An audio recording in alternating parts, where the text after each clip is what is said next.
I request all the participants, please occupy.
request everyone who is sitting at the back side, please don't sit there. Those chairs should be empty. Please occupy front chairs. Please occupy front chairs.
Our chief guest has arrived.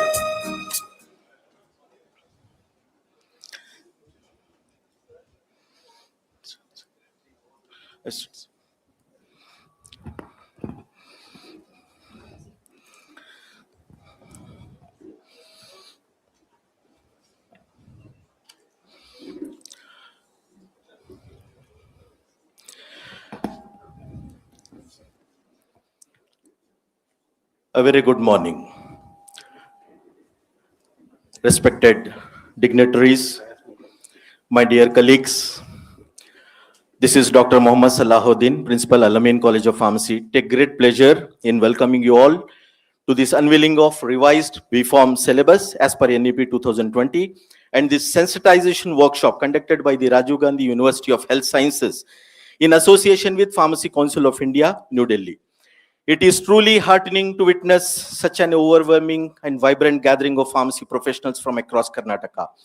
Moments like these are rare when experts, academicians, and professionals come together under one roof with a shared vision to connect, collaborate, and elevate the standards of the pharmacy profession, especially in the realm of academics. The Rajiv Gandhi University of Health Sciences, under the dynamic leadership of our Honorable Vice Chancellor, Dr. Bhagwan BC, and the Pharmacy Council of India, under the dynamic leadership of our Honorable President, Dr. Montu Kumar Patel, has taken the remarkable strides in elevating the quality and standards of pharmacy education. It is indeed our great privilege and honor that the distinguished stalwarts of RGHS and PCI have taken time from their valuable schedules to grace this common platform with their presence today. Their commitment to fostering innovative ideas and futuristic vision, but also reflects their unwavering dedication towards transparency, accountability, and academic excellence. Let's invite our dignitaries onto the dais. I request Dr. Shivkumar Swami, Dean Faculty of Pharmacy, and Dr. Salimullah Khan, Member, Pharmacy Council of India and BOS Chairman, to escort our chief guest, our Vice Chancellor, and all the other dignitaries onto the dais.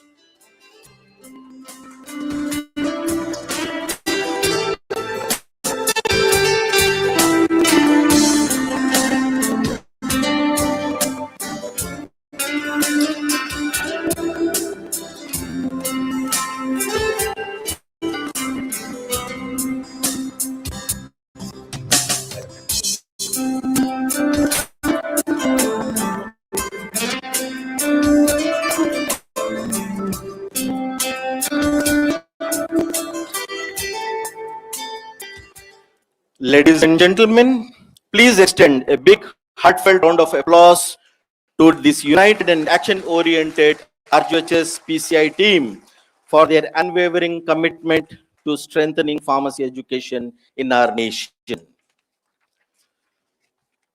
Before we proceed further, let us begin this auspicious occasion by invoking a sense of unity, pride, and respect for our land and heritage. I now request everyone present here to kindly rise for the Nada Gite.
पंजाबे जय हे कर्नाटक माते जय सुंदर नदी one कलनाडे जय देव सऋषिगळ वीरे भूदेविय मकुटದ ನವಮಣಿಯೇ ಗಂಧದ ಚಂದನ ಹೊನ್ನಿನ ಗಣಿಯೇ ರಾಘವ ಮಧುಸೂದನರವತರಿಸಿದ ಭಾರತ ಜನನಿಯ ಕಂಜಾತೆ ಜನನಿಯ ಜೋಗುಳ ವೇದದ ಘೋಷ ಜನನಿಗೆ ಜೀವವು ಇನ್ನಾವೇಶ ಹಸುವಿನ ಗಿರಿಗಳ ಸಾಲೆ ನಿನ್ನಯ ಕೊರಳಿನ ಮಾಲೆ ಕಪಿಲ ಪತಂಜಲ ಗೌತಮ ಜಿನನುತ ಭಾರತ ಜನನಿಯ ಕಂಜಾತೆ ಶಂಕರ ರಮನುಜ ವಿದ್ಯಾರಣ್ಯ ಬಸವೇಶ್ವರ ಮಧ್ವರ ದಿವ್ಯಾರಣ್ಯ ನನ್ನ ಷಡಕ್ಷರಿ ಕೊನ್ನ ಪಂಪನ ತುಮಿಪತಿ ಜನ್ನ ಕುಮಾರ ವ್ಯಾಸರ ಮಂಗಳ ಧಾಮ ಕವಿ ಕೋಗಿಲೆಗಳ ಪುಣ್ಯಾರಾಮ ನಾನಕ ರಾಮಾನಂದ ಕಬೀರರ ಭಾರತ ಜನನಿಯ ಕಂಜಾತೆ ಕೈರಪ ಹೊಯ್ಸಳರಾಡಿದ ನಾಡು ನಂತನ ಜತನರ ನೆಚ್ಚಿನ ಬೇಡೆ ಕೃಷ್ಣ ಶರಾವತಿ ತುಂಗಾ ಕಾವೇರಿಯವರ ಗಂಗಾ ಚೈತನ್ಯ ಪರಮಹಂಸ ವಿವೇಕರ ಭಾರತ ಜನನಿಯ ಕಂಜಾತೆ ಸರ್ವ ಜನಾಂಗದ ಶಾಂತಿಯ ತೋಟ ರಸಿಕರ ಕಂಗಳ ಸೆಳೆಯುವ ನೋಟ ಹಿಂದೂ ಕ್ರೈಸ್ತ ಮುಸಲ್ಮಾನ ಪಾರಸಿಕ ಜೈನ ಜ್ಞಾನ ಜನಗಣ ಹೋಲುವ ದೊರೆಗಳ ಧಾಮ ಕಾಯಕ ವೈದಿಕರ ರಾಮ ಕನ್ನಡ ನುಡಿ ಕುಣಿದಾಡುವ ದೇಹ ಕನ್ನಡ ತಾಯಿಯ ಮಕ್ಕಳ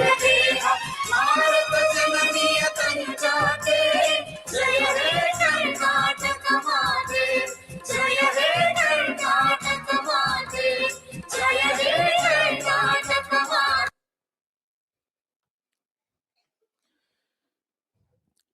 ನಾಡಗೀತೆ ನಮ್ಮ ನಾಡಿನ ಗೌರವ, ಸಂಸ್ಕೃತಿ ಮತ್ತು ಏಕತೆಯ ಪ್ರತೀಕವಾಗಿದೆ. ಇದರಲ್ಲಿ ನಮ್ಮ ಕನ್ನಡ ನಾಡಿನ ಸೌಂದರ್ಯ, ವೈಭವ ಮತ್ತು ಪರಂಪರೆಯ ಸುವಾಸನೆ ತುಂಬಿಕೊಂಡಿದೆ.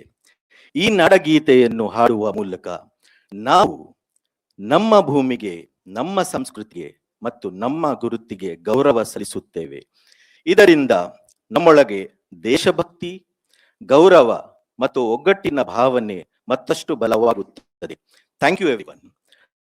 It is now time to welcome the dignitaries on the dais and off the dais. I now invite Dr. Riyaz Basha, Registrar Evaluation, Rajiv Gandhi University of Health Sciences, Bengaluru, to do the honors.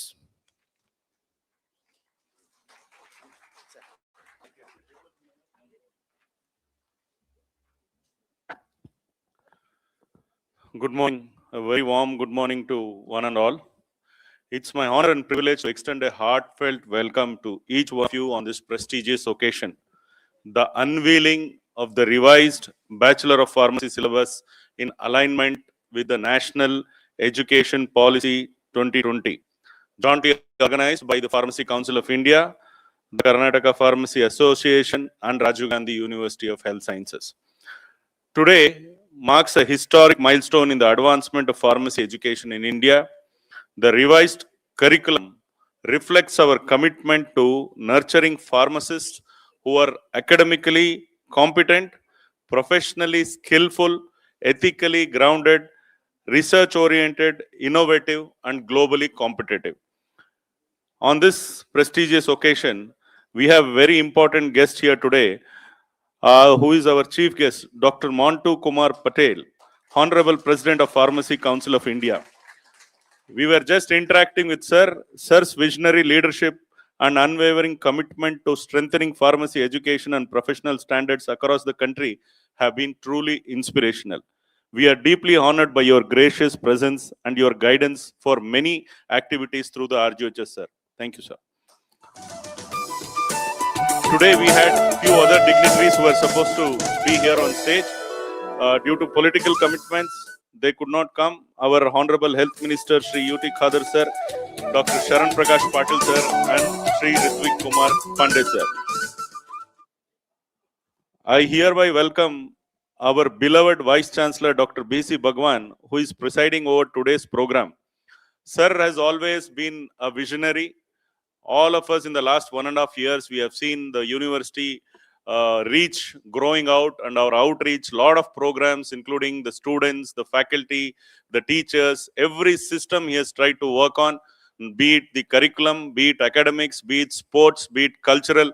And today, when the revised curriculum was launched, he was the person who really called in, and he has given the pharmacist, each department, whoever wants to do it, either dentist, medical, or pharmacist, with their own involvement. And sir, if you can see today, all these are pure pharmacy teachers. They are not students who have been called for this program.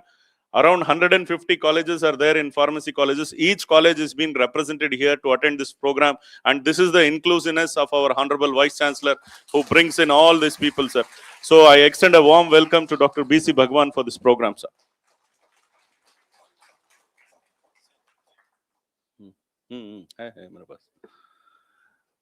I also warmly welcome our registrar, Dr. Arjun Odayer, sir, and Shri B.K. Gangadhar, Finance Officer of the University, who have always been supportive for any academic and other programs of the University.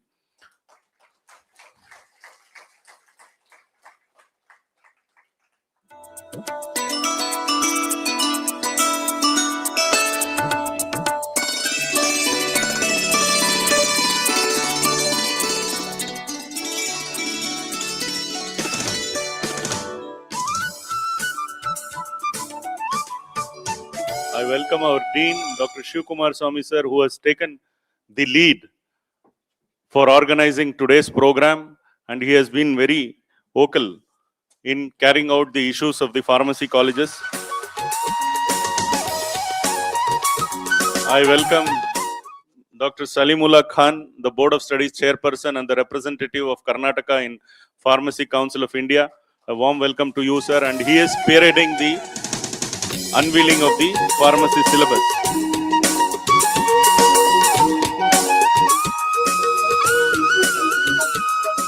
I extend my warm greetings and welcome to all members of the University Senate, Syndicate, Academic Council, Board of Studies, the members and the presidents of the college managements who are seated here with us, the members of the Karnataka Pharmacy College Management Association, respected principals, distinguished faculty members, researchers.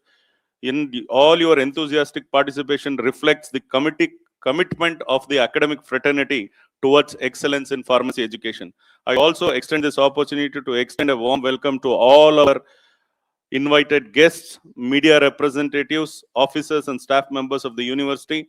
I express my sincere gratitude to the Pharmacy Council of India for its visionary leadership and for its close collaboration with RGHS in making this landmark academic initiative a reality.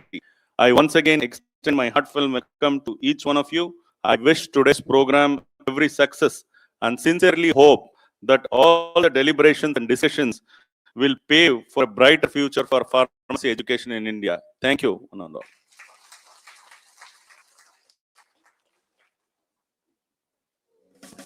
Thank you very much, sir, for that motivational words and welcoming to the guest. I thank and I also request, I also welcome you, sir, to this inauguration program. Thank you so much. As we now move forward, it is time to mark the formal beginning of this today's program. We now proceed with the plant watering ceremonies symbolizing growth, sustainability, and new beginnings.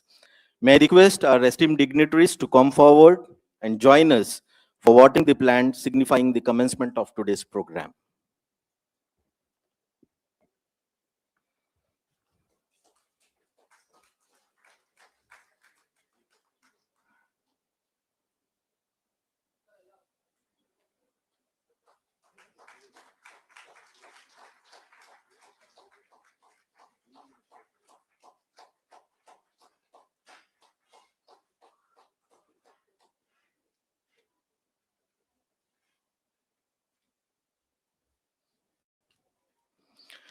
Plant watering symbolizes growth, nourishment, sustainability, and our collective responsibility towards nurturing knowledge and life. Just as a plant flourishes with care and attention, may today's intentions grow into areas that contribute to a greener, wiser, and brighter future of next gen. Thank you, respected dignitaries. With this auspicious beginning, we officially commence today's program. Now it's time To reaffirm our commitment to the values and responsibilities of the pharmacy profession, we shall now recite the preamble of the Pharmacy Council of India. I request Dr. Shivakumar Swami, Dean, Faculty of Pharmacy, kindly come forward and lead us in the citation.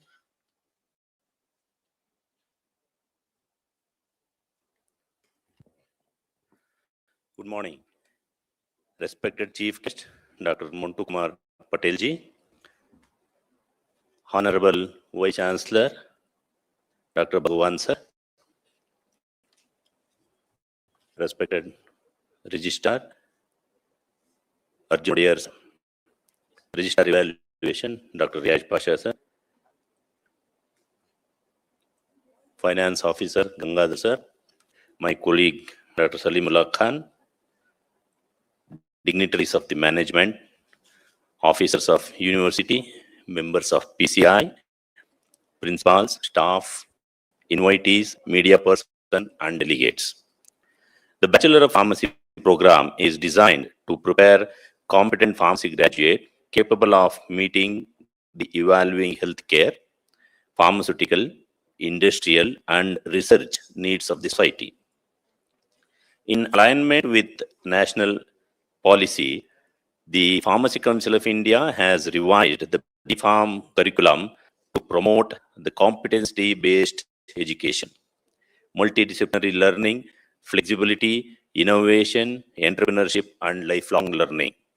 The revised curriculum emphasizes the patient-centered pharmaceutical care, industrial relevance, industry-academia collaboration, digital health technologies, research orientation, ethical values, and environment sustainability. It incorporates a credit-based framework, experimental learning, internships, skill enhancement, elective subjects, and research projects to enhance the employability and global competitiveness. The programs aim to develop graduates with sound scientific knowledge, professional competency, critical thinking, communication skills, leadership qualities, and social responsibility. It seeks to produce pharmacists who can effectively contribute to healthcare delivery, pharmaceutical manufacturing, regulatory affairs, clinical research, academia, entrepreneurship, and public health while adhering to the highest standards of ethical and professionalism. We have a dynamic leaders, Dr.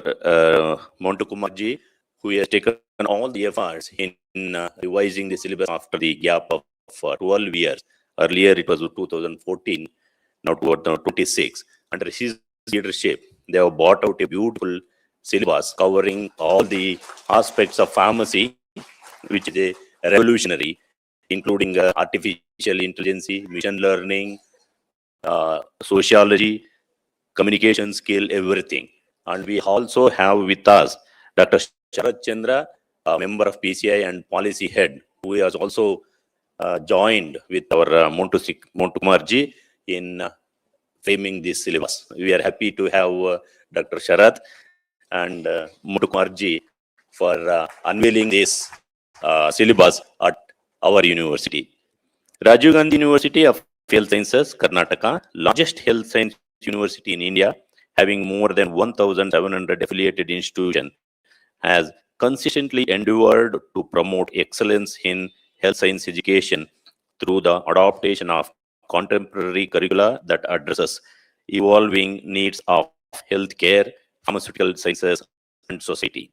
In pursuance of this commitment and in accordance with the revised Bachelor of Pharmacy curriculum and regulations prescribed by Pharmacy Council of India, the university hereby adopts the revised syllabus for implementation from the academic year 26-27, which was stipulated and indicated by Pharmacy Council of India, and we have sticked on to this stipulation. Pharmacy Council of India wanted this revised syllabus should be implemented from 26-27, even though it is short duration. We have taken all the efforts to put it in BOS, CAC, syndicate, and we have issued a notification regarding this. The university is confident that implementation of this revised curriculum will enhance the quality of pharmacy education across its affiliated institutions and foster the development of professionally competent, socially responsible, ethically committed, and globally competitive pharmacy graduates. Thank you.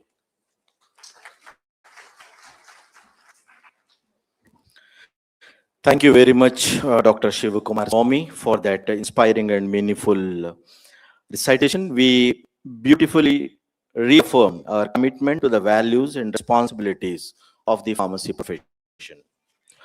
It is now time for the much-awaited moment, the release of the revised B-Pharm syllabus. May I now request our esteemed dignitaries to kindly come forward and officially release the B-Pharm syllabus. Ladies and gentlemen, may I request you to put your hands together as we witness this. As we witness this.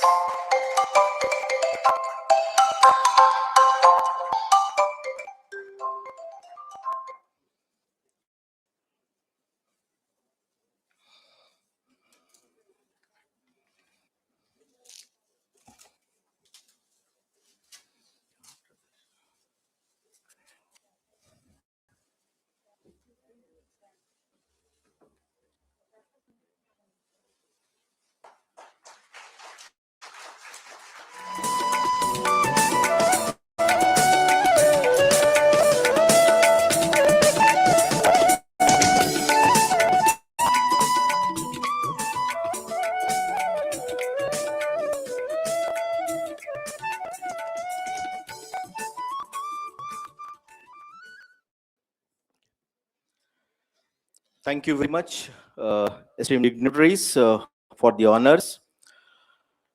And now, get ready for an exciting glimpse into the excellence and innovation. Let's turn our attention to a special audiovisual presentation showcasing the world-class infrastructure and initiatives of the Pharmacy Council of India.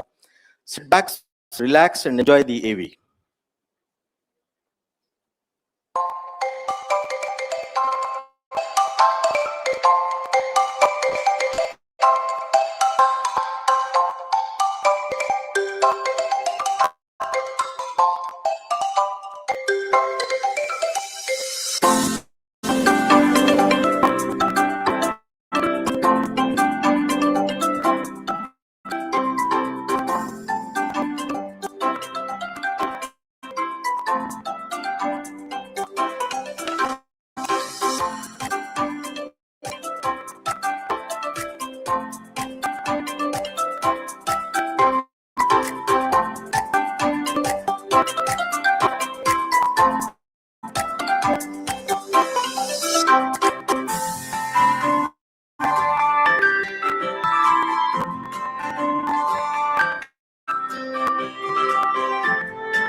That was awesome infrastructure of the Pharmacy Council of India. A big round of applause to the Honorable President. It's time now to listen to the words of our Honorable President of Pharmacy Council of India. But before I invite him, let me give a brief intro. Though he doesn't need the introduction, but let me make it a brief. It is with immense pride and profound honor that I have the privilege of introducing our esteemed chief guest for today's August gathering, Dr. Mantu Kumar Patel, President of the Pharmacy Council of India. Dr. Mantu Kumar Patel is an eminent academician, a visionary leader, and a transformative force in the field of pharmacy education and regulation in India. With a distinguished academic journey, B.Pharm from Gujarat University, M.Pharm from Ahmedabad University, and PhD from Saurashtra University, complemented by an honorary DSc from MGR University, Chennai. He exemplifies scholarly excellence and lifelong dedication to the profession. On 6th April 2022, he created history by becoming the youngest president of Pharmacy Council of India, marking the beginning of a dynamic and reform-driven leadership era. His tenure has been characterized by path-breaking initiatives that have significantly strengthened the pharmacy ecosystem in India. He has been instrumental in launching the National PCI Job Portal, a first of its kind platform connecting pharmacy graduates with the employment opportunities across the nation. His visionary reforms include the implementation of the exit examination for D-Pharm students and the conduct of JPAT under the PCI with stipends, ensuring both quality and opportunity for aspiring pharmacists. Capsule, an innovative leadership development program for teachers of pharmacy institutions, undoubtedly empower them to build more resilient, innovative, and future-ready pharmaceutical institutions.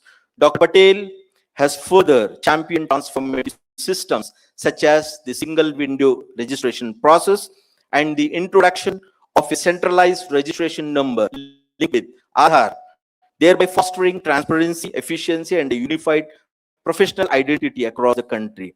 A strong advocate for bridging the gap between academia and industry, he has also institutionalized the celebration of 6th March, commemorating the birth anniversary of Professor M.L. Shroff to promote innovation, research culture, and patent awareness among students and teachers. Prior to his current role, he served as the president of the Gujarat State Pharmacy Council, where he pioneered the first paperless council, introduced a job portal for pharmacists, enabled digital registration through DigiLocker, and trained over 65,000 pharmacists, an ordinary contribution to professional capacity building. Dr. Patel is not only a strong administrator, but also a passionate mentor, actively engaged in youth development initiatives at the national level. His unwavering commitment to excellence and global standards continues to elevate the pharmacy profession and strengthen healthcare delivery in India.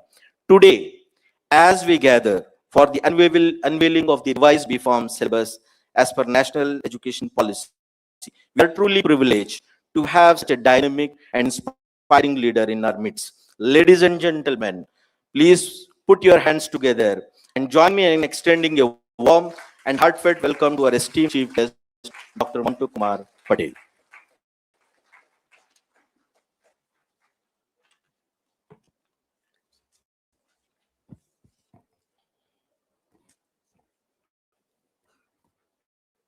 Good morning.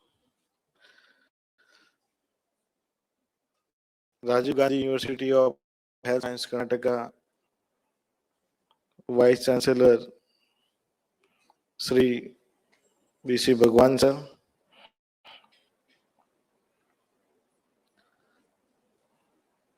Dr. Riyaz Basa, Registrar Revolution, B.K. Gangadhar, Finance Officer and Registrar Arjun Odia, and the representative of Senate member of the Rajiv Gandhi Health University, and PCI member Dr. Salimullah Khan, Dean of the Pharmacy RGUS Dr. Sri Kumar Swami, and our Pharmacy Council India Policy Chairman Dr. Sarachandran, and respected all dignitary who are management principals from the different institution. So today the program of to unveil the BPharm syllabus of the Pharmacy Council of India, as Dr. Swami, Dr. Sigmar said, after 2022 or 2012, 2014. So starting from 2012 to 14, the new syllabus is revised of the BPharma. Then again, we are revised in 2026 as per the National Education Policy. So majority reforms, as you are the teachers, you are very talented and you are know the what is the situation of the pharmacy graduate nowadays. That's why the we are whatever the gaps in the past syllabus we will minimize in the new syllabus. So first I thank to Bhagwan sir because it is the first government university where we have arranged the program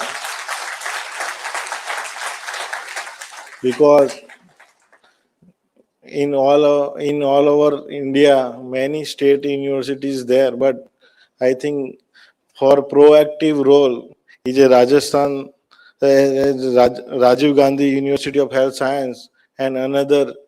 I think there is no any university has taken initiative to call all the representative of the your state affiliated colleges and the teachers and the management. So also I welcome the management association of the Karnataka state because they are also active for the whatever the situation comes in the pharmacy profession, they always advocating for the betterment of the pharmacy profession.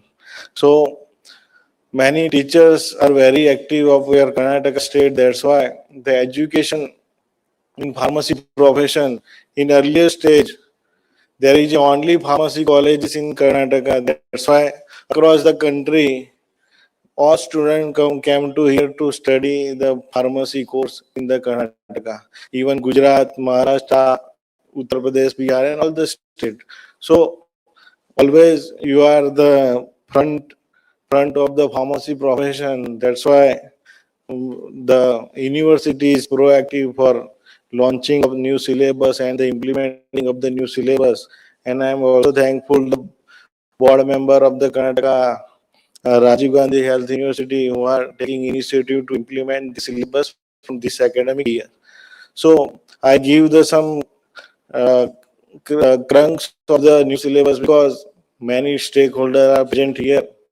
So we have to discuss about the, what is the major change because nowadays the industry are growing fast and fast, but our pharmacy education a little bit slow down because there is no new initiative, new innovation, new research are taken by our standalone pharmacy colleges. That's why we will minimize the gap of the industry and the academy. So that's why in the new syllabus we mandatory for the 10 MOU with the pharma industry. The industry may be a pharmaceutical API, pharmaceutical tablet, capsule, liquid, parenteral, cosmetic industry, even you can medical device industry. So multiple industry in pharmacy field are there. So you can do MOU with any 10 industry and also you have to do MOU with the hospitals also because student has to practice clinical side in the hospitals.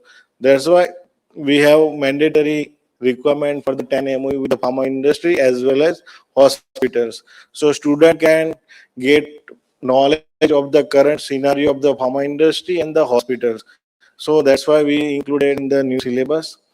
And student has to go 1 or 2 day industrial tour in any industry because nowadays there is a no problem for transportation. Earlier, there is a many hurdles for the transport from one state to another state, travel from across the country, very difficult. Nowadays, the country is connected various fast airports, so our student can easily travel from one state to another state and also visit good industry, because we have to explore good industry in India. Otherwise, student can not get a proper knowledge and proper what is the pharmaceutical market existing in India.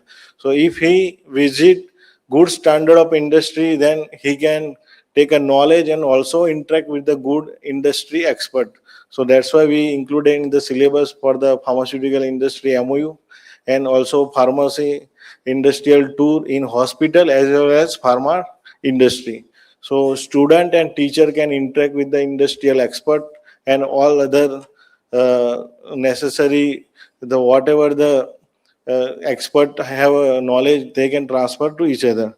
Another, we have changed new syllabus. is a- Every we have included the artificial intelligence in all semester. The basic we have not included as like engineering, but we have included the basic things of the things of the technology, because nowadays medical device or industry are increasing day by day. Many whatever the instrument you are using day to day life in your home, whatever the monitoring, BP monitoring machine, diabetic monitoring machine, and what is the instrument used in the hospitals, they are all under, comes under the medical device category.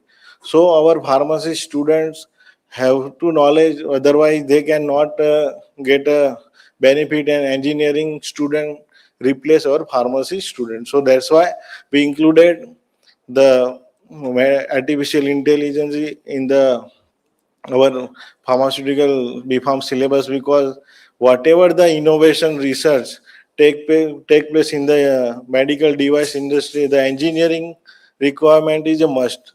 One of the example I give, because when medical device rule came in 2017, after that the recruitment comes for the medical device inspector, because multiple all the more than 700 categorize instrument in the medical device. So government are planning to inspect all the things. So, but I think pharmacy students are not eligible for this post, because we are not studied in our syllabus for the medical device and other things. So I talked to the drug controller India. He advised me kindly include in B Pharma syllabus for the medical device. Then in future, second time whenever the recruitment will come, the pharmacist people are eligible for the recruitment. So we have to see our output also. Whatever study we in the syllabus, we have to adopt in the market. So that's why we included the medical device in the new syllabus. Also, I think many other innovation and research are every day going on, and the artificial intelligence has, we have to use to reduce the timeline to new research and the innovation. So technology we have to use for the fast track innovation and fast track research. That's why the many software companies are day by day increasing in the India, and Karnataka is a hub of the ITs. And you know the our student future is a good in who are studying the Karnataka, because many IT companies here. So I think you have to take benefit of this industry for the pharmacy profession. Another is a API, because in pharmaceutical we are only study for the finished product, tablet, capsule, liquid, parenteral, and whatever the suppository. So we only focus on the finished product of the pharmaceutical. But in raw material, I think we are forget about the APIs.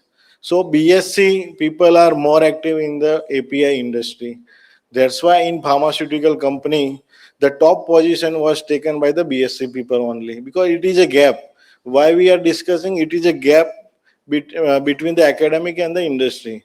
That's why we included the API part more effectively in new syllabus, pharmaceutical chemistry part, because our student most compatible to compete the BSc student, because BSc students are completely study for the chemistry part only. Our pharmacy student study all the subject, all the aspect. That's why we are not expert of particular field. That's why we are also included the pharmaceutical API industry in the new syllabus. It is also major change in the syllabus. The one is a pharmaco vigilance and the pharma whatever the patient counseling we are not doing current, because in other country globally our pharmacists are doing the patient counseling, and after patient counseling they are dispensing the medicine. In India, in the pharmacy store you can go there, they give the without prescription, even they are dispensing medicine, also they are taking prescription and directly they dispense the medicine without giving any information. So we have to change our pharmacy profession, because it is our image. Whatever the pharmacy store, it is an image of the pharmacy profession. So our image is destroyed by the past, because we are not sitting there and on our certificate someone is dispensing the medicine, and whatever the gap in the regulation and the act, we have to minimize. But nowadays, you all people know the social media is very active. If someone is dispensing wrong medicine and wrong thing, if misplaced, if any mishappening will be occur, the pharmacist will go in the jail directly. So that's why in the patient counseling we have included the patient counseling subject also for the B Pharma students, so they can more give patient counseling and more accurate medicine to the patient, because we have to help the healthcare system. Whatever the doctor prescribe the medicine, we have to proper analyze and we have to understand the patient also. Then the public and the government will understand our image. So that's why we make a change in new syllabus. Whatever the gap in the past, we all gap will be covered in the new syllabus also. Another, we because most of the university, I think many state, the Karnataka university, Karnataka has a good university, but most of the government or private universities are taking the examination where the some local people are taking examination center and some misplaced. I don't know, but in Karnataka, but in other state, they are taking the examination center and the student get benefited their institution. So nowadays in new syllabus, we have removed the passing criteria. Only 20% marks, only 20% they get, they can elevate in the next semester. So there is a, because new education policy motive is there, the stress-free education. That's why we uh, removing the passing criteria, and during the completion of the course he can pass all the fail examination, whatever the fail in the subject, he has to or she has to pass throughout the academic year. So this is a major change by the Pharmacy Council of India to stress-free education to the students, and also they can get benefited in the career for the skill purpose only, because we have to make a skillful pharmacist, not a exam oriented pharmacist. So we have to work on the various rigid system to how can we help to the students. So majority change we have included in the new syllabus, medical device API and all the things. So I hope all students get benefited, all institutions get benefited, and our pharmacists become a good in the pharma industry and the worldwide. So because nowadays the pharmacy is a globally field, because there is no restriction to the India only, because we are exporting medicine, vaccine, and all the things. So our pharmacies must be compatible to the globally and must be acceptable in the globally. That's why we make a change through all the syllabus, and PCI is already taken many initiative to strengthen the pharmacy profession, like pharma innovation program we already conducted throughout the India. Also we started the job fair in all over the India. First job fair is already conducted in the Gujarat, and more than 700 students get benefited in the job fair, and more than 65 industry are participate in the job fair, because student has to pay some consulting agency one salary, two salary, or particular amount or fees for getting a recruitment knowledge or job recruitment process. But PCI want to provide free of cost, because the gap between academic and industry we have to fulfill. So I request Bhagwan sir also, we will do job fair in Karnataka also with all your affiliated institution, because some private university has a big network, they have a big money, and they can also invite good industry people in their campus. But some standalone college, they have a not good connection with the industry, and there is a no big infrastructure to invite the industry also. That's why as a barrier, as a Pharmacy Council of India became a supporting partner for the standalone pharmacy colleges who are passing the students. We will do the job fair with the association with the Karnataka Rajiv Gandhi Health University. So every year, at least some industry people will come and visit to the university, and also our teacher get interaction with the industry people. So after job fair is a motive for the student, but another motive behind this, the interaction between the industry and the teachers.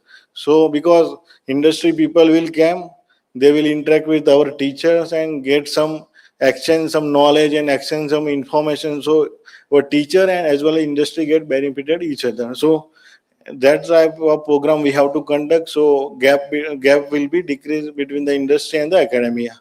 So I think Bhagwan sir is very active, so there is no problem for the Karnataka state. So we will organize job fair, because already one job fair is conducted in Gujarat very successfully. Another job fair we are planning in the Punjab for the north state. So third will be in the Karnataka. So we have to take initiative. This another thing is because many industry people because industry has also challenges, because industry has not a good infrastructure to resolve small problem, because MSME industry is a large industry. So they have a small issue, lab scale issue. They have not an expert of the particular issue. So we have to make some guideline or some infrastructure for the issue who are come to the pharmaceutical industry as MSME level. So we already given the proposal and discussing the proposal with the Dr. Bhagwan sir to make some skill center or center of excellence where all the lab instrument comes will be placed in a one place, and we can train our teacher and the students at least industry level, and industry people come to our center of excellence for their small day to day issues. So our academic expert will resolve and also get benefited to the industry also. So this type of also we have to take initiative. One of the teacher training program already done by the capsule program by the Pharmacy Council of India every month in the Pharmacy Council India office. So we are planning to give every state for teacher training program to the good university or good infrastructure institution. So already we discussed in morning. Bhagwan sir already make a one homeopathic expert for the teacher and train teachers to teacher program. So Pharmacy Council will ready to MOU with the Rajiv Gandhi University of Health Science for the pharmacy teachers for the training for the southern region. So we can get a more teacher training, because Pharmacy Council India has a limited resources, because in PCI office only we can accommodate only 100 teacher every month throughout the country. So we make a center like Rajiv Gandhi University, and it is a more helpful to the Pharmacy Council of India and the pharmacy profession to strengthen the skill of the pharmacy teacher. So many new initiative already taken by the Pharmacy Council of India. As you know, the GPET scholarship is given by the 300 crore budget allocated by the Pharmacy Council of India for the PG.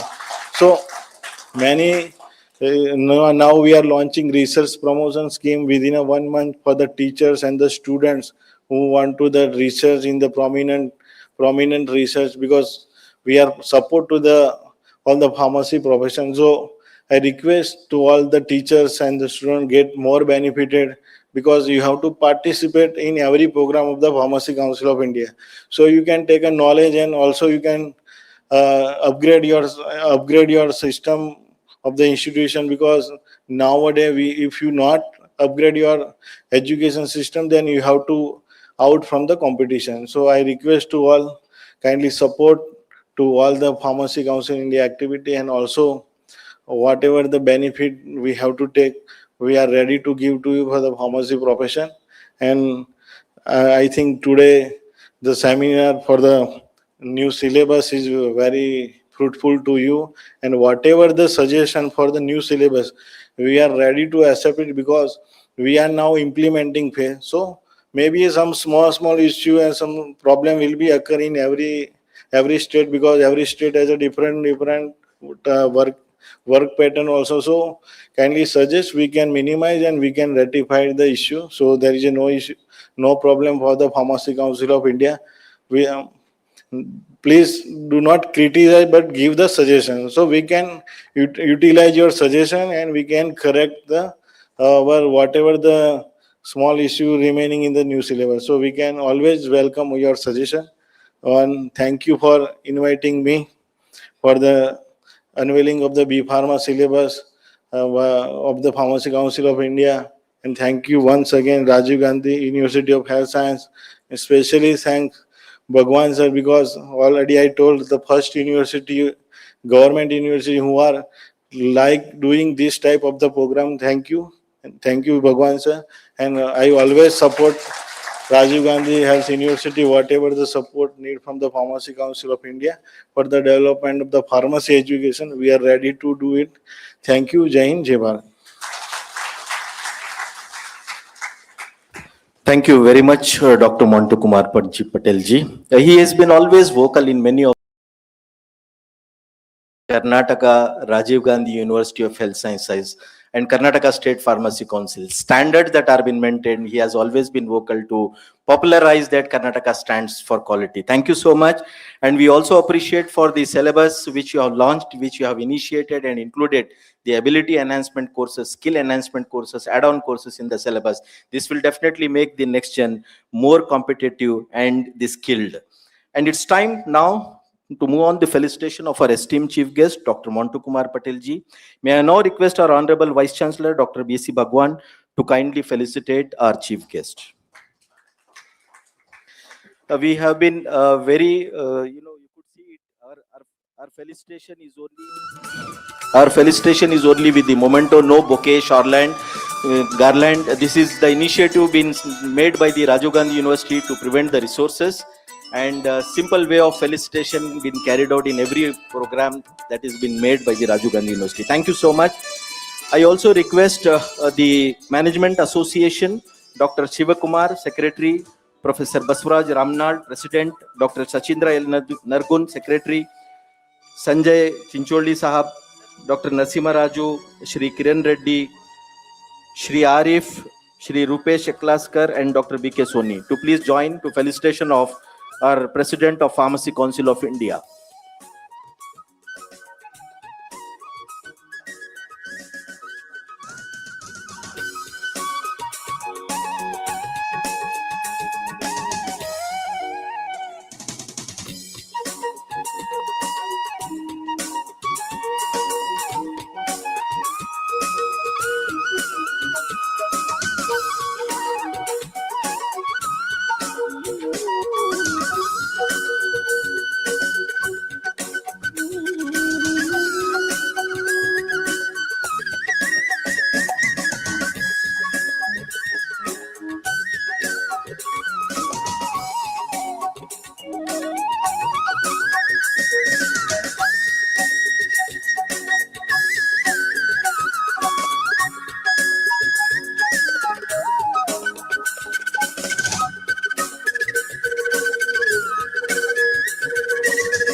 Thank you, everyone.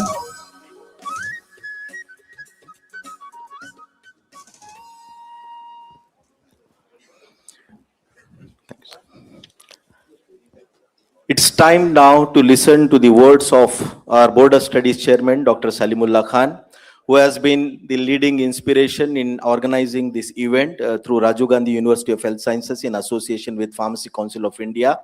He has brought many reforms as a chairperson of Rajiv Gandhi University of Health Sciences for BOS UG. It's time to listen. Dr. Salimullah Khan, Chairman, Board of Studies, UG Pharmacy.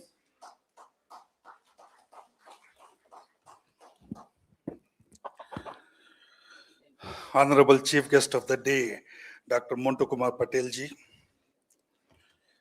our beloved Honorable Vice Chancellor of this esteemed University, Rajiv Gandhi University of Health Sciences, Dr. B.C. Bhagwan sir,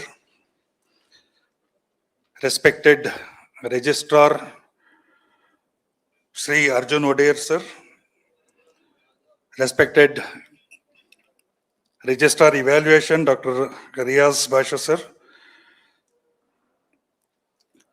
respected Finance Officer Sri B.K. Gangadhar sir, the presidents and chairmen of managements, various managements, invitees, and esteemed principals, colleagues who have traveled all across Karnataka to witness this important function of Rajiv Gandhi University in association with Pharmacy Council of India, which, as already mentioned, is done for the first time in the government universities. The Pharmacy Council of India, after a good assessment of the needs of a graduate, has devised, formulated a beautiful syllabus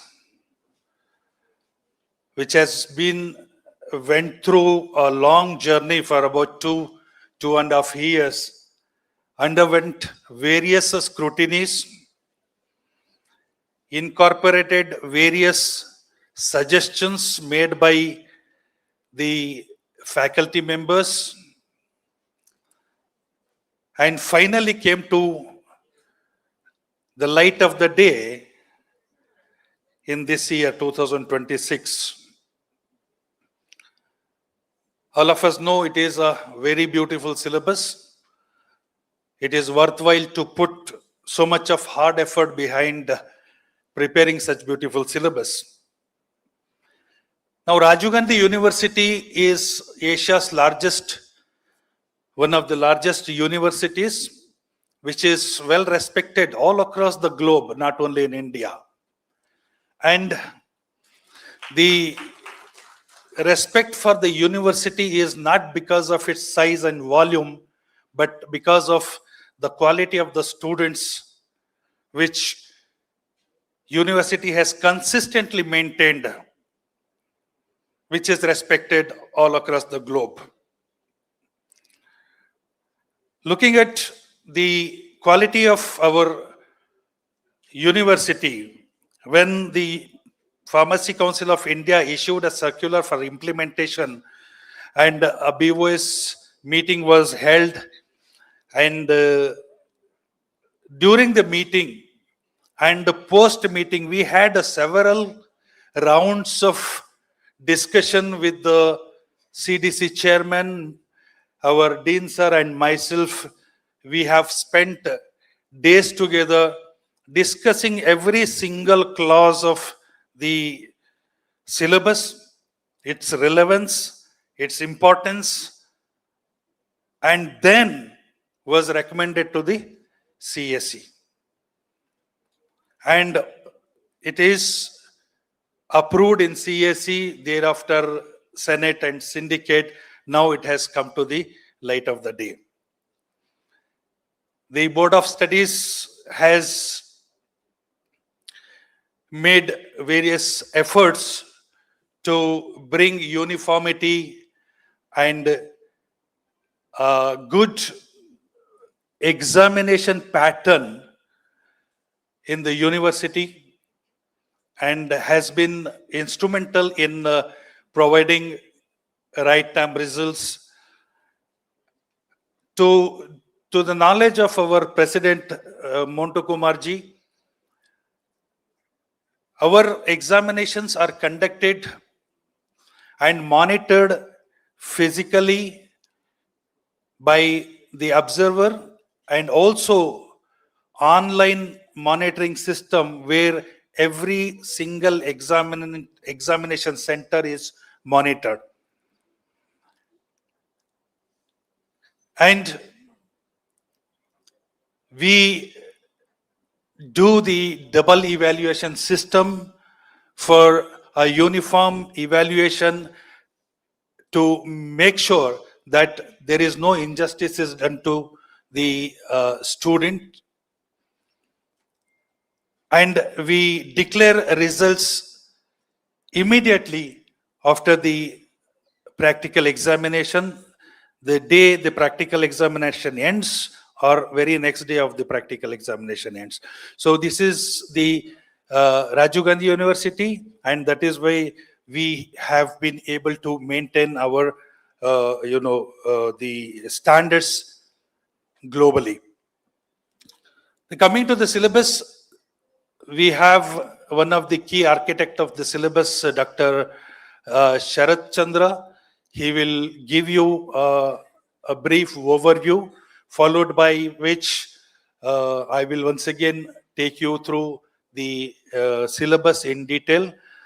Then we will have a session on artificial intelligence and NEP 2020 outcome-based education by our very well-known teacher, Dr. Munir Ahmad.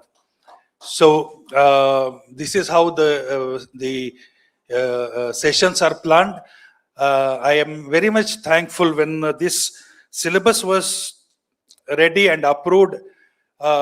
We approached our dynamic Vice Chancellor sir that we have to release this, and we want to invite the PCI president. Without any single thought, he said, yes, go ahead. And because of him, we are today here. Thank you very much, sir. And I would like to thank the entire university for providing us this platform to release this syllabus and creating a history. Thank you very much. And Jai Karnataka, Jai Bharat. Thank you very much, Dr. Salim, for that insightful, with the roles being executed by the Board of Studies in support with Rajiv Gandhi University of Health Sciences, our dynamic Vice Chancellor, and coordinating with the Pharmacy Council of India with the support from Dr. Mantu Kumar Patel ji. Thank you for that insightful talk. Ladies and gentlemen, it's time now to listen to the presidential remarks of Dr. B.C. Bhagwan. Before I invite Dr. Bhagwan to deliver his presidential remarks, let me give a brief introduction to the August gathering as well as to our Honorable President of Pharmacy Council of India. Ladies and gentlemen, distinguished guests, it is my great honor and privilege to introduce a truly visionary leader, an exceptional academician, and a distinguished surgeon, Dr. Bhagwan BC. With over 3 decades of remarkable contributions spanning medical education, clinical excellence, healthcare administration, and academic leadership, Dr. Bhagwan stands as a towering figure in the field of health sciences. Currently serving as the Vice Chancellor of Rajiv Gandhi University of Health Sciences, Karnataka, he has been instrumental in transforming the institution into a globally recognized hub for healthcare education and research. His leadership reflects a rare blend of innovation, integrity, and service-driven excellence. An accomplished scholar, Dr. Bhagwan completed his MBBS from Mysore Medical College, Mysore, and MS in General Surgery from JN Medical College, Belgavi. He further advanced his experience with FMAS and prestigious FRCS qualifications from Edinburgh and Glasgow. Under his dynamic leadership, Rajiv Gandhi University of Health Sciences is moving boldly into the future, embracing smart campus technologies, pioneering interdisciplinary research, and integrating cutting-edge advancements such as AI, robotics, virtual reality, and precision medicine into the healthcare education. His vision is not just confined to classrooms alone. It extends to communities through impactful rural outreach programs like the Divine Mother and Child Health Initiative. Over 360,000 lives have been touched and transformed.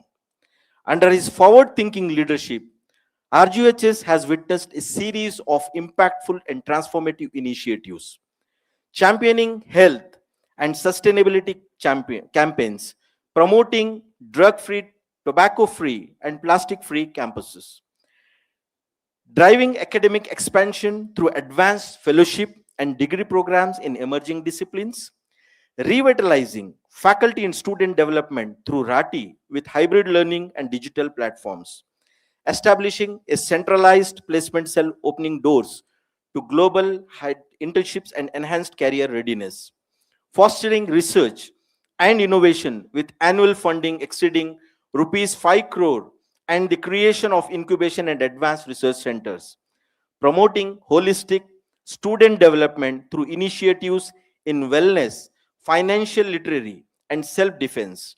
Dr. Bhagwan is not shaping institutions, he is shaping the future of healthcare itself. Today, we are truly privileged to have with us a leader who continues to inspire excellence and refine possibilities in health sciences education. Before I invite our Honorable Vice Chancellor to deliver presidential remarks, there are many initiatives which he has started, which will be presented in the form of AV. I request the audiovisual people to please play the AV.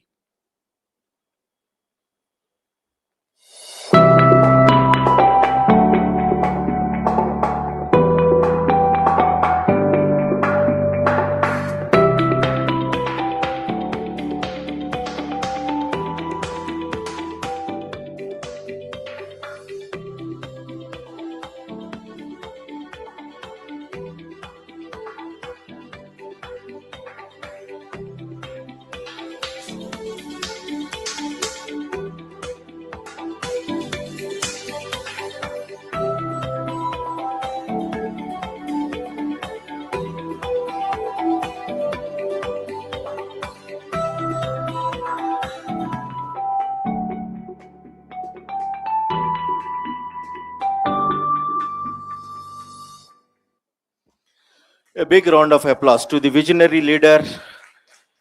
May I now request everyone to join me in extending a warm, enthusiastic, and well-deserved welcome to our esteemed Vice Chancellor, Dr. Bhagwan VC, to deliver his presidential remarks. Dr.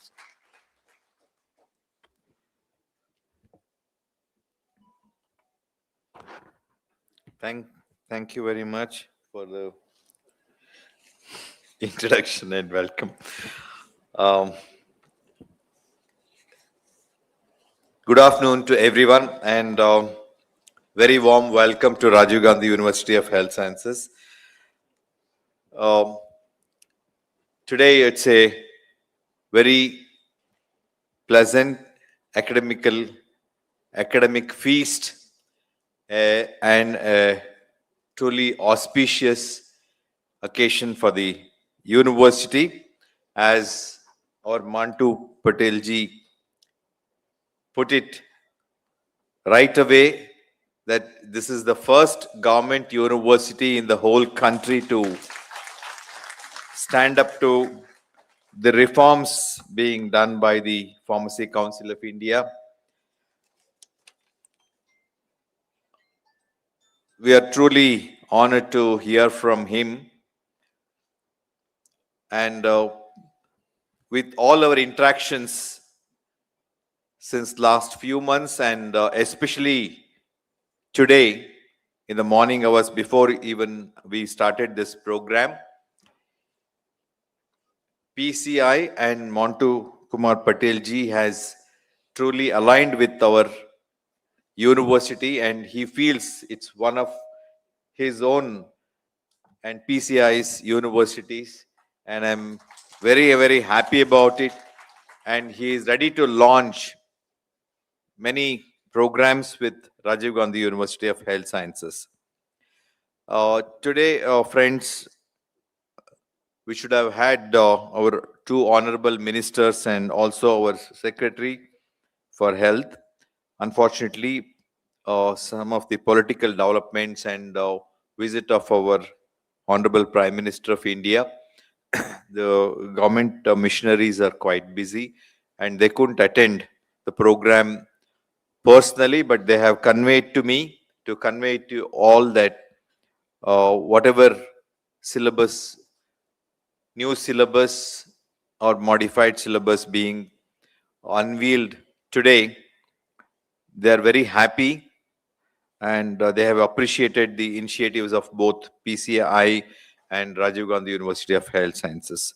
So thanks to all of the dignitaries.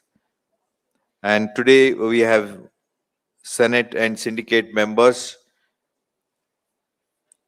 our registrar Arjun Vadiyar, registrar evaluation Riaz Basha, from our finance officer Gangadhar, then Shivkumar Swami, our dean, Salimullah Khan, our board of studies chairman and PCI member, and also our representative of PCI from Kerala, who will be delivering his views and thoughts. All the stakeholders, owners of the prestigious institution and the Rajiv Gandhi University of Health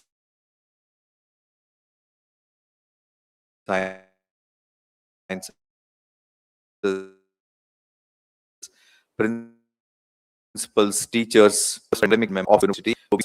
First of all, at the very outset, as Vice Chancellor of the thank and Salimullah Khan and all the faculty of pharmacy under Rajiv Gandhi University of Health Sciences and the association, Pharmacy Teachers Association and Management Association. They're all here today for taking such an initiative to do this program at Rajiv Gandhi University of Health Sciences. Because of you all, Rajiv Gandhi University of Health Sciences has gained such a name at the national level and international level. And right from the inception of the university, 3 decades of university, I've been Senate and Syndicate member, and pharmacy had a representative in the Senate and Syndicate, and that's how they could represent all the teachers and tell us the importance of pharmacy. Believe me, as a student and postgraduate, I just had we all had, and it was truly the pharmacy means people who work in the drugstores or either teachers. Only two dimensions were there, and slowly it developed and progressed, as Patel ji has mentioned today, into the industry, a field of treating team at the hospital and big industry, and now into various other fields of technology. So it's a very, very big platform for all the pharmacy students and the professionals to work at the global level. We thought the whole world healthcare is managed by the policy holders and the doctors and the researchers. In the recent past, we have seen how COVID and other diseases, endemic diseases were managed. So we now know how the industry manages the whole scenario. So we need true industry leaders, true professionals. We are the people who develop, manufacture, or produce the quality teachers, the professionals. We should be more responsible, more dedicated, and we should live up and transform according to the needs of the global requirement. So managing the healthcare industry and the pharmaceutical industry is a very, very important aspect for any human uh, healing that we have understood. The healthcare landscape is so rapidly developing and advancing. Especially in the field of pharmaceutical science, as he mentioned, biotechnology, artificial intelligence, digital health, precision medicine, which is the order of the day, the nanocare technology, and patient-centered care. All these are the components. In the 2026 syllabus, which we are unveiling today, we have unveiled today, all these things are incorporated. And I congratulate again Pharmacy Council of India and all the subject experts and stakeholders and the industry representatives today for this progressive curriculum and their collective vision. And also it has produced a syllabus which has got a strong balance of scientific fundamentals, practical competencies, and innovatives and ethics, and more importantly, the patient care. So I always, when I go through our NMC curriculum, which is based on so many verticals, that is objective structured program, competency based education, ADCOM, and also structured examination method, OSCE, and other structured programs, and more importantly, the skill based. All these are the modern day needs of the healthcare system, healthcare education. Now, after Montu Patelji addressed, I understood that all these have been inculcated in the new curriculum. He also made it a very, very interesting mentioning about the industry orientation and making job opportunities, job fair. So Rajiv Gandhi University will definitely be looking at that. And in the next few months, we will conduct industry oriented programs and also a big job fair with the help of all the stakeholders who are present today here. And it's not a difficult thing for us because we have a wonderful team at Rajiv Gandhi University of Health Sciences with our registrars, officers, everyone supporting me in the initiatives and the programs which we are making in the last few years. He also mentioned about the skill lab, which we are requesting for the Pharmacy Council of India to implement here in the state, which could be state-of-the-art skill lab. We have, as it was shown, 4 lakh square feet facility research center, which is coming up at Bhiman Kuppe, which is near Big Banyan Tree, Kengeri in the Hatra. So there we have 50 acres of land and 4 lakh square facility already existing. So in one of the floors, we can place this pharmacy skill lab, which will help 150 institutions under Rajiv Gandhi University of Health Sciences and the students, 10,000 and more undergraduate students and 1,000 and more postgraduate students in the field of pharmacy. Probably it could also help our medical students and other students because it's industry oriented and a lot of equipments and simulation could be done there. So I'm very happy if this project could take off at the earliest. When we discussed, he was so enthusiastic. He told Salimullah Khan and our dean that we are a little slow and we should take it up at the earliest. We will form a committee on this behalf, sign an MOU for both this skill lab and for the training center. Our Munir Ahmed ji is present here today. You should have a big round of applause to him.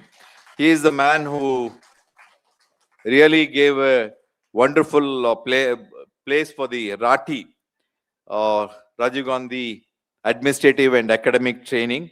Of course, our Srinivasan sir had started the teachers training program earlier with the basic infrastructure, a wonderful program for all our teachers under Rajiv Gandhi University to get the minimum training. But later, the apex bodies and the council realized that it's an important program for our teachers to learn and update themselves. So then we started Rati, and it's progressing extremely well. We have started now designed our own program at the national and international level for the award of courses. You know, the training has already started, the first batch. Now, if Pharmacy Council of India gives us the South Zone Center for training the teachers, we'll be very happy to take it up along with Pharmacy Council of India. We will assure you that it will be India's one of the best training centers for teachers. We will design such a way, and it will benefit all the teachers in South India. We are also requesting, I have made a formal request to even Ayurvedic Council. Of course, the Homeopathy Council has come forward already. We are working on that. And our Center of Excellence at Biman Kuppe can accommodate all these things. We have already got a research center which will be starting very shortly, especially in molecular and genetic area. And we have research scholarship for the students, 30,000 rupees, and for teachers, 50,000 rupees. We are already giving it. And there's a big health data center also coming up at that place. So it'll help all our scientific programs and research programs, and all this training. The data could be stored in a very big way. And AI-based education, Montu Patel ji was mentioning about AI-based education. AI-based training, we are starting with ITBT Center, ITBT, and also BBC Center very shortly. Our research committee is already working on that. Montu Patel ji also has given us a suggestion that diploma and degree, all the confined to pharmacy field, could be brought under Rajiv Gandhi University of Health Sciences.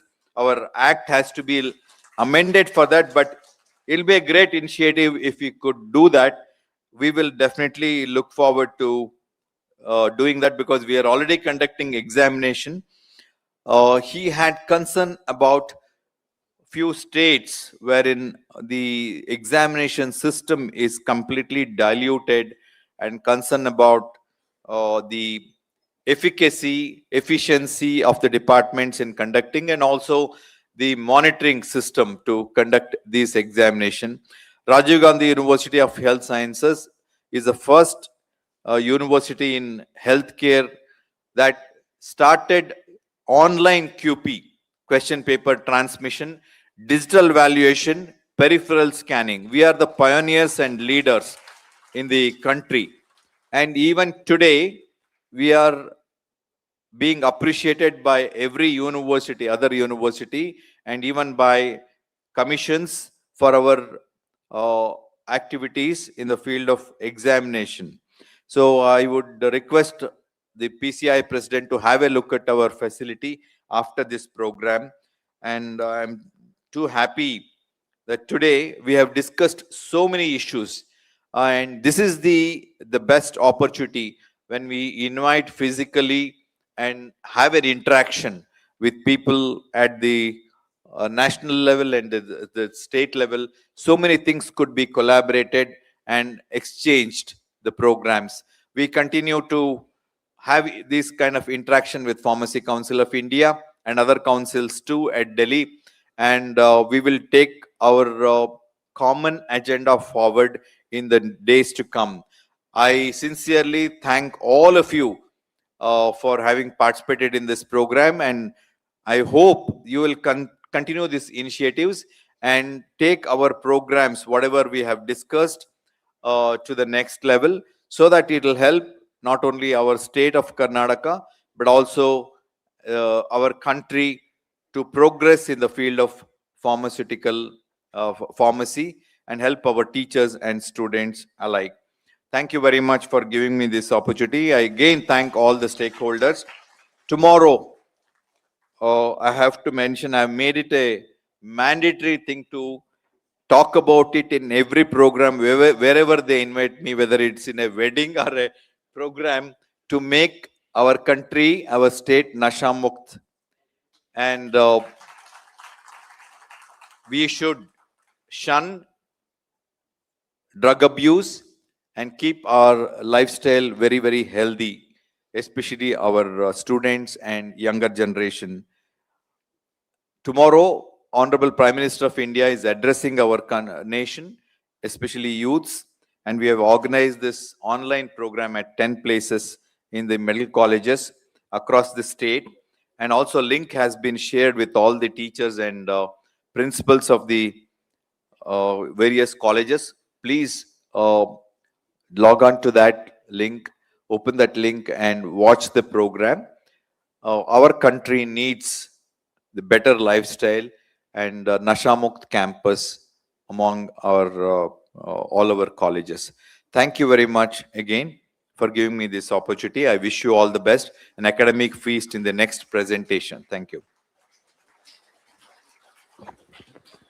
Thank you very much for your inspiring and visionary leadership in uplifting the pharmacy profession. The two sparks sitting on the dais, and today we could see the fire where they are talking about how they can take the upliftment of the quality of education as well as bring the upskilling of the next generation.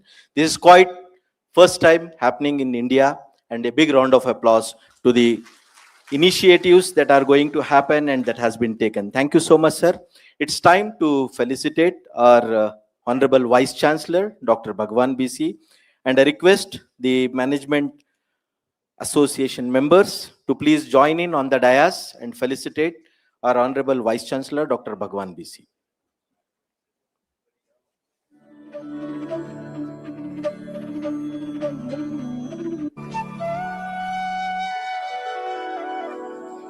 A big round of applause to our dynamic Honorable Vice Chancellor.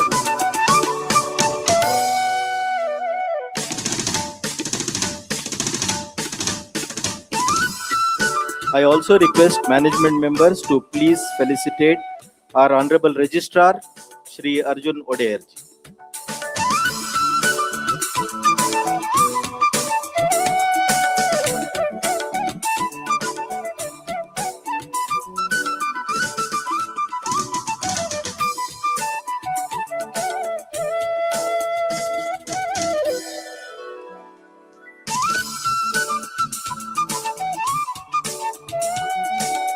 I also request Management Association members to felicitate our Honorable Registrar Evaluation, Dr. Riaz Bashayas.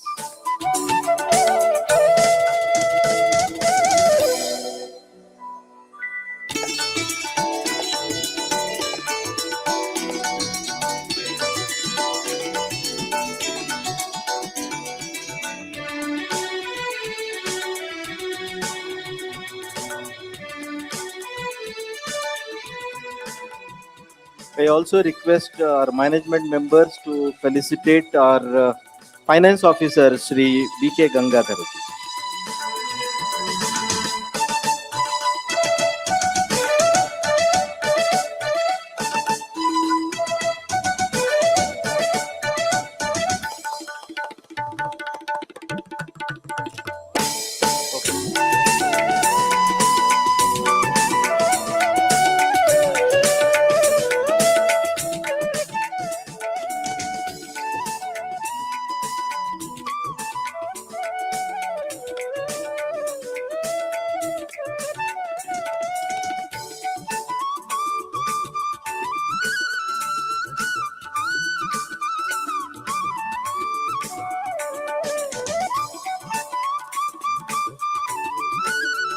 appreciations, please a big round of applause.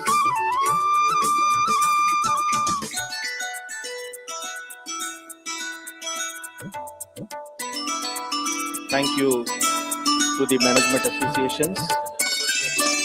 Yeah, okay. We also have our Central Council member from Kerala, Dr. Sharat Chandra C, who has been inspiring in conducting many activities in India through Pharmacy Council of India. He has to leave early, so we would like to request him to please join on the dais and request the members to felicitate.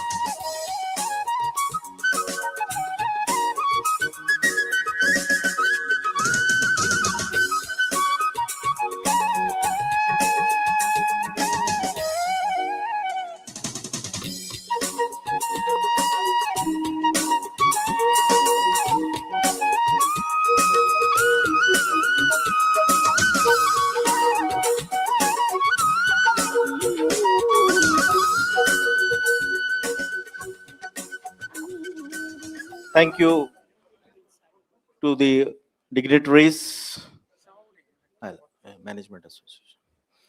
Okay, a group photo for the Management Association.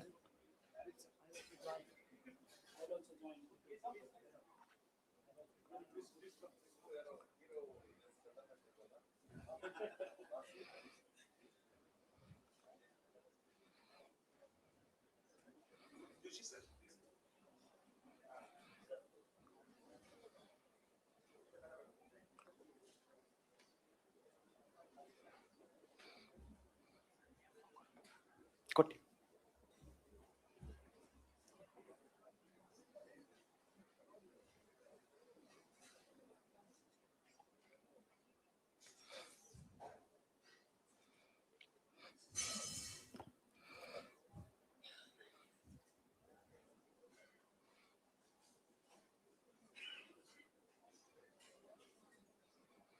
Thank you very much to the Management Association members.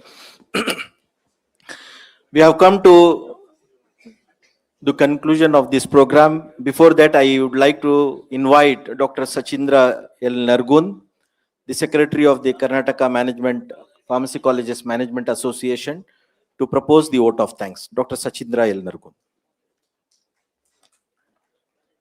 Good afternoon. Respected Dr. Montu Kumar Patel, Honorable President, Pharmacy Council of India, Honorable Ministers, distinguished dignitaries on the dais, respected Vice Chancellor, Principal Secretary, Registrar, Dean, Principals, faculty members, students, members of Pharmacy Fraternity, ladies and gentlemen. A very good afternoon to everyone. It is a proud privilege and honor to propose a vote of thanks on this historic occasion of the unveiling of the revised Bachelor of Pharmacy curriculum aligned with the National Education Policy 2020.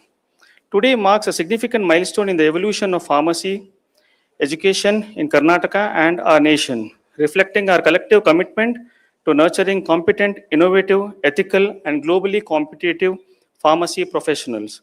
On behalf of Karnataka Pharmacy College Management Association and the entire pharmacy fraternity, I express my heartfelt gratitude to our chief guest, Dr. Montu Kumar Patel, Honorable President of Pharmacy Council of India, for gracing this occasion and for his inspiring address. His visionary leadership and unwavering commitment toward transforming pharmacy education has laid a strong foundation for implementation of NEP 2020 and preparing our graduates for the future healthcare ecosystem. I extend my sincere gratitude to our esteemed Honorable Shri UT Khadar, Minister, for his valuable guidance and encouragement and continued support towards strengthening healthcare education in Karnataka. Our heartfelt thanks also due to Honorable Minister Dr. Sharan Prakash Patilji, whose inspiring reflected the government's commitment towards quality education, innovation, and excellence in higher education. I respectfully thank Shri Rutvik Rajanam Pandey, IAS Principal Secretary, Health and Family Welfare Department, Government of Karnataka, for his valuable insights and continued encouragement towards advancing pharmacy education and healthcare services in the state. My sincere gratitude to our respected Vice Chancellor, Sir, Dr. B.C. Bhagwan, Sir, for his visionary leadership in steering Rajiv Gandhi University of Health Sciences towards academic excellence and for his supporting this landmark curriculum revision. I extend my sincere appreciation to Shri Arjun Wadeyar sir, Registrar, Rajiv Gandhi University of Health Sciences, for his constant guidance, administrative support, and valuable contribution toward the successful organization of this important event. I express my appreciation to Dr. Riaz Basha sir, Registrar Evaluation, RGHS, for his warm welcome address, and to Dr. Shivkumar Swami, Dean, Faculty of Pharmacy, along with the entire Board of Studies, subject experts, curriculum development committee members, whose tireless efforts have culminated in this comprehensive forward-looking syllabus. I would like to place on record our sincere appreciation to Dr. Salimullah Khan, Central Council Member, Pharmacy Council of India, New Delhi, representing Karnataka, for his unwavering commitment, dedicated efforts, and invaluable contributions in representing the interests of pharmacy education in Karnataka at the national level. His continuous support, guidance, and persistent efforts towards the successful development and implementation of the revised B-Pharm curriculum are deeply appreciated by the entire pharmacy fraternity. This revised curriculum is much more than a change in syllabus. It represents a transformational shift towards multidisciplinary learning, outcome-based education, experiential learning, digital competency, research orientation, entrepreneurship, innovation, skill development, patient-centric healthcare, fully aligned with the vision of National Education Policy 2020.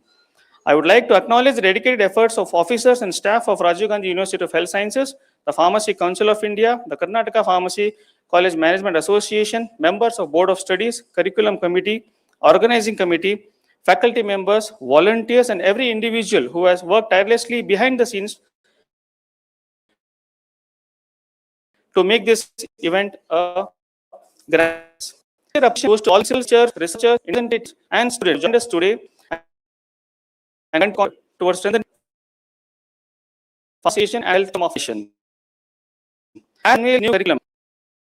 Let's collectively reaffirm our commitment to those who are not only academically competent but also socially, technologically empowered, and globally relevant professionals capable of addressing the evolving healthcare needs of society. Finally, showing a grace and in the memory and resources. Thank you all.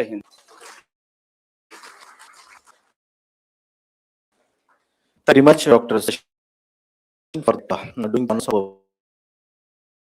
Thanks. With this, we have come to the close of today's program for with the Pharm Syllabus session. On the experts are here.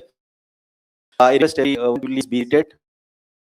But we conclude today's inauguration. I request the rise for Nilita.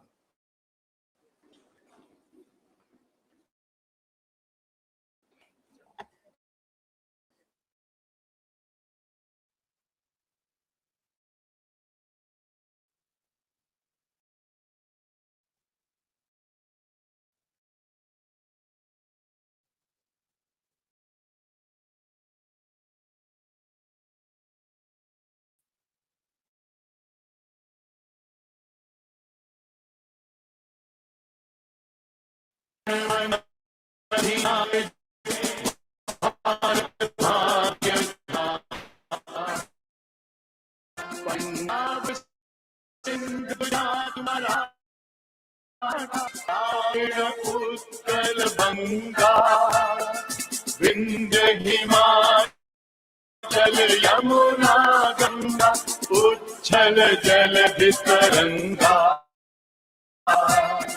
तव शुभ नामे जागे तव शुभ आशीष मांगे गाहे तव जय गाथा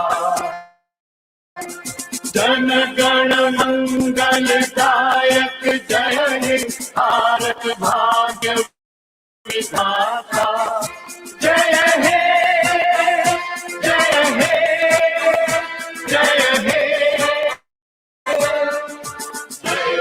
जय हे। Thank you. We'll be having the expert session from Dr. Sharad Chandran. I request everyone to please be seated. We would like to thank on behalf of everyone to the Honorable Chief Guest and other dignitaries. Now we'll be having the technical session on the expert session from on the syllabus. I invite Dr. Sharad Chandra to introduce Dr. Sharad Chandran. I request Dr. Malappa Shalawadi, Associate Professor from HSK College of Pharmacy and BOS member of UG, to introduce Dr. Sharad Chandran C. Dr. Malappa Shalawadi.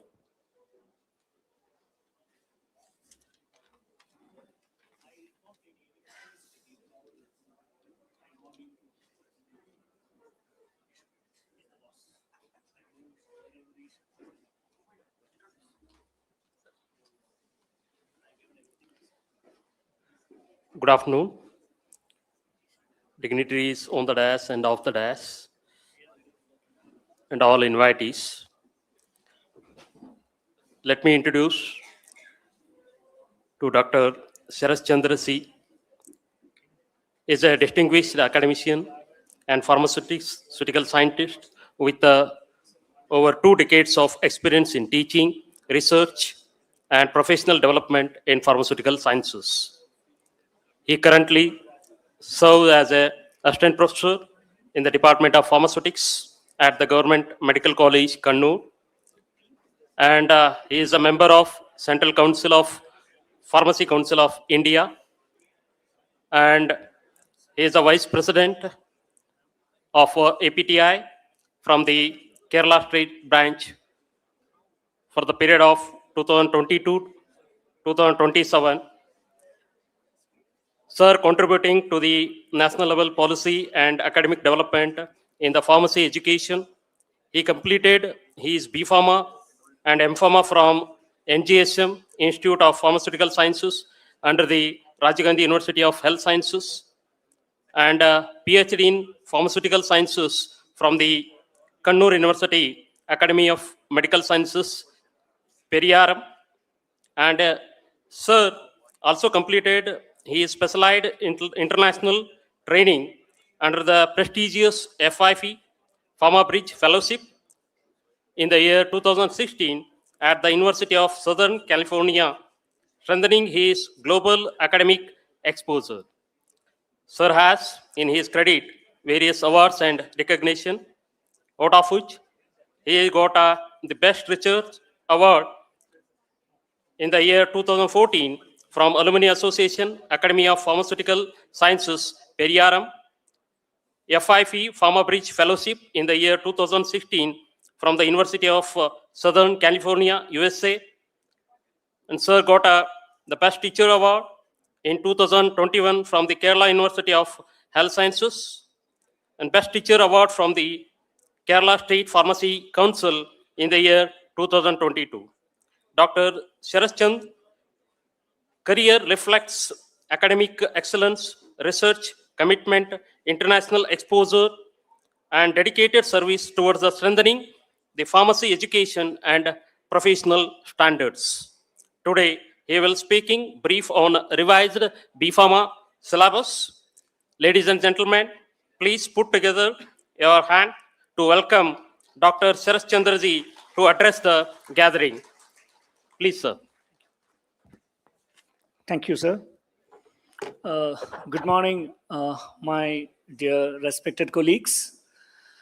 It is a great feel to be in Rajiv Gandhi University of Health Sciences, because personally it is something emotional for me, because I started my journey from RGHS as its first batch. So 1996 I started my journey, because my classes started, I still remember, I think December 30th. And I was sharing to Honorable Vice Chancellor in the morning, like I hardly got 6 months to finish my B Pharm. And it was quite a tough experience. Then journey continued as M Pharm graduate, entered into profession. I'm so glad to see my friends, my colleagues, all are here.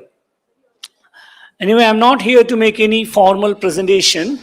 That will be done by my colleague in council, Dr. Salimullah Khan. But I just wanted to give some brief overview, being a co-chair for Education Regulations Committee of Pharmacy Council of India. And probably I was fortunate enough to coordinate this whole exercise. My contributions are minimal, but my job was simplified because I got great pool of experts, senior teachers, the fresh minds, industrial people. So job was almost done with ease. And my president, Honorable President Montu Kumar Patel, sir, he has given this whole exercise a great support at any time. So this journey of whatever we have seen today as a syllabus, whatever you find in the site, it was not an easy exercise because it all started in 2023. It started in Mumbai, where we invited all the learned people, senior faculties, industry representatives. Industry means all sectors. We invited the vice presidents, GMs of the big manufacturing units, R&Ds, community pharmacy, chain pharmacy, management team, every sector, and academicians. It was a brainstorming session which had some ideas, some inputs. Then the journey began.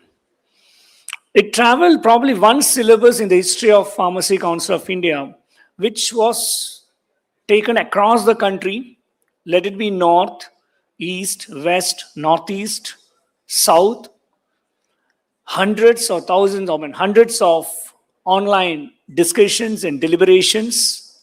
Then we had a structure, and that structure was shared to the stakeholders. And whatever input was given to the Pharmacy Council of India was documented. I mean it, documented, not simply kept for documentation. Again, Honorable President is directed to reconstitute another fresh committee. No earlier people were involved. Again, fresh minds were brought in.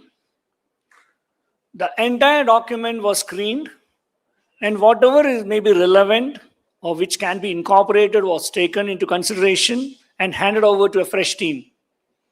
So again, that team sat down. The total restructuring was required in some of the courses. I don't know how many of you still remember the first draft of the present syllabus. There were 2 more additional AI-related courses, dedicated AI-related courses. Now we have 6. Initially it was 8. And those who remember the course content, it is drastically changed. So even the core courses, like whatever you say, the pharmaceutics, chemistry, pharmacology, or practice, whatever, complete restructuring was done. And it was really a tiresome exercise, sleepless nights.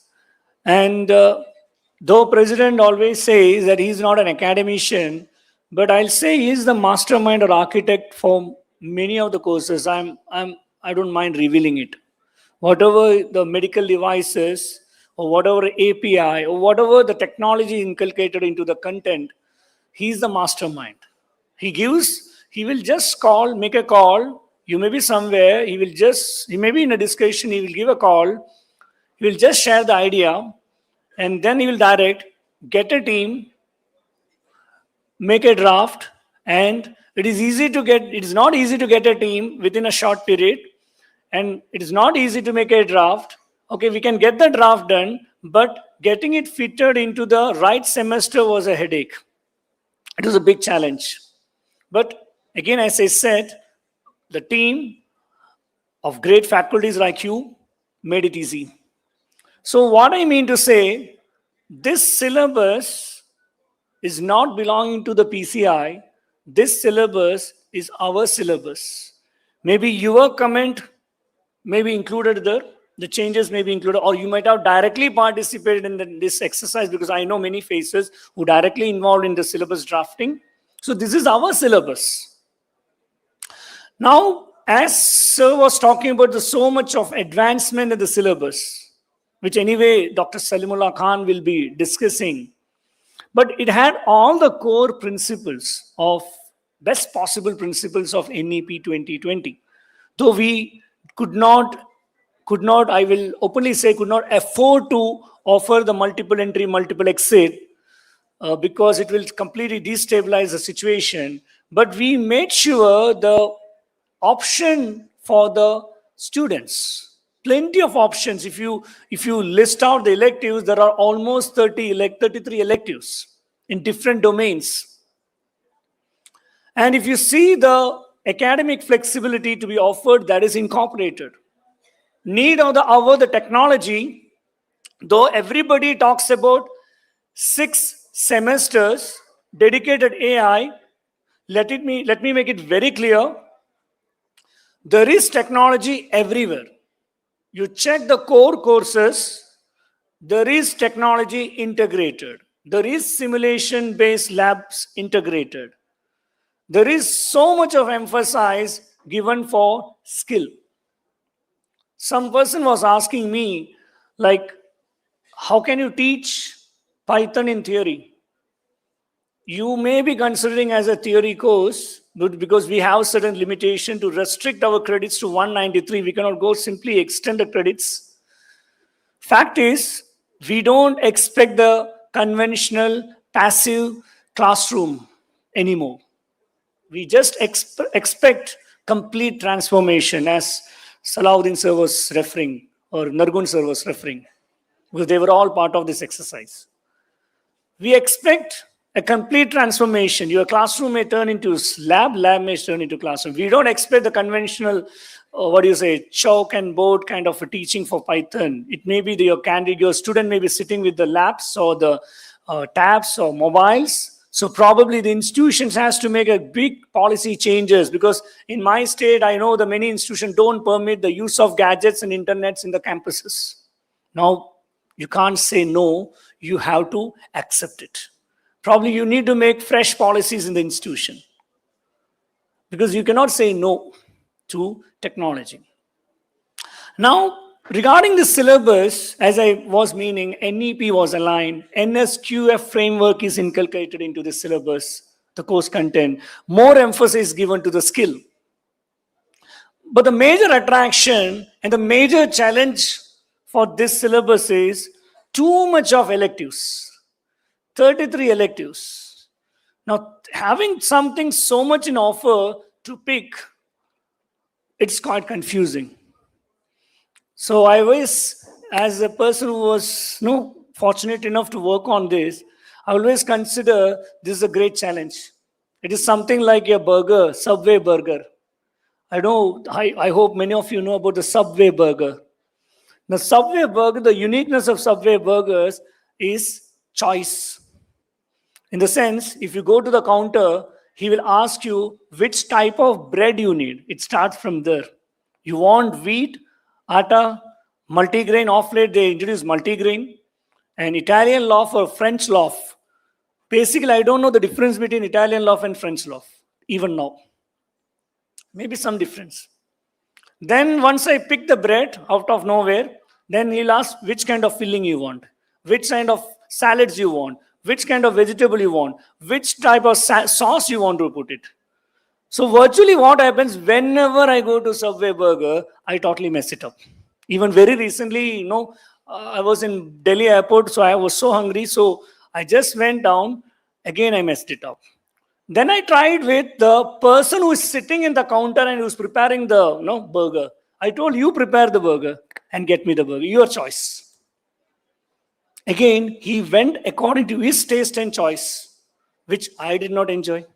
I could not. So I still don't know what is the perfect combination of Subway burger. Now, this is a kind of situation what we may probably face, our students may face. Ultimately, PCI has drafted something so-called beautiful future-ready model, but the receiving end is the candidate who has to take it up. Then most of our student basically doesn't know what is pharmacy. It will take at least 2 years to understand in pharmacy. By the time 2 years, you got a package full of electives. So who will mentor him? Who will tell him which one is best suited for him? So that is the biggest challenge. If he goes wrong with the picking of the electives, finally end up by cursing the teacher, cursing the institution, and cursing the pharmacy profession, and even cursing his own parents for putting him in pharmacy. So this is a big challenge for personally, at least for me. So the conventional transmitter kind of teaching, like which we all probably did for at least 10 years of career. At least I did it for my first 10 years of my career. Between 2004 or 2003 to 2014, I was doing a stand-and delivery job. Like a radio, I was delivering. Because I was the only source of information for my students, because Jio was not there, Airtel was not giving 5G, and YouTube was not so much advanced. Now, in 2014 onwards, especially last 5 years, there is a devastating change in information communication technology. Internet has become faster. YouTube will give you any content. There are so many sources of information. So I feel my job role has transformed from a transmitter or a radio kind of a stuff to a facilitator or a mentor kind of a stuff, which probably required for this kind of a syllabus. Your role is to be changed, or our role has to be changed. We need to guide them. To guide them, we should understand them. Right from the day one he enters to the campus. Tough job. All this pressure will come to us. This is a tough job for us. We got our family, our own kids. We don't find time to spare for our own kids. Even I personally feel so bad sometimes because I'm so engaged, so I don't find much time to talk to her. Because we are engaged with our professional needs. Now that is someone else's kid. They might have put in our campus. So this syllabus may complicate the situation. Though it is very future ready, very promising, I'm so sure if we implement it properly, it is going to deliver the goal. Because there are plenty of choices. You see the choice. So what I mean to say, it all rests on us, because no syllabus will guarantee any outcome. Syllabus can guarantee outcome if it is effectively implemented. And implementation totally rests on our hand. That's why we are called as teachers, the most noble profession. Because we create the future. Now we have something future ready model, as President Sir was telling, but only we can create it. So there are a lot of changes. Let me make it very clear. There are a lot of changes happened in the syllabus, courses, the credits, the duration. If you have seen for the first time, we got multiple credit courses. You got 4 credits, 3 credits, 2 credits, 1 credits. The scoring pattern is different. Duration of examination is different. So we need to have a proper understanding about it. So all those things, anyway, Salimullah Khan ji will be briefing you. But as Sir was telling, this is not a complete syllabus. There is nothing called as perfect syllabus. It has got so many errors. But effort was taken to the maximum to minimize the error. But still there are typographical errors. We are traveling across the country. We are taking the feedbacks. That's what Honorable President has said. We are ready to accept. You please convey the content where you feel the difficulty, where you feel something has gone wrong. Please send us the comments. Because why I want to say that, we were given with a choice to comment. But I don't know how many of the gathering here really made the comment, really sent the comment. Because I was in one of the reputed university. That's what probably President said. There was a lot of criticism, only criticism. It's fine, because I normally take criticism, I accept it. But I was criticizing like anything. So finally I have to ask one question. You're so much of criticism you are given for the whatever effort taken by the teachers, great teachers. I'll say great teachers. But did you send any of these comments through the mail which was given to you, sir? Then he was asking, which mail? I did not get any mail. Sir, we did not send you any mail. Actually, it came to public domain, but you had the opportunity. Because why I'm telling, we have all the evidences maintained, all documents maintained, all the efforts has been recorded. Because this all came from the stakeholder. But he did not do it. So we have given the chance, but you are not taken it. So virtually, we have something ready with us, but please understand the needs.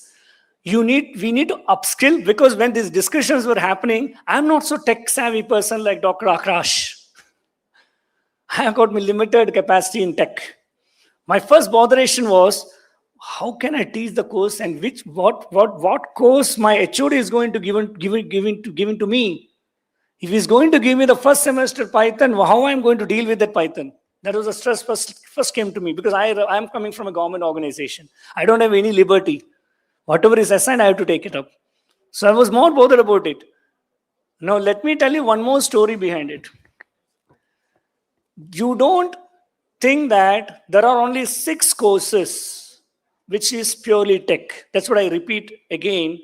Everywhere there is technology. In pharmaceutics, there is technology. Practice, there is technology. Pharmacology, there is technology. Chemistry, there is technology. So you cannot hide away from the technology. So you have to take at least your core courses, but there is also technology. So this is like a situation. Probably most of the senior faculties may remember the digital transformation happened to our banks, computerization happened to our banking sector. We opposed it. The banking staff opposed it strongly. Banks and RBI did not bend down. They gave the 2 choices: either learn and continue the job, or take the VRS and leave the profession. I'm a bit sad to say that probably we are in such a position now. But there is one more but. We may not have the liberty of what? VRS. So we don't have VRS as of now. And I don't think any management is so generous to give you a VRS. So we are in a position that is perform or perish. But I have 100% confidence on my colleagues. We are not there to perish. We are going to continue. We have adapted all the changes till date, and we reached to this level. I will learn. I started learning Python because I don't know what is going to be given to me by my HOD. First of all, this fellow was sitting and working on the syllabus, so let him go and take Python if he says, I am finished. So I started learning my Python. I started learning my Python probably at least 3 years in early advance. Okay, so what I mean to say, we can do it. And to build your confidence, let me reveal one more thing. There are 6 courses of Python. Technology, right? Not a single engineer was involved. This whole pharma technology syllabus, all 6 dedicated courses were drafted by pure pharmacy faculty who is specialized in pharmacology. One person is specialized in chemistry, like this gentleman. So I'm so proud to say that this syllabus is not of engineers. This syllabus is drafted by the pharmacy people. So if these people can do it, why can't we do it? We can do it much better. It's only the learning process, continuous learning process, which was actually in the syllabus. We said it is for the students. No, it is for the teachers. So brief detailing about the syllabus. I don't want to go in detail because something has to be left for Salim sir. So he's the man to do it, because he can deliver the more details about it. But as before I conclude, I want to say one more thing. We are open. PCI is now, it is not the stakeholder coming to PCI. PCI is now coming to stakeholders. So your comments, if you really feel this suggestion will do good for the syllabus, because we want to improvise. If it can do good for our syllabus, for better outcome for our graduates, please communicate. Because you can communicate to me, or you can communicate to you can communicate directly to PCI policy. If you are communicate to PCI policy and mark CC to registrar, your communication will reach to us. or you can communicate to Dr. Salimullah Khan, because I know how strongly he represents there. Anything, because when the discussion was happening for the Rajiv Gandhi University Health Sciences, he was after us. You made this mistake, you made that mistake. Okay, so we accept it. So we gracefully accept all positive comments. And as Sir was telling, don't simply criticize, give a suggestion. But standing and criticizing is an easy job. But giving suggestion is a very tough job. So I want everyone to do the tough job. And so let me wind up. It was a great interaction for me. It is a great chance to come here at a place where I started my journey as a pharmacy professional. And it's my privilege to address and also represent we teachers in the council. So I look forward for your support, blessings, and wish you all good luck. Thank you. Jai Hind, and God bless you all.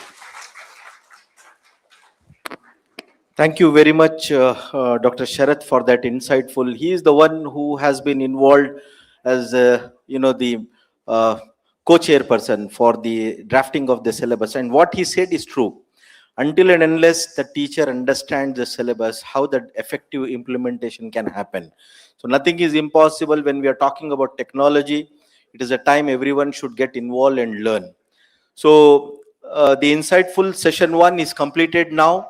We'll be breaking for lunch. Post lunch, after 45 minutes, I'm going to tell it is going to be one of the most interesting talk on artificial intelligence implementation and its execution.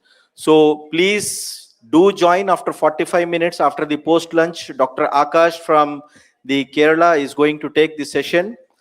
I have to remind every participant over here is that a beautiful certificate designed and issued by Rajiv Gandhi University of Health Sciences to the participants will be made available post the session of Dr. Salimullah Khan. We'll be having a session immediately after lunch of Dr. Akash, followed by the session from Dr. Munir Ahmed, and also after that from Dr. Salimullah Khan. Do join us. Thank you so much. Let us all join for the lunch. Thank you.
I could see some of the chairs being kept at the backside very haphazard way. Can we be more disciplined? If we can arrange it properly and sit it in a disciplined way, this is a request. This is a request, please coordinate. Can we be more disciplined? The entire program is live streamed. Wrong message should not be delivered.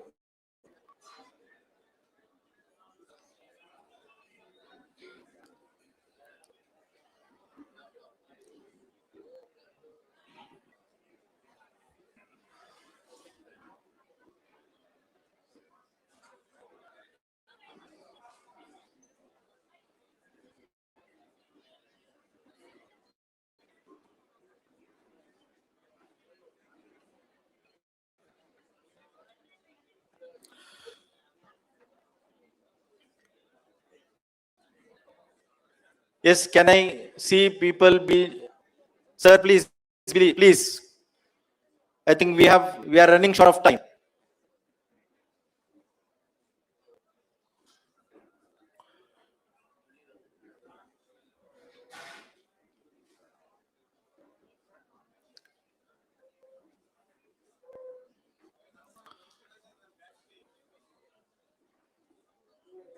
Okay, please see that if anybody is there outside. Dr. Paul, can you help us out? Please, if somebody is there outside, please invite them out. All inside.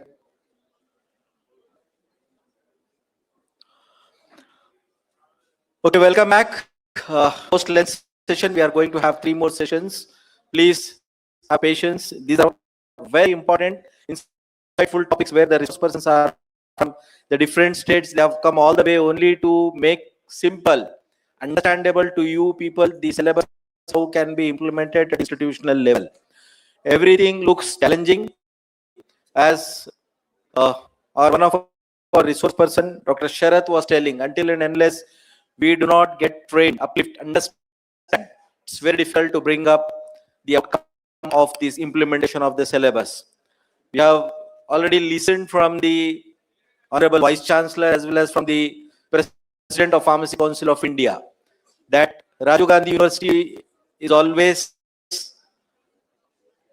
running forefront to exhibit the quality and the standard of the education that are being imparted, that it's been visible, recognized globally. Let's continue. We have got next speaker, Dr. Akash Marathakam. I invite him onto the dais. Dr. Akash. Please. Please, Dr. Akash. Please be. Dr. Akash is going to talk on the AI integrated and future focused pharmacy education in the national education policy era. And he is going to give insightful.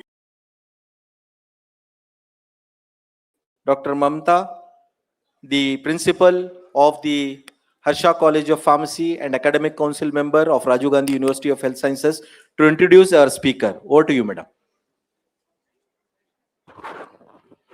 Good afternoon to you all. It's a pleasure to introduce Dr. Akash Marathakam sir to the gathering. Dr. Akash Marathakam sir is currently working as professor and head department of pharmaceutical chemistry at Sri Gokulam SNGM College of Pharmacy. With over 18 years of experience in pharmaceutical education, research and academic leadership, prior to joining Sri Gokulam, he served as head of department, National College of Pharmacy, Calicut. Sir has contributed as subject expert to syllabus committees of the Pharmacy Council of India and currently serves as a member of the Academic Council of the Kerala University of Health Sciences. Sir research interest encompasses phytochemistry, synthetic medicinal chemistry, and pharmaceutical pedagogy. His academic and research contributions include numerous research publications, South Indian patents, and international patent, multiple book chapters, and 4 textbooks authored for pharmacy students. Dr. Marathakam sir is a member of several national and international professional organizations, including the International Society for Evolution, Medicine and Public Health, the American Chemical Society, the Indian Pharmacy Graduates Association, and the Association of Pharmaceutical Teachers of India. He currently serves as the treasurer of the APTI, Kerala State Branch. Today, Sir will be speaking on the topic AI integrated and future-focused pharmacy education in the NEP era. Ladies and gentlemen, put your hands together to welcome Dr. Akash Marathakam, Sir, to address the gathering. Thank you. Good afternoon, all. I know it's a little bit difficult to sit in before a session after a lunch. So I will try to make it, what to say? I'm try to make it little simple.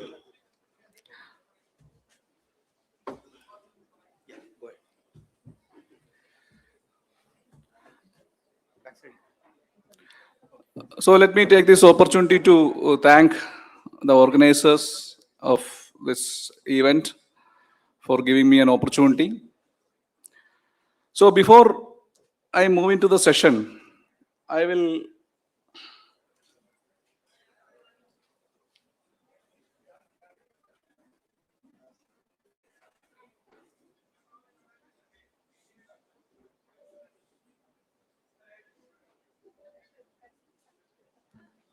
So before I move into the session, I would like your attention to this slide. There are two bells shown in this slide. One is an classic handbell, and the right side you can see an industrial whistle. The left side classic bell you was in the schools earlier to start the class, and the right one is an industrial whistle which used to start an factory or something like that. So these both bells share the same DNA. I'll show you how.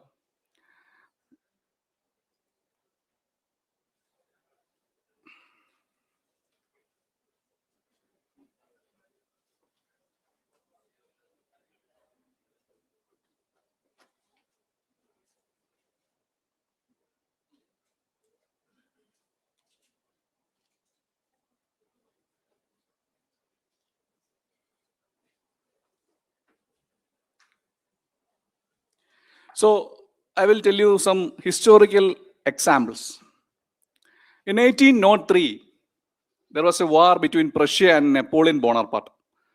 And Napoleon Bonaparte defeated Prussia. And the Prussian monarch decided, or they analyzed what was the reason for the failure in the war. They analyzed that their soldiers were not disciplined. Their soldiers have no discipline. They were hesitant to attack. They were hesitant. They were calculating the survival instincts. That's why Prussia lost the war. This was the assumption of the Prussian monarch. So they decided that all the future soldiers should have more discipline. And they introduced an educational system. And that educational system was made compulsory for all the students of Prussia. Let me wait for 1 or 2 minutes for that slide.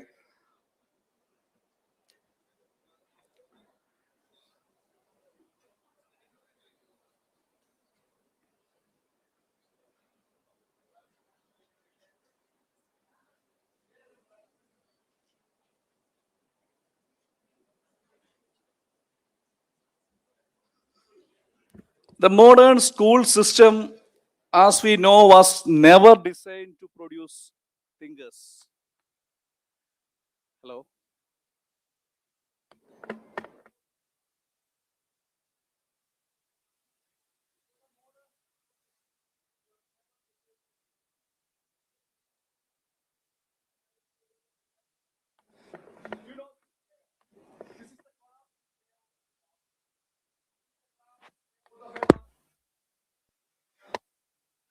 Our grandparents. You see, a teacher, a single authority there. A teacher, a single authority there, and the students facing the teacher. Teacher is a single authority. The education was teacher-centric. And then I was telling about Prussia. And the war, the Prussian monarch decided that we lost the war because our students have no obedience. So they formulated an education system that is all students were have to compulsory attend school. And at 9 a.m. or 10 a.m., a school bell will ring. Upon the school bell, all students have to compulsory go to the assembly ground or enter the classroom. Then a teacher will be there, a singular authority. And the progression was made on age segregation. 6 to 7, one class, 7 to 8, another class, 10 to 11, another class. What was the aim of this school system was to produce better soldiers. Once these students grow up, they are easy to train to be soldiers, because whenever the parade ground alarm ring, they already are trained to come to the parade ground. They have been forced to listen to the teacher, a single authority. So they are easy to make them obedient for their military commander. So whatever the military commander says, they can obey because they are trained to do so. And by age segregation, the ranks, lieutenant colonel, colonel ranks, they are also used to that, because in their schooling system, they were trained to be soldiers. This was the first model introduced in Persia. You see, we have some resemblance. And the Persian model was to eradicate free will.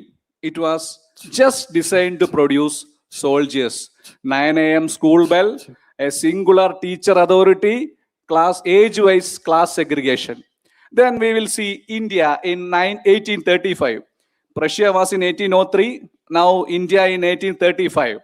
1835, Thomas Macaulay, he copied the Prussian system, because in India,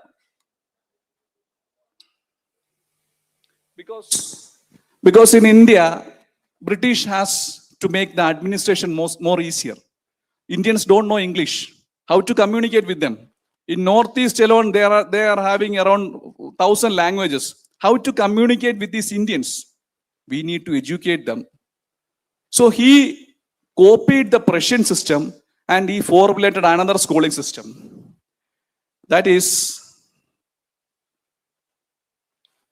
he formulated another schooling system, and that is the system which we are following. 9 a.m. class bell, and the education was mostly focused on copywriting, impositions, grammar drills, because they need Indians' handwriting. They need to improve the Indians' handwriting so that the subordinates, what they write, they can learn.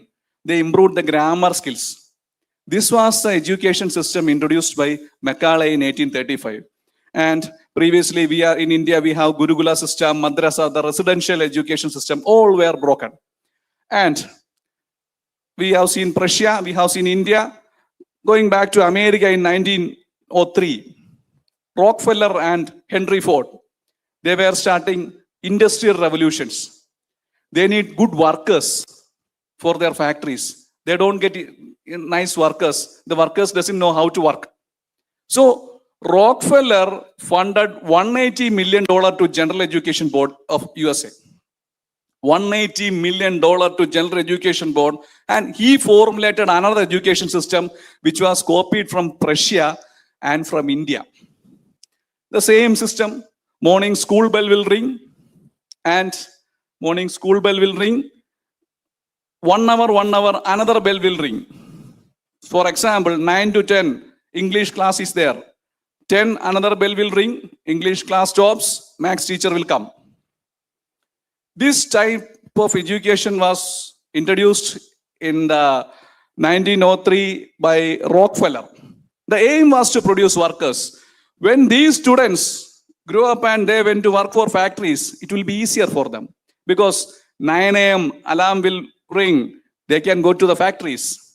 10 a.m. another alarm ring, they can shift the changes. If one worker is working in the tire of Henry Ford, when the alarm rings, he can go to some other works. So it was designed to produce good factory workers.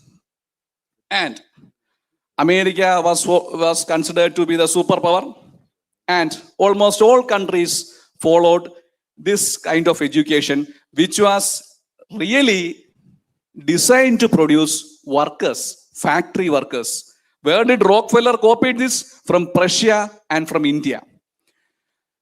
This was going very smoothly. America produced very nice workers. Suddenly, in 1957, Soviet Union launched Sputnik. Soviet Union launched Sputnik. Then America realized we were building compliant workers where our enemies were building scientists and engineers. They realized something has to change. So then in 1953 or 56, they changed their education system and they put forward a term outcome-based education. In 1956, Benjamin Bloom was there. Benjamin Bloom introduced Bloom's taxonomy, higher level of thinking. So outcome-based education was introduced. So the aim of outcome-based education was to make more scientists and engineers in USA. And we know that at the time of that, America followed something and all the countries followed the dumb system of factory workers. After years, India also realized we also need thinkers, not workers. We also want good quality people. So in 2020, National Education Policy was formulated under the visionary leadership of our Prime Minister and Dr. Kasturi Rengan. National Education Policy was released. The main aim or the blueprint or the aim was to produce lifelong learners. The aim was to produce lifelong learners. I am not going too deep into that. Another session is on NEP.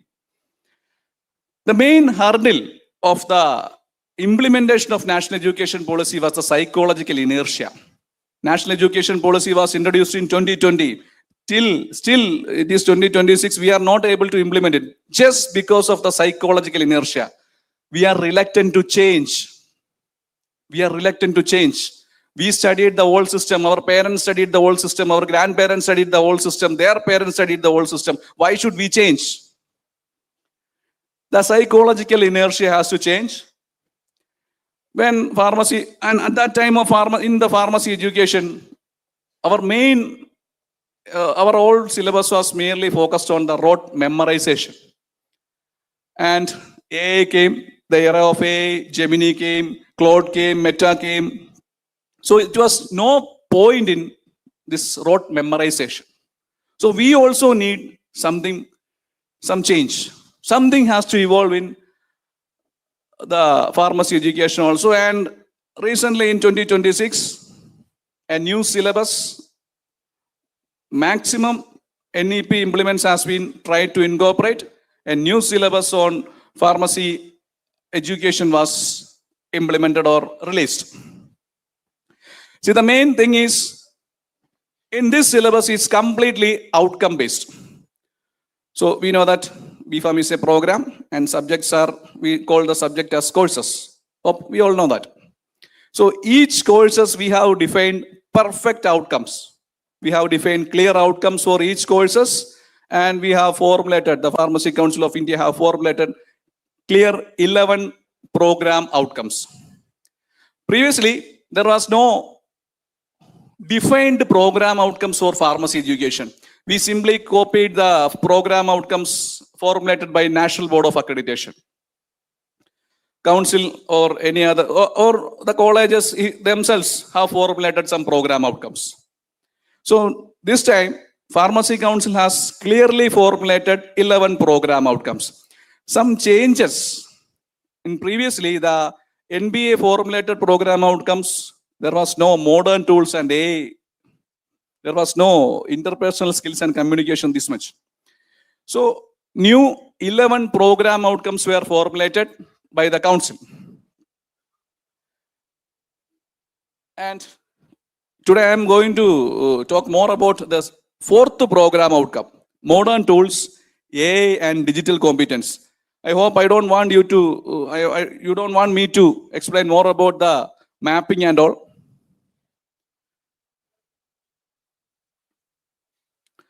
So with this brief introduction, I am going to start my session. AI integrated future focused pharmacy education in NEP era. So how many of you used AI today? Answer is everyone. Every one of us are using AI today in one form or another form. You may have used Google Maps. You may have used YouTube. Whenever you scroll the Instagram Reels or YouTube, you may have received recommendations. You may have opened your iPhone using the face detection. Everywhere it's AI. We are using AI without realizing it. We are using it. Our students are using it. So in our profession also, it's already there. AI is not waiting outside the pharmacy to getting our permission to enter. It's already there in our profession. You see, in drug discovery, it's already there. In manufacturing, it's there. In safety monitoring, it's there. In patient care, it's there. It's already there. Then why shouldn't our students be aware about the artificial intelligence and this digital technology? For that intention only, Council has introduced digital technology components in each courses. Every courses it is there. Somehow you can see that it's incorporated in almost all courses. So assume two graduates, graduate A and graduate B. Both graduates are having same pharmacy knowledge. They are having very good traditional laboratory skills. They are having conventional professional skills. Two graduates, both graduates are very sound in pharmaceutical knowledge. But the second graduate has something more. The second graduate has data literacy and digital literacy. So who is going to be successful in the year of 2030? It's no doubt. It's a second graduate because it's an era of AI. In drug discovery is becoming more computational. Manufacturing is becoming more intelligent. Healthcare is becoming more digital. Patient care is becoming more data driven. So it's already there in our profession. So the future pharmacist has to climb 6 ladders. That is 1, pharmacy knowledge. That is the basic thing. Previously, our students have pharmacy knowledge and 6th one, professional responsibility. But here, after acquiring pharmacy knowledge in our new syllabus, the student will get data literacy, digital literacy, AI literacy. So what's the difference? Data literacy means the ability to interpret the data. I will tell you one by one. Digital literacy means how to use that data. AI literacy means how to use the interpreted data to make predictions. These 3 things our students has to acquire to be successful in their future profession. That means the future pharmacist should be a bilingual. It doesn't mean that he should know 2 languages. It means he should have strong pharmacy knowledge and he should have more data knowledge.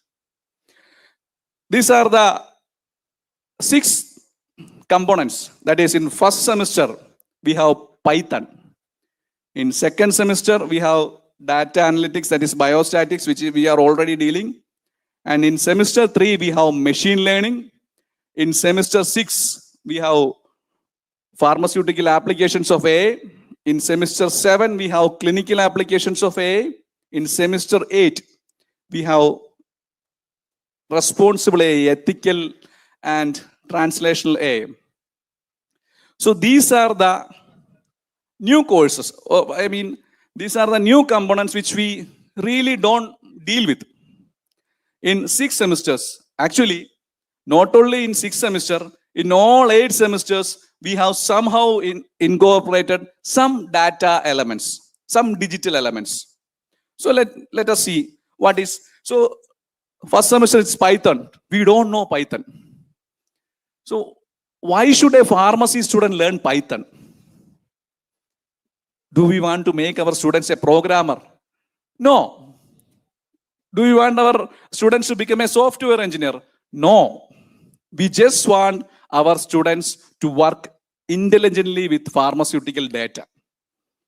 We don't want to make them software engineers or programmers. We just want them to make intelligently work with data. Why should a student learn Python? The first thing is important to introduce computational thinking. They should know what is computational, the term computational means. To introduce computational thinking, we have introduced Python, not to make them software engineers, not to make them programmers. So now it's an era of AI. What's the need of studying coding? If you want anything, you can ask ChatGPT. ChatGPT will write it for you. So what is the need of coding? AI will write it for you. Why should you learn coding? See, for example, if nowadays we are not using letter writing, we are not writing letters or something by ourselves. We are giving the subject, ChatGPT or Gemini write it for us. Whenever ChatGPT gives us a letter, we should know the basic English language to check whether the given letter is correct or not. Right? We should know the basic, how a letter will look like, so that we could verify that the letter given by the ChatGPT is correct or not. That's the similar comparison is with why we are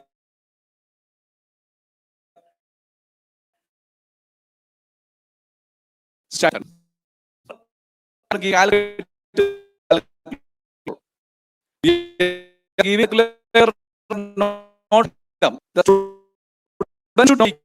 student should know how to enter a chat. Then only can answer. By giving does it relevant to how to use the chat. This is so future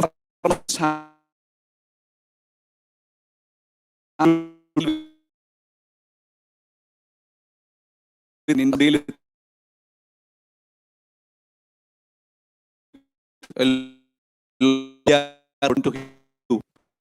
we can only get it. And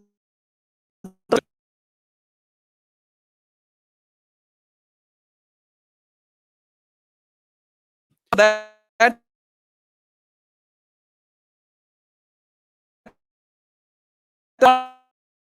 one will be raised on the next. See,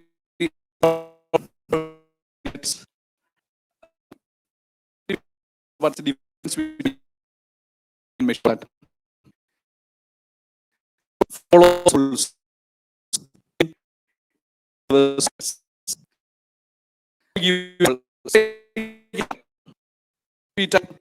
Once to it is to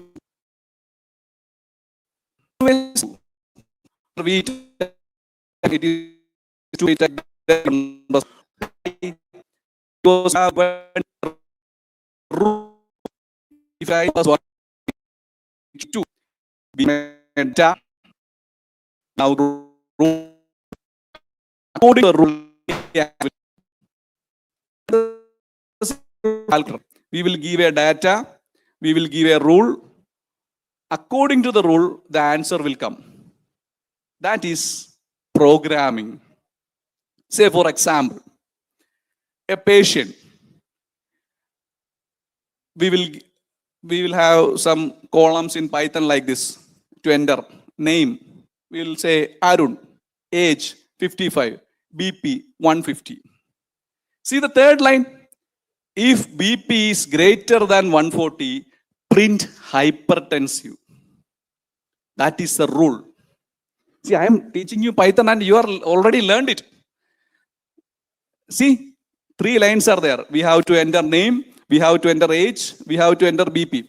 In our first semester, 1 or 2 chapters are about this only. What is the component in the left is known as, what is the component in the right is known as. These are the things we are studying in the first chapter. So we have set a rule. If BP is greater than 140, print hypertensive. That is the rule we have set. And the name, age and BP are the data we have entered. So I am making myself clear again.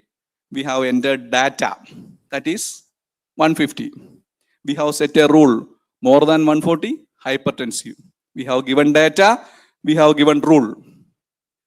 So if we already have set that rule. If a person's BP is more than 140, the computer will automatically tell he is hypertensive.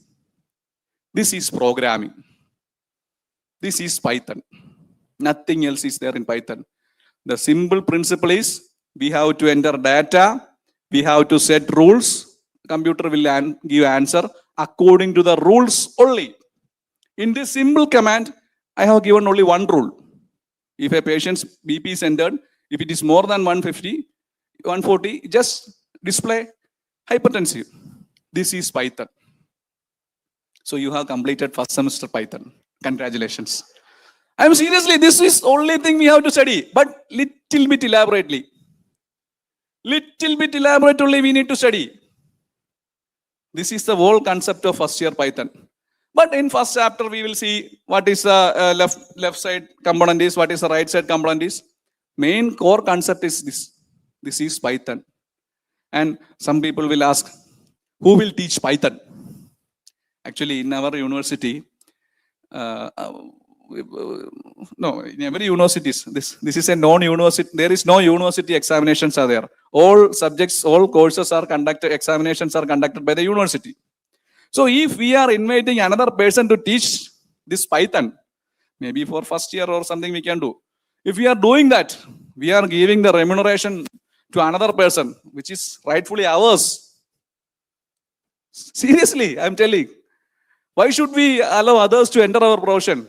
If our students can learn this, why should we learn a little bit of Python and teach them? There are many courses, and Pharmacy Council is also planning for an online, some Swayam-like courses for Python. Not by me, but some experts. All the chapters will be covered. So, in first, there is that, what I told now, psychological inertia. I have this much age, how should I learn a new thing? No, we can. So you have completed Python, and now I have been given allotted only 45 minutes by Salahuddin sir. Otherwise, little more I would tell. Now going to machine learning. See, Python, we know we have entered data, we have set a rule, then answer will come. Machine learning is that the machine learns from the patterns. Machine predicts from the patterns. Say for example, if you are teaching your M.Pharm PG students, chemistry students, you show a structure of cyclopentanoperhydrophenanthrene nucleus. You show a structure of cyclopentanoperhydrophenanthrene nucleus. You are asking the student whether this structure is lipophilic or hydrophilic. The student doesn't know cyclopentanoperhydrophenanthrene. He is just looking at the structure, and this is just rough structure. And student thinks from his previous classes, from his previous notes. Student analyze. This is a hydrocarbon-rich nucleus. Hydrocarbon-rich means it may be lipophilic. How did he come to that conclusion? He analyzed with the previous examples he knew already. Hydrocarbon-rich means it may be lipophilic. This is machine learning. The student predicts from his previous knowledge. Student learns from the patterns. Student predicts from the patterns. This is machine learning. So, statistics. We are all dealing with statistics in our BPharm in somehow some courses. So, statistics is the bridge to programming and machine learning. Let me show you how. See, another example of machine learning. You know, Lipinski rule of 5. It's a molecule's drug-like ability. here we are showing some molecules and their molecular weight, log P, HP donor, etc. You all know Swiss target prediction, right? Swiss target prediction, you know. If you draw an unknown structure, if we draw a new structure, the Swiss target prediction will predict whether the structure is active or not, which receptor this structure is going to bind or not. So the Swiss target prediction is based on this type of predictions. That is, each molecule is converted into numericals. See, a molecular structure, computer doesn't know what is a molecule is. Computer knows only binary numbers. Computer knows only numericals. So what was displayed earlier, a molecular structure is converted into numerical descriptions. Molecular structure is converted into numerical descriptions like molecular weight, hydrogen bond donors, hydrogen bond acceptors, log P, polar surface area. So a molecule is already converted into numerical descriptions here. So if we give a new structure, the computer will predict from the non-numerical descriptors to check whether this new compound is having action or not. The computer is learning from the previous known examples to predict whether the new compound is having action or not. This is an example of machine learning. Swiss target prediction you are using is an example of machine learning.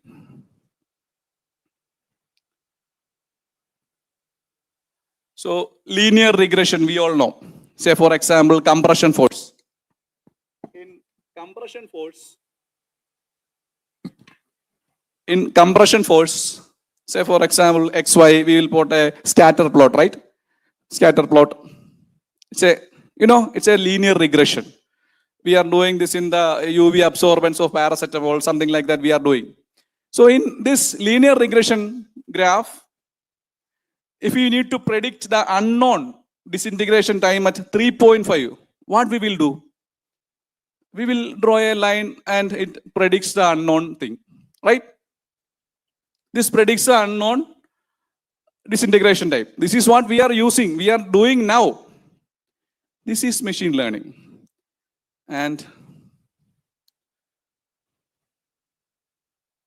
I forgot to tell you, we already learned Python. Now we are learning machine learning. In our syllabus, 5 algorithms are there.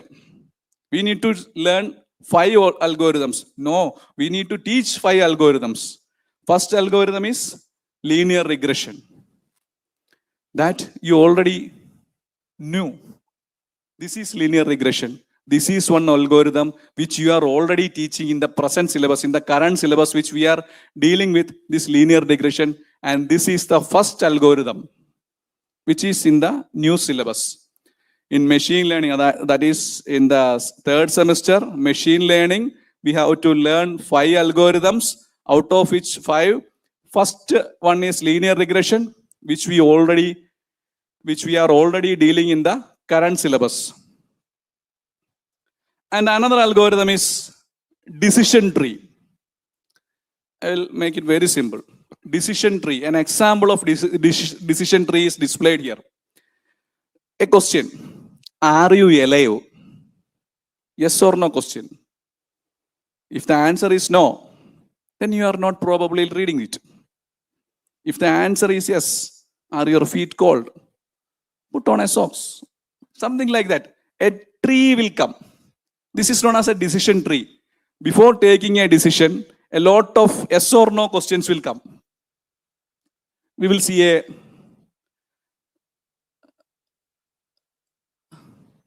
another pharmaceutical example or clinical example. If a person is having hypertension, we will put forward a decision tree. If hypertension is confirmed, yes or no. If the answer is no, you have no hypertension, go home. If the answer is yes, the branch will continue. If the answer is no, go home. The decision is clear, go home. If the answer is no, whether you have chronic kidney disease or diabetes with something, if the answer is yes, use ACE inhibitors. If the answer is no, use beta blockers. Likewise, by asking continuous questions, we come to a decision. By using many questions, we are coming to a decision. We are coming to a conclusion. This is known as a decision tree. This is the second algorithm we are going to teach our students. So first algorithm, we are already teaching our students, that is linear regression. The another algorithm is decision tree, which I think you got some idea. This is decision tree. This is the only thing we need to know. This is the basic principle of decision tree. We will ask a group of questions to come to a conclusion. We will reach a decision. And another algorithm is random forest. You know what is decision tree, right? So what is a forest?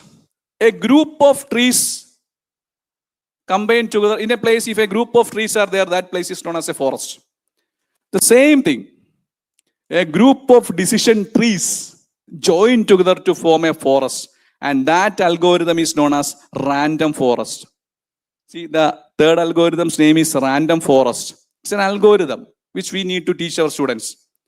Random forest is nothing but a group of decision trees combined together to form random forest. See, here are many questions. Is it cloudy? Is it raining? Is it windy? Is it raining? So, a lot of decision trees are there. All the decision trees will give us an answer. And the majority of the answer, which answer has majority, which answer has the most votes, that decision will be finalized. This is known as random forest. Actually, today's aim was to just give you an awareness about the new digital incorporations. So we have already covered Python. We are going to the we are going through the machine learning part. I am saying this again and again because I want to make you awake. You already learned Python. Yes, now you are going through machine learning. So you have gone through the decision trees. You know what is a decision tree and what is random forest. A lot of decision trees join together to form random forest. Say for example, in case of many trees vote together. One decision tree vote pass, another decision tree vote fail. If many decision trees vote for one thing, that algorithm is known as random forest. Another one algorithm is KNN. That is K nearest neighbor. Suppose if a street is there are 5 houses. One house is of Ambani, second house is of Shah Rukh Khan, and another house is of Ram Charan, another house is of Upendra, someone. All film stars and rich people are living. We don't know whose house is the third one. We know all other 5 houses. There are 6 houses, suppose 6 houses. We know all the 5 houses who are staying in all other 5 houses. We don't know who is staying in house number 3. What we can assume? He is rich. Right?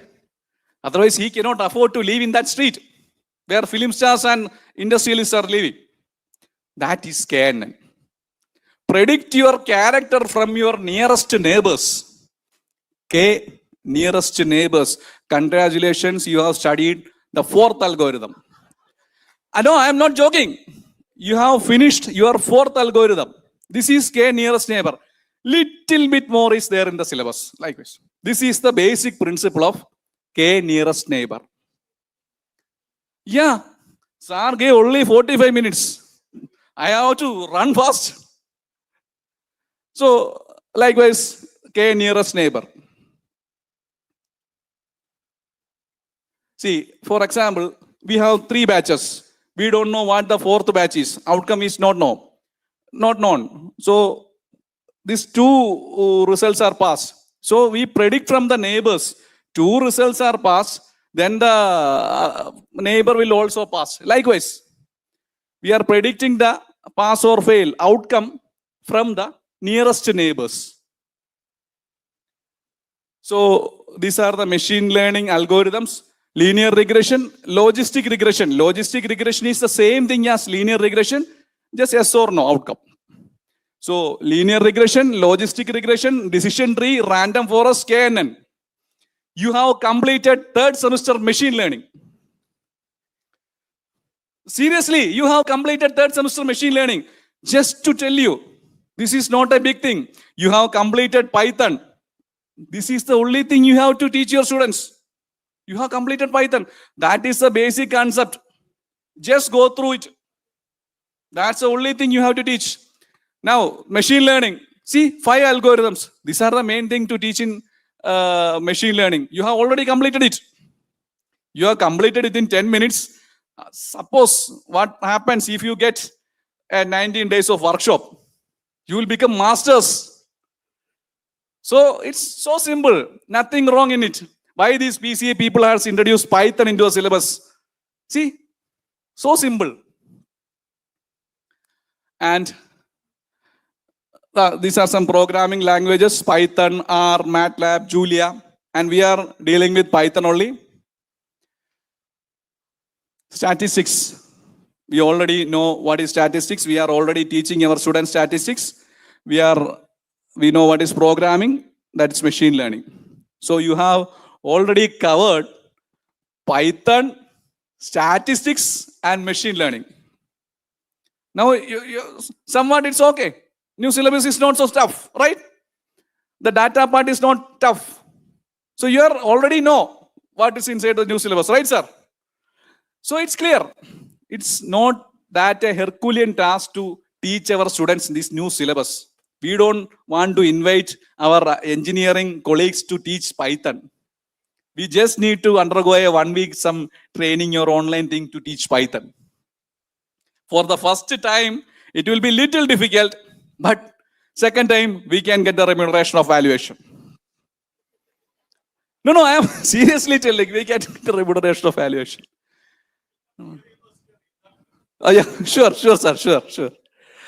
And now we have covered the 3 portions. Statistics we all know. And now dealing with applications. In 6th semester, we have pharmaceutical applications. That is applications in drug discovery, target identification, activity prediction, virtual screening. Everything is becoming more AI driven. In experiment design also, AI is playing a lot of things. In pharma factory, AI is already there. Automation, sensors, robotics, Internet of Things, artificial intelligence, big data. What we are going to do? We are teaching our students what is happening currently in the industry. That is the things which we are going to teach them in 6th semester and 7th semester. Predictive maintenance, quality and drug safety. It's time? No issue, na? 5 more minutes. And in the 8th semester, we have ethics. So whatever AI has come, ultimate responsibility lies with the pharmacist only. AI can analyze, AI can predict, AI can recommend. But there should be a human, a pharmacist to evaluate, pharmacist to decide, pharmacist to take responsibility. Suppose in a pharmacy, in a medical store, a pharmacist is unable to read the prescription. Doctor has written something. What he will do? He take his phone, took a picture to ChatGPT. Tell me what the prescription is. ChatGPT given one drug. Doctor has written some other drug. We gave the wrong drug. Patient, something happened to the patient. Who is responsible? Pharmacist is responsible. We cannot blame ChatGPT. We cannot tell that the prescription was read by the ChatGPT. I am innocent. We cannot tell that. The ultimate responsibility lies with the pharmacist, and that type of things we are dealing in the 8th semester. Okay, so Python is there, machine learning is there, statistics is there, applications is there, and in the 8th semester we have these kind of things. And one more thing we are dealing in the 8th semester is bias. Say for example, ChatGPT.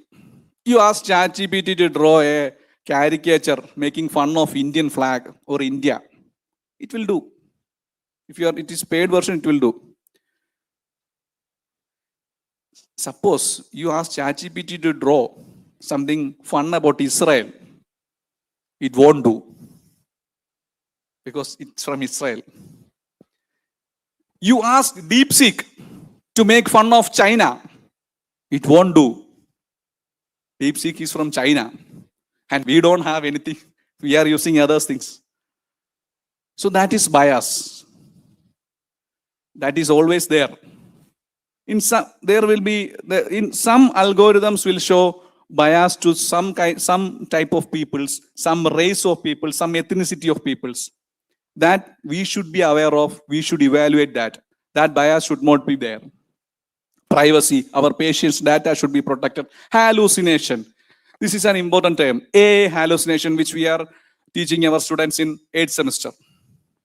You know what is hallucination? A hallucination means, we previously, now the ChatGPT models are becoming more advanced. Previously, if you ask ChatGPT or Gemini or Claude any question, which it doesn't have to know, it's a local common question, which only local people know. Or who is the relative of that person? Something like what we ask. ChatGPT will say at first, I don't know. Then you insist, I need that answer. Tell me an answer now. Then ChatGPT will give you an answer. A fake answer with utmost confidence. That person is your cousin, first cousins, brothers, something like that. They give you a fake answer. That thing is known as AI hallucination. If you give a paragraph, if you copy a paragraph from a newspaper and you copy to ChatGPT and you tell ChatGPT, give me 20 references in Vancouver style. You know that that paragraph is rubbish and you want scientific reference for that. You insist ChatGPT to give 10 reference. It will give you 10 reference. Pakka, full stop, double semicolon, brackets, pakka 10 scientific reference. That's completely fake. When we see the confidence of ChatGPT, we also believe this is correct. That thing is known as a hallucination. That also we have to deal with it. Same thing is black box and over-dependence. See, over-dependence, we know. If you are using ChatGPT or Gemini more frequently, you will be unable to type without spelling mistakes. You will definitely you are going to make spelling mistake because AI is doing your job and now you are trying to type it by yourself. So that is over-dependence and accountability, which I have already mentioned. You cannot blame ChatGPT for wrong prescription reading. And the main thing, what our institutions should do or what we have to do, faculty readiness. We must be ready to accept this change. We must be ready for the new syllabus. We must learn the new syllabus to teach our students. Faculty readiness, infrastructure. Our existing computer labs should be upgraded to teach Python. I think in the new syllabus, one lab is less. Something like that. We have to upgrade our computer labs. Pharmacy specific teaching should be there. Python is there. Machine learning is there. If we invite our engineering people to teach Python, they will use another examples, their own examples. If we should teach our students pharmacy specific examples while teaching Python and machine learning. We should have meaningful assessments. Universities should take care of that meaningful assessments. Yoga is there. How will we evaluate yoga? We should have to do meaningful assessments and something. So curriculum is there. You are ready to do the implementation. So at last, the computer analyzes, AI predicts, the algorithm recommends, but the ultimate responsibility lies with the pharmacist. So with this, I conclude. Thank you so much. But before that, I am so glad that you have completed Python. Right, sir? You have completed Python. You have completed machine learning within 45 minutes. Sir, they have completed. Wonderful faculty, sir. They have completed Python. They have completed machine learning. And they are ready to implement it tomorrow itself. Today itself. So congratulations to all of you. Thank you so much. Yeah. Sir, please, any questions, please? No, they are waiting for assessment. Oh, okay, assessment. That Salim sir and all has to decide now. Yeah, you have any doubts? Thank you so much, Dr. Akash. He is very confined to his talk. Probably, if you have any doubts, you can reach out to him. And if there is any questions with one or two, we can just go across to it, and then we will go for felicitation because we have got other two speakers. Yeah. Yeah, it will be shared. It will be shared. Any specific direct question? Yeah, madam is there. Volunteers, please just hand over one mic over there. It's a wonderful Akash, you can session use to this. know the readiness of the faith. Just check. You can come here. Other mic. Thank you for this wonderful session. I think you have to little come over here directly with that speaker. It is. Okay. Yeah. It's a really wonderful session, sir. Nice to hear that, as a faculty, how we have to upgrade ourselves. Can we have introduction of yours and then? Yes, thank you. Myself, Dr. Mansa Deepa, coming from East West College of Pharmacy, 2 decades in the same institute. It's wonderful to listen. So many years I was waiting when the upgradations to readiness of our students to face the reality, the real world outcomes, or to match the real world outcome. So one simple thing, there are so many languages, even you have highlighted here.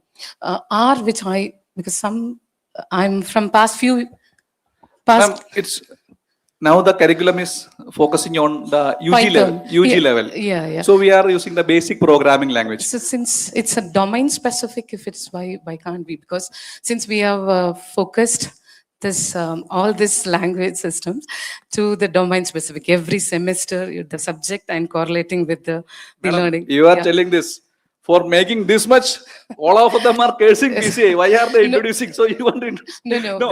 I understand the question, ma'am. That is a domain specific, which is very domain specific, which may help for the academic sector. Rather, I can going with the Python. It's just a suggestion. Yeah, ma'am. Actually, the PG curriculum is also being revised, I think. So I think some more additions and some more modifications are going to come in PG. So I think R is there in the PG. Salim sir will know better. And some more programming languages are coming in the domain-specific PG programs. It can support to the core subject knowledge. Yeah, core subjects. As a pharmacist, that's what I felt. Yeah. Thank you. Thank you. Yeah. Any more questions? Already, as Dr. Akash said, everyone is expert now with artificial intelligence, Python programming. Expecting more of the questions. The trainer should be in trouble. The trainer should be in trouble. Only examination is left over. Yes. Akash, 100%. Thank you. Anyway, thank you so much. He has been all the way from Kerala over here. A big round of applause. I know that I was back of him that slides with deep, how much he has put in the efforts. I must say that as Sharath was telling that the entire syllabus related to the technology with respect to artificial intelligence and machine learning, no engineer has been involved. It is the experts from the pharmacy domain are the one who has developed, they have created, they have adapted, brought into the syllabus. So problems associated with the pharmacist can be understood only by the pharmacist, isn't it? And whatever most of the things technological related syllabus, what you have seen in this revised B-Pharm syllabus, Akash has a bigger role, I must say. So a big round of applause. And he's a passionate who uses the technology. I don't know how many of you know that, how many PCI presidents have come right from the beginning to till now, Montu Patel. You don't remember. He has created an AI video where you can see all the PCI president who has worked. They are coming and they are talking and they are, as if you are seeing them live. That's the beauty of the person. Thank you so much, Akash. And we wish that you keep coming over here, enlighten us with the talk. It's time to felicitate to our speaker, and I request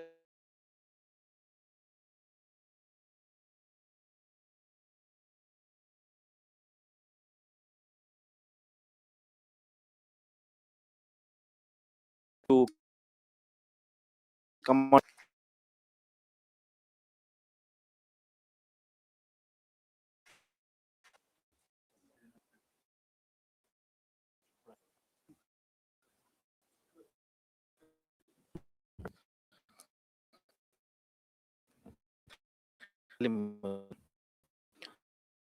Yes, to the speakers.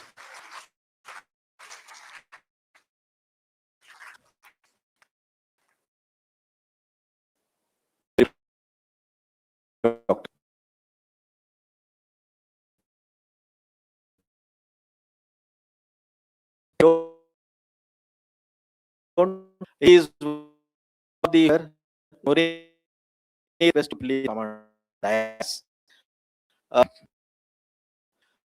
Probably many doctors, homeopathic doctor is well famous into the and he is the one who has received the repeated teacher. The association of teachers, no only person who is another must okay. Speaker will also introduce our Dr. Gunan Deshpande of for you of Health College Pharmacy to Dr. Rahman.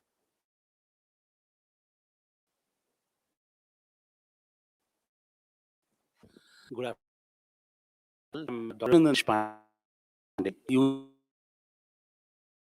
just introducing Dr. Um,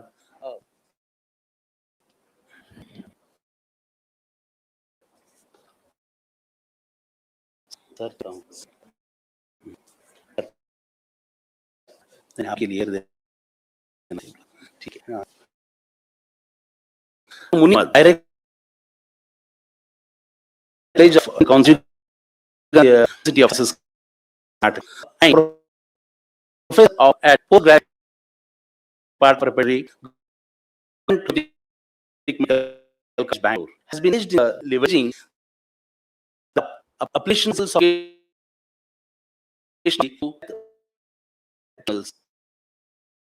patients decades. As a director of Rajiv Gandhi Institute of Health Science, the graduate Administering Institute.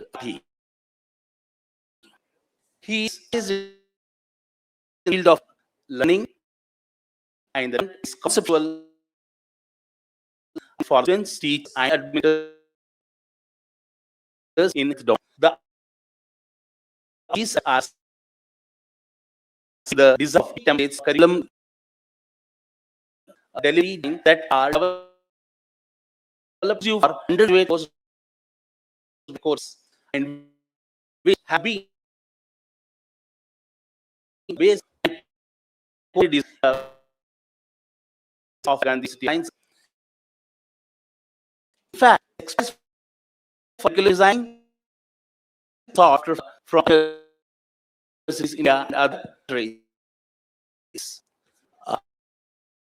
At Gandhi's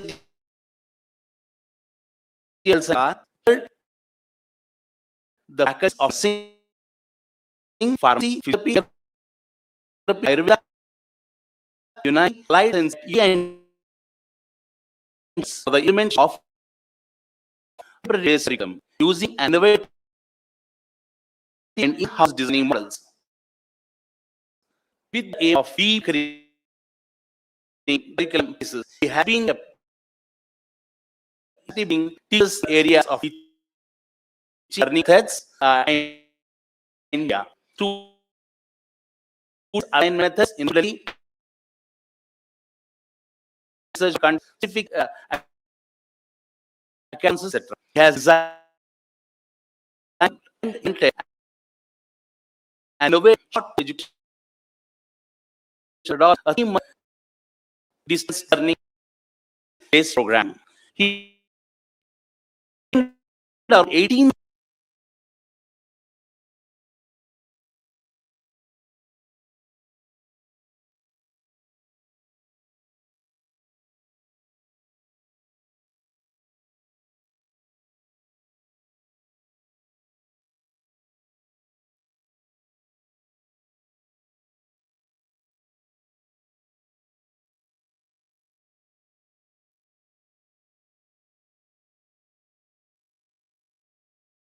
around 6,000 teachers of education all in collaboration with India. 4,000 teachers in the national commission of these centers. He published extensively reported teaching student at the risk method. He has continued to develop every academic and best academic exercises. His MD from Dr. Basarambhe Marathi and his PhD diploma in medical education, University diploma also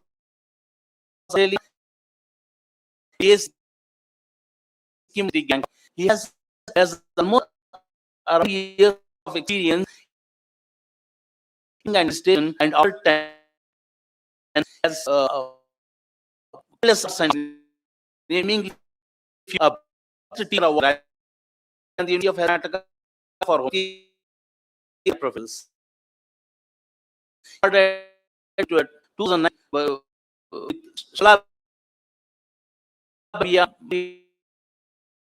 for outside and to also pharmacy teachers in invitation of developments. With this qualification, teaching, technology, and education management, he has been pioneering evolutionary shifts to health education. In recognition to this effort, I honor him with Best Teacher Award in the field of homeopathy and profession. Thank you for giving me an opportunity to introduce such a great personality. Thank you, one and all. I welcome Muni sir to take over. Thank you, Dr. Deshpande. Thank you.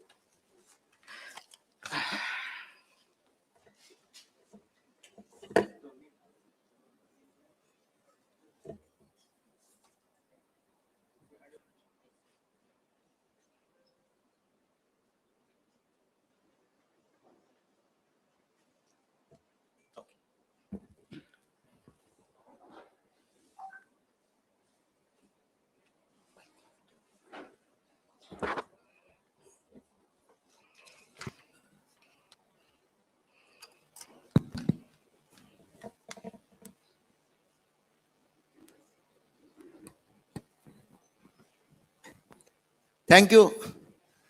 It was a quite elaborate introduction. Anyway, this session is about sensitizing the teachers and the education administrators about the basic requirements of implementing the outcomes-based education.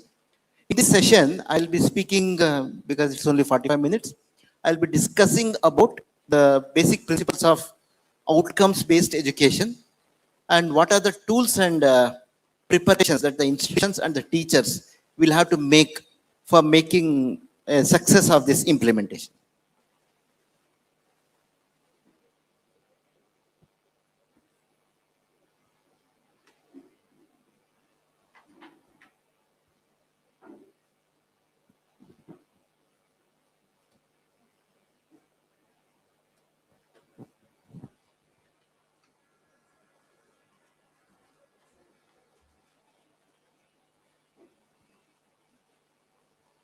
Slide name. Okay, we'll start with the message that learner is the focus of all educational activity. If you say learner is the focus of all educational activity, there are two models of teaching that we'll see. You can see on the screen the first model and the second model. Of these, which do you believe would be more appropriate if the teaching or the curriculum implementation has to be learner-centric? First or second? Second. So all of you agree that it is a second model, though it looks a little informal as a learning situation because it is not a classroom or a laboratory, but the spirit is the learner is being facilitated, is being given the flexibility of learning. So this is what the mindset change that is required for the teachers. The implementing outcomes-based education is not a rocket science. What it requires is not just the knowledge. What it requires more is the mindset, is the attitude. So to change of attitude among the teachers is very, very important, because as we go through this, I'll explain why it is important. This is a competent learner that we have. And if you look at the admission, the student gets an admission first year, and we expect the learner will become competent by the end of 4 or 5 years. But in actuality, what happens is this.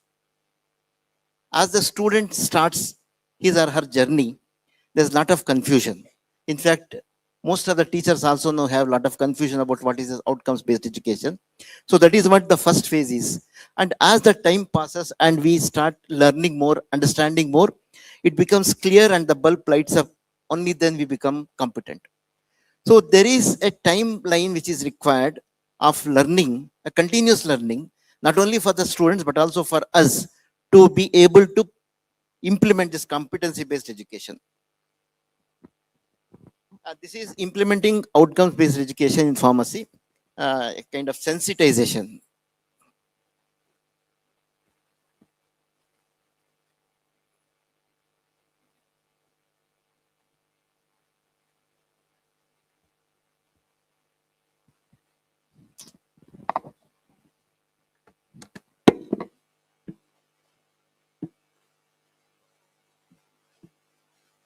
Okay.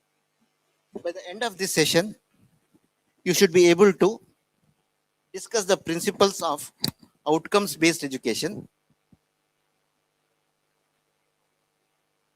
describe the levels of learning, discuss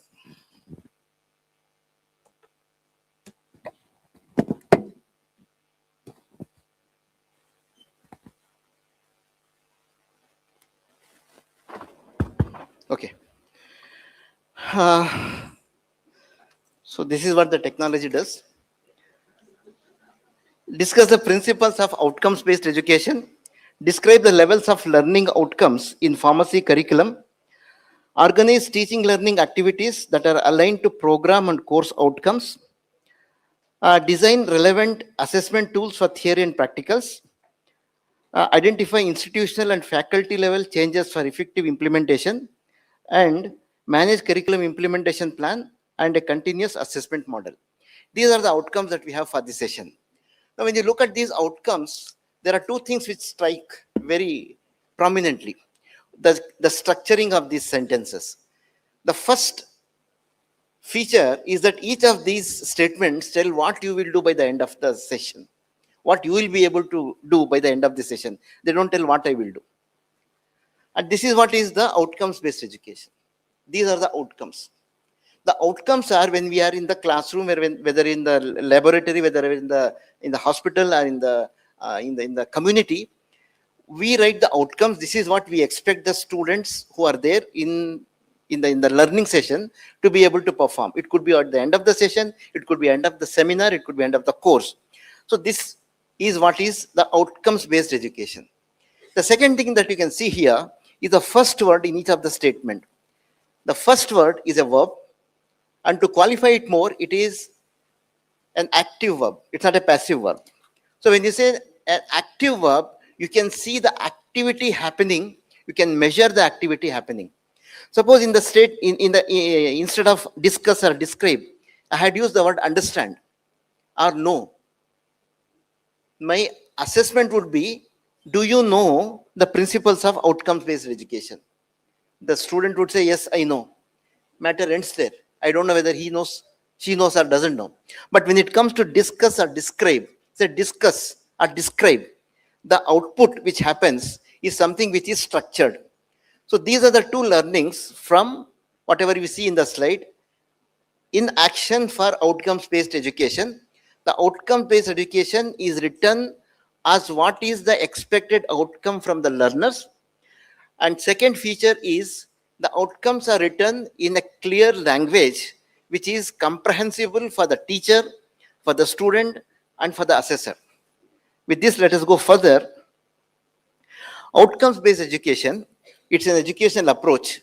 in which all the components of curriculum, such as the teaching learning activities, the assessment methods, and the institutional systems, these are organized around clearly defined learning outcomes. If you look at the outcome, if you look at the syllabus of BPharm, the recent BPharm, you can see that each of the topics, each of the subjects have been defined with what is the outcome of the topic. So here what happens is, from the situation of what the teacher teaches, the shift happens to what the learners can demonstrate. What the learners can demonstrate is the outcome. So this is in effect the outcomes-based education.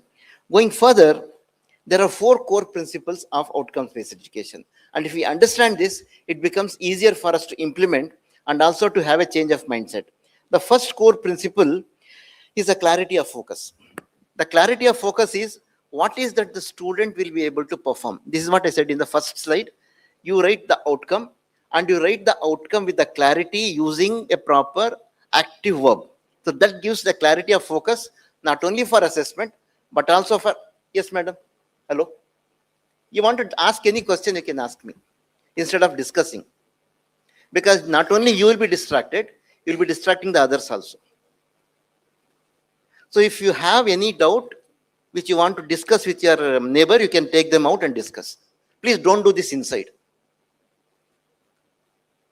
That is not discipline.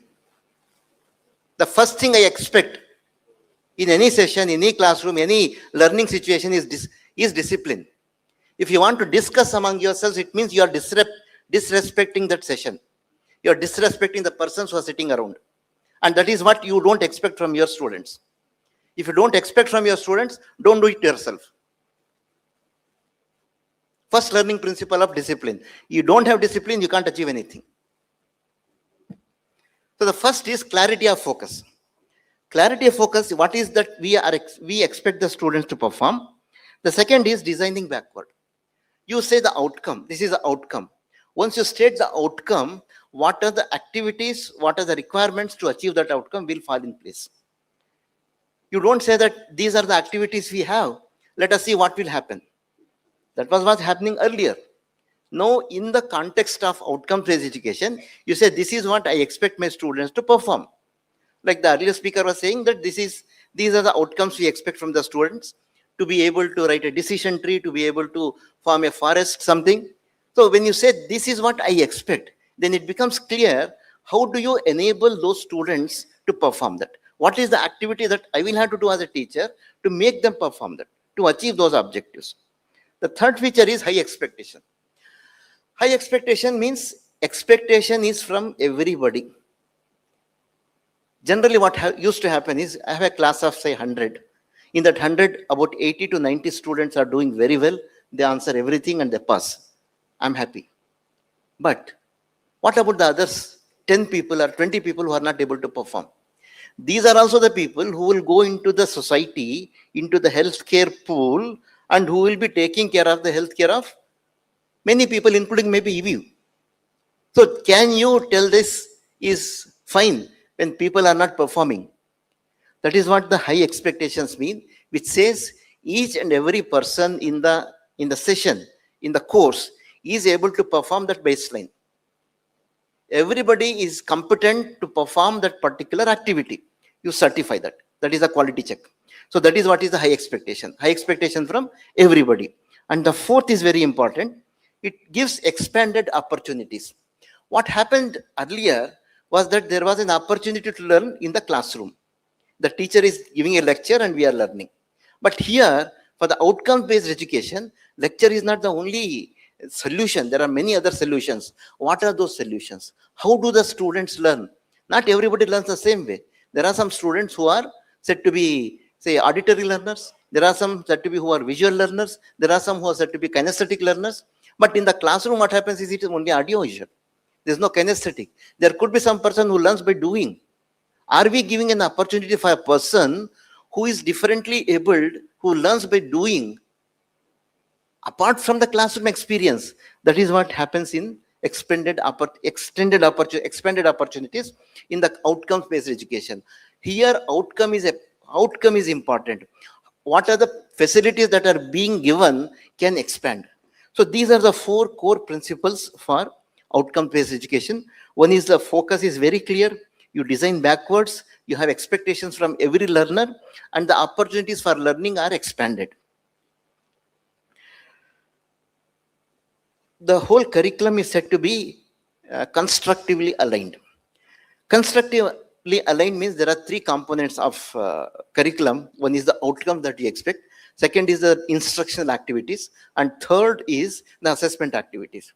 These three activities, as you can see here, these have to come and they have to overlap one another, like they happen here. Once they overlap, that means the outcomes, the instructional activities, the assessment, all these are aligned. It's not that we are having one outcome and for that some teaching method is not relevant or the assessment that we are doing is not appropriate. These have to come aligned.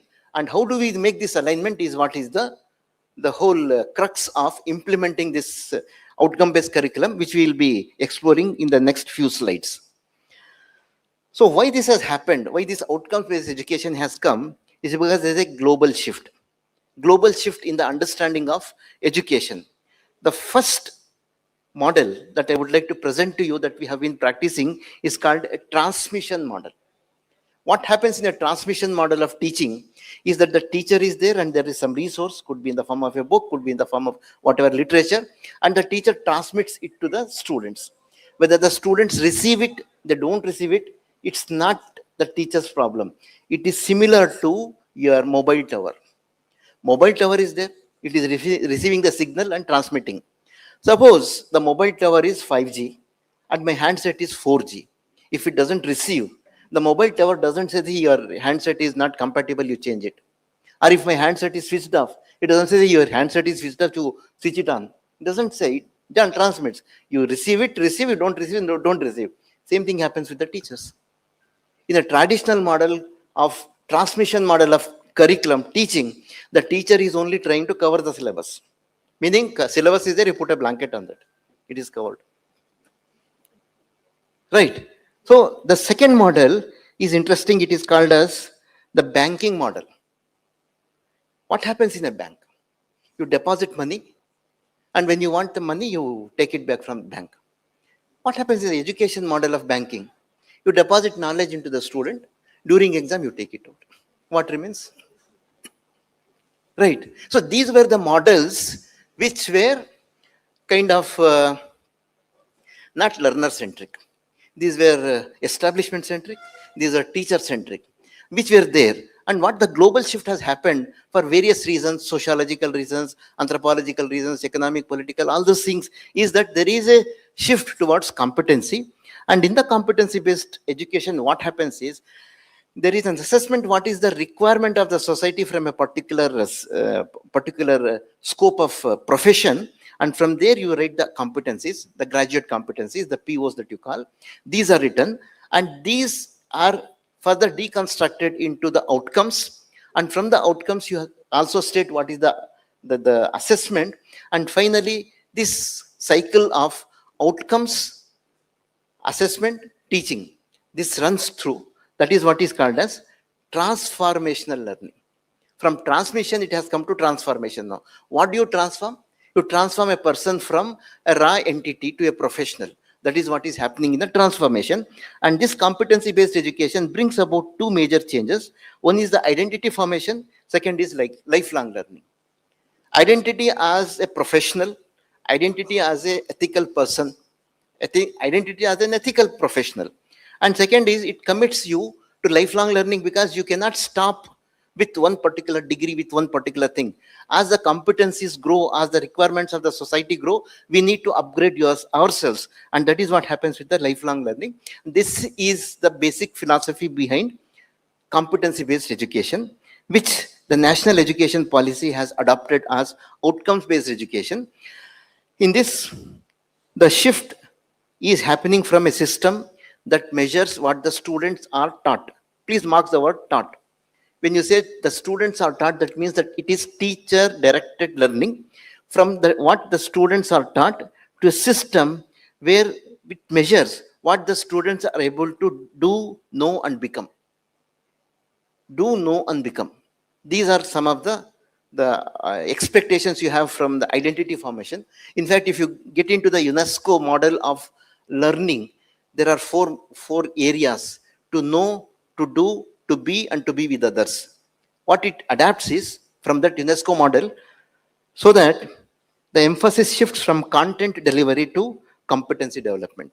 It's not just the content, it is competency development. And the major features of NEP, you have developing competencies, learner-centered education, alignment of curriculum, transparency and accountability, global compatibility, continuous quality improvement, and improving employability. Ultimately, it is improving employability, which is at the top of the pyramid. In fact, previous speakers, the PCI members and president also have emphasized the same thing, though it came out in a form of their narrative speech. I'm showing you in a kind of infographic what are the features of national education policy. Now, what the Pharmacy Council of India has done, has adopted these into the curriculum of BPharm in this format. It asks what the pharmacy graduate should be able to do at the end of the program. This is the question. Perhaps that is what the curriculum designers have asked. What do we expect this pharmacy graduate, basic pharmacy graduate, to be able to perform? And as a result of those questions, maybe the brainstorming, they have come out with certain the features. The one feature which has helped them, guided them, is that there is a global shift to competency-based education. I'm repeating this from the outcomes which are written for NEP. How the Pharmacy Council of India's Pharm Syllabus is compatible and it is relatable to the National Education Policy 2020. So there's a global shift. There's a need for employability. There's an alignment with National Education Policy. You have accountability and quality assurance. Industry and healthcare expectations are built in, and accreditation and continuous quality improvement are built into the syllabus and the whole ecosystem. So this is what is the adaptation which has happened at the level of PCI.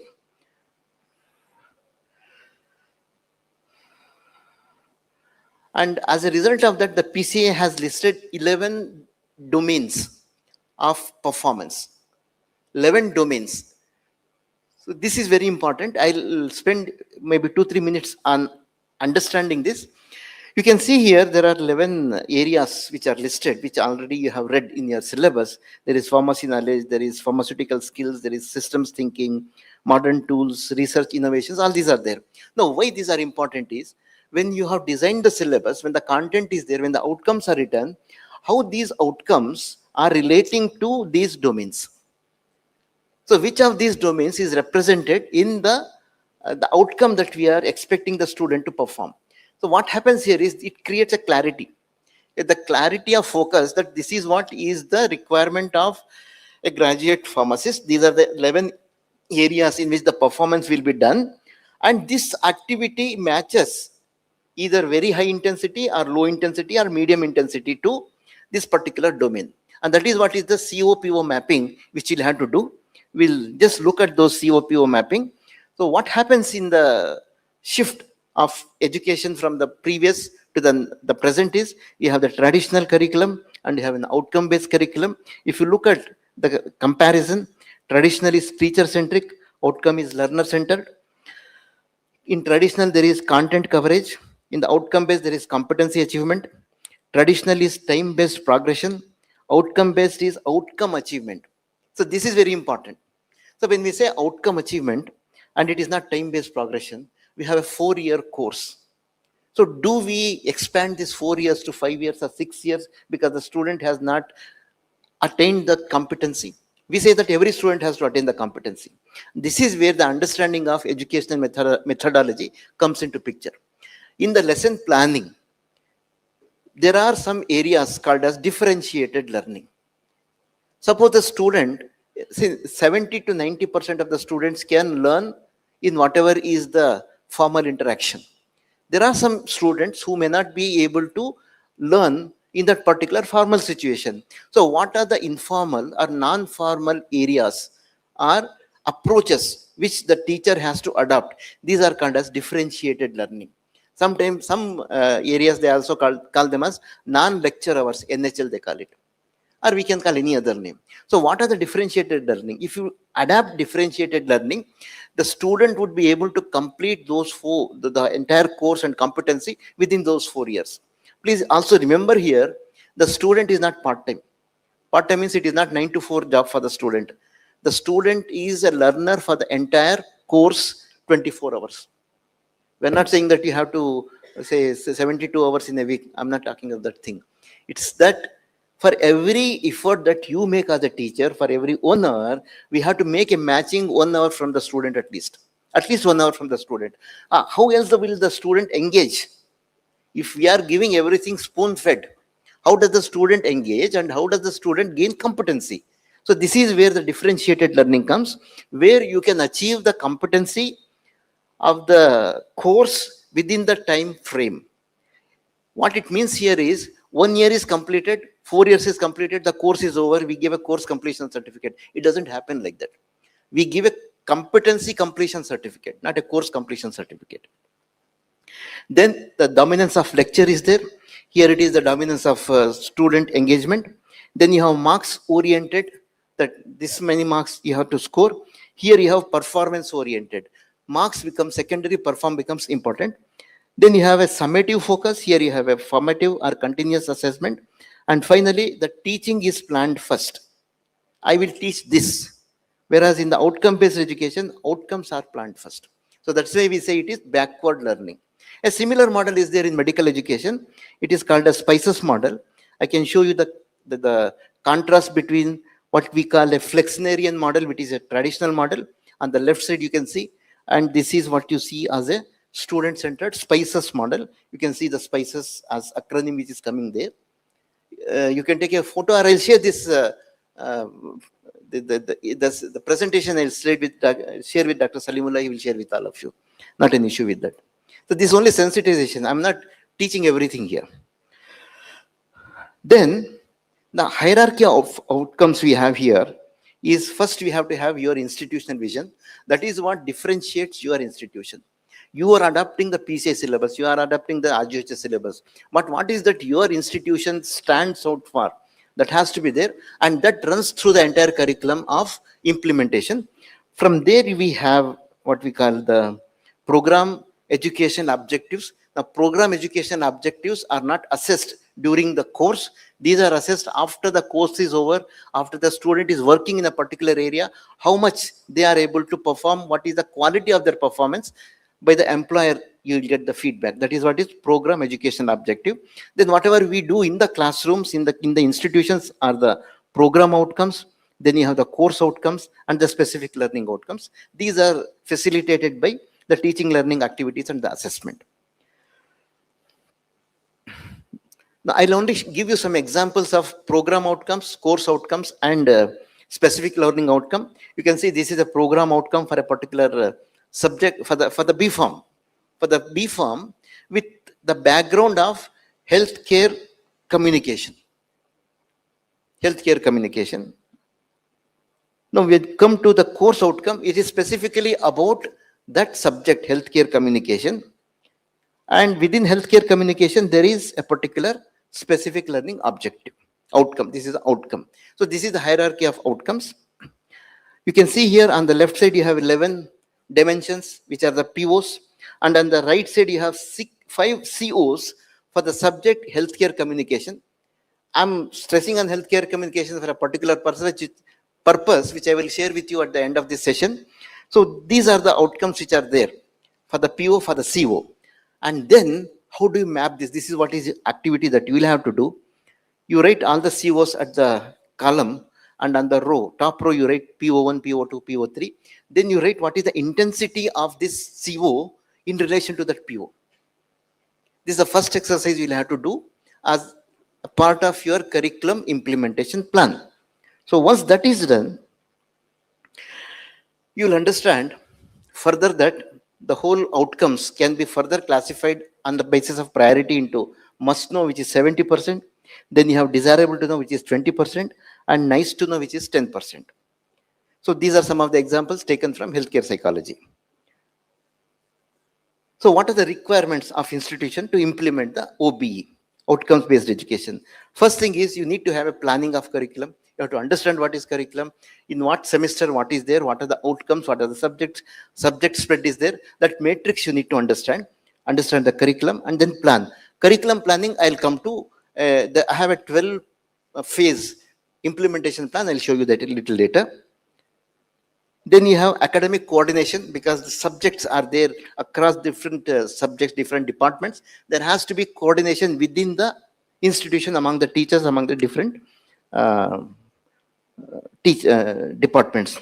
Faculty development is very important because some of these concepts are new. So there is a need for faculty development. Outcome mapping has to be properly done. That is a COPO mapping has to be done. Then you need to document whatever is being implemented so that when you have the inspection from NAC or QCA or for NABET, you have some solid evidence to show that you have done this. And then there has to be internal quality assurance to check whether it is going on track as per the requirement or is there any deviation. And the academic review meetings to find solutions if there are any issues. Please remember, outcomes-based education is a culture, it is not a format. So unless we have a cultural shift, value shift with our mindsets, it becomes a subject, it becomes a syllabus. It's not a syllabus, it's a culture. What is the role of teacher in the outcomes-based education? Is they are facilitators, they are mentors, and they are assessors as a first line of interaction with the students. Apart from that, in the back end, there are also curriculum planners and reflective practitioners. Then the shift of teaching happens from delivering lecture to producing competent pharmacy professionals. The essential tools which are required for OBE implementation, there are planning tools. These are the planning tools. Then you have the assessment tools. And finally, you have the monitoring tools. So these are some of the tools which I have classified under 3 different heads. More of this we can see maybe in a larger, more intensive workshop. This is only a sensitization. This is what I call SIPCAM, Curriculum Implementation Plan and Continuous Assessment Model. So this has these 12 phases, 12 areas. I'm not going to explain this. It starts from understanding the curriculum to the implementing of and the evaluation of the curriculum implementation. These are the 12 areas in which the curriculum implementation plan will have to be prepared, designed. Now, what is that is required for the institution and for the teachers to be able to do as a preparation for it? There is a need for capacity building for curriculum management. In the curriculum management, there are 3 areas that we already have discussed. One is the outcome, second is the instructional activities, third is the assessment models. These are called as the triad or spiral of curriculum. For each of these, there are certain tools for understanding the implementation, for understanding the planning of the curriculum. You have something called as a Bloom's taxonomy, which is a tool which you all know. Then there is also something called as Gilbert's layers, which helps us to understand the different layers at different levels within the 3 domains of Bloom, whether it is entry level, intermediate level, or higher level. Then there is a Miller's pyramid, which will help in understanding the progression of the competency skills from just knowing to doing. So which becomes the outcome. Then you have how do you write an objective outcome? What are the features of an outcome? What are the components of an outcome? Then how do you organize the outcomes into program level, course level, and specific learning level, and also at the prioritization level of must know, desirable to know, nice to know. These are the tools which help us to plan for the curriculum implementation. Then what are the tools which help us to implement the curriculum? For that, you have to understand first who your learners are. There are adult learning principles. Then there is a concept of then we have the different areas, a classification of teaching learning methods as large group methods, small group methods, individual learning methods. Then you have the teaching learning media, whether it is the projected medium or the non-projected medium. And finally, you have a model lesson plan. This I'm showing only the theoretical lesson plan. There is a separate lesson planning for practical lessons. But what you can see here is the teaching learning methods You have teaching learning method, which is a teacher activity. You can also see there is something called as learner activity. So unless you state what is the learner activity when you are giving a lecture, you are giving a lecture, you are making demonstration, what do you expect the student to do at that time? How do you engage the students? So those will come from either individual learning methods or from small group learning methods. These will have to be organized. And then, of course, you have the assessment tools. In that you have, first is the constructive alignment, that the outcomes have to be mapped onto the teaching learning methods and instructional methods and to the assessment methods. This you have to ensure first. Then, of course, you have the Miller's pyramid of knows, shows, how, and does. And then you have the different tools of assessment which are there, organized as per the domain, which is what is the cognitive, psychomotor, affective. And then the next column that you can see is the level of Gilbert. And then what is the student performance? Is it written performance, oral performance, or demonstrated performance, depending on whichever is the level and whichever is the domain. And then what are the specific tools of assessment, whether it is MCQ, short answer question, short open question, or you have assignment or Viva. This further can be classified into tools for the summative assessment and tools for the formative assessment. This can be done later. And for the outcome-based education and competency-based education, the philosophy of assessment is called as programmatic assessment. It is also called as, sometimes they call it 360-degree assessment or multi-source feedback or workplace-based assessment. Different names are there for that. What it says is that learner, as you can see that line which is running, the data points, the learner is assessed continuously, and ultimately you take the product of the entire observations over the years. You don't judge the student at a particular timeline in a cross section. You take the entirety of that. So this is what is the assessment tools. We have seen what are the planning tools. We have seen what are the implementation tools. We have seen what are the assessment tools. And then we have something called as the leadership tools. For the leadership tools, I am using a model called as Fifth Discipline by Peter Singhi. It has 5 different components: systems thinking, team learning, shared vision, mental models, and personal mastery. This is a model which has worked very well for corporates, for large companies, multinational companies to improve, and I'm sure this will also do a lot good for education institutions also. I have very limited experience, though I have some experience in implementing this for various courses. So the Rajiv Gandhi University's contribution for that is the RATI, what the Vice Chancellor was talking earlier, the RGHS Academic and Administrative Training Institute. In that we have certain courses which are tailor-made for the teachers. We have on-site, hybrid, online 3 models. And you can see these are some of the existing courses.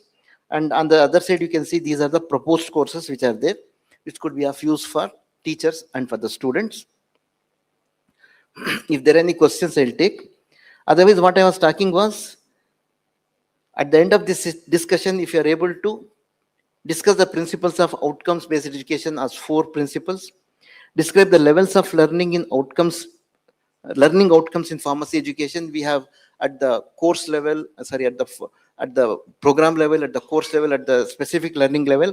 Organize teaching learning activities which are aligned to program and course outcomes. You have to make the map. Then design relevant assessment tools from the tools what we have discussed. Identify the institutional and faculty level which we have seen in the requirements of requirements for implementing the curriculum, which we see also as managing the curriculum implementation and continuous assessment model, or SIPCAM. These are the outcomes that I had set for this session as a sensitization. And when we talk of any presentation, there is a 70-20-10 distribution.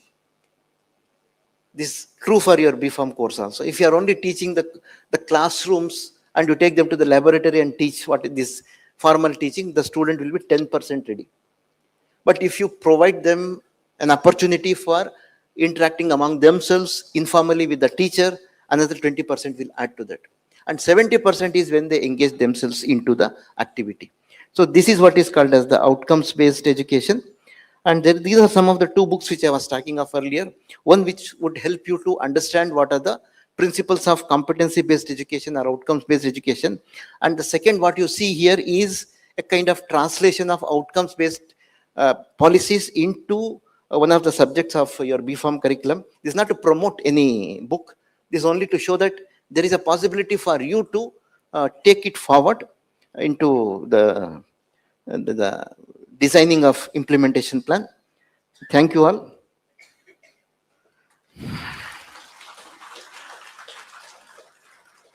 I'm on time. Thank you very much, Dr. Munir. In fact, over the last 7 years, sir is associated with the pharmacy profession. When 2014 syllabus was released, semester system, the biggest challenge pharmacy profession had was the OBE, outcome-based education, planning the blueprints, and we were lucky enough that Dr. Munir was very much with the university and he could able to help us out. Now the revised BPharm syllabus, based on the suggestions, the PCI itself has incorporated many of the program outcomes and course outcomes, but still there will be outcome-based education challenges. I'm sure he will be with us. Many more activities is going to be carried out by the Board of Studies. And if there is any query, question from the audience, we can have it one or two, and then we can go for felicitation. Yes, please come. Come here.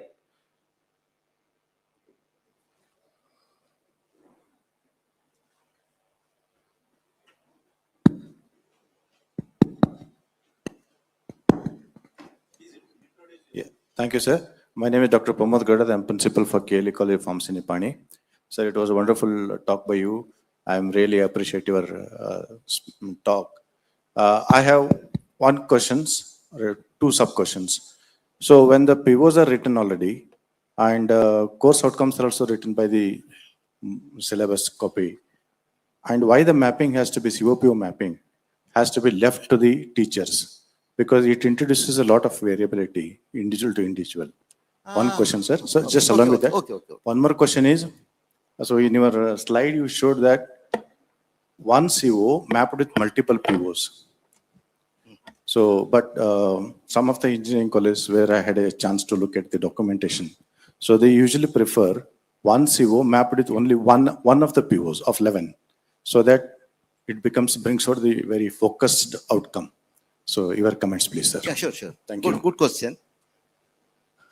Regarding the first thing, why it is left to us to do the mapping? Because we are teachers. And you need to have flexibility. You cannot be given everything, okay, micromanaging, helicopter parenting that you do this. Maybe this is what is my take. There has to be an engagement of the teachers. And other thing that we saw was there is something called as an institutional vision.